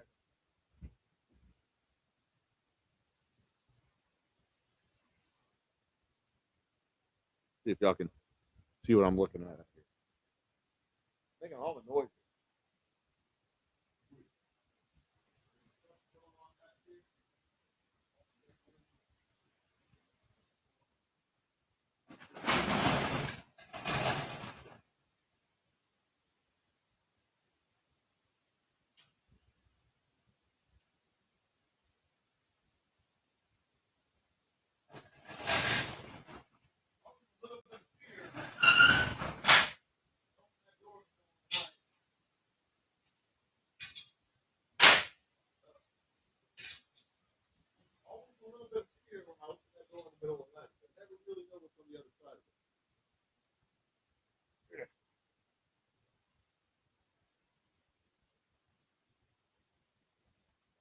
Never really know what's out there. Little butt clenchy every time I do it. Ugh. Helium. I don't think helium would be. Would you find helium on an asteroid? And I know there's like H3, the hydrogen. Oh wow, it's like purple because the.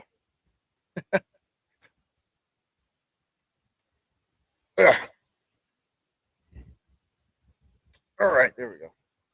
Lithium deuteride. That's what. Yeah, that's what I'm thinking of. It is helium. Then I suppose. Anyway, but yeah, if we found some asteroid that was made of lithium, cobalt, manganese, nickel, and or graphite, and then we could say, okay, well, if we bring that back here, it's going to make all those minerals worth zero because we're going to have basically an infinite supply. But we bring it back, we license it out to some company makes all the batteries, and then poof, we suddenly have strategic dominance in the world because now we have literally everything. mean, that makes sense.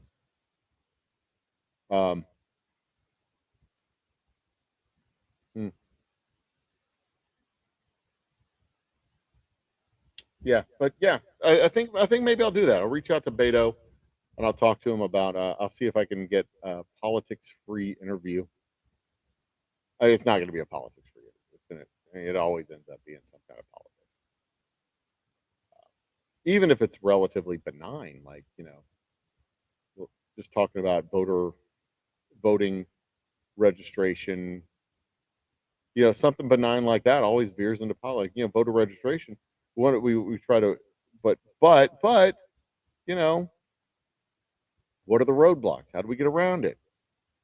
What do we do to get around it? Why do we? Will it ever happen? Because I mean, we've registered so many damn voters, but only half of them vote. How do we motivate voters to go out and vote? What do we do? How do we do it? Yeah, maybe you could do it without politics. Maybe. Helium planet. The planet with a helium-dominated atmosphere contradicts what the ordinary gas giants such as Jupiter and Saturn, whose atmosphere is primarily hydrogen with helium as a secondary component. Oh. Well, there you go. Oh, there you go.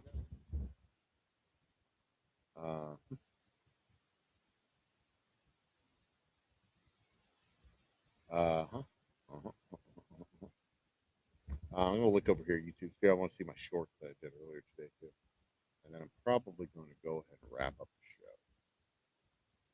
This is probably a good time to do it. I got one with 2,000, 365.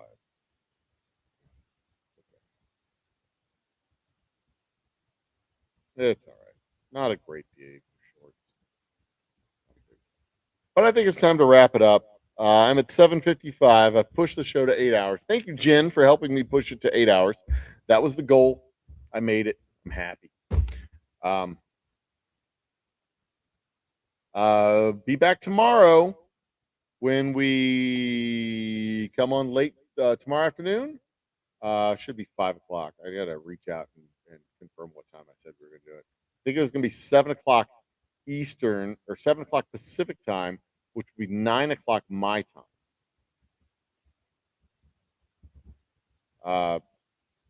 To do Jackbox.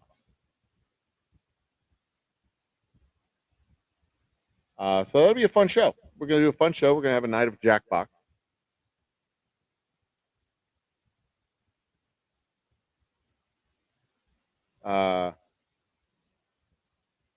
We have a night of Jackbox. We're gonna do some more stuff, and it's gonna be fun. We're gonna do some fun stuff. So see you guys tomorrow night. Be awesome to each other, and that's how you slap some balls around.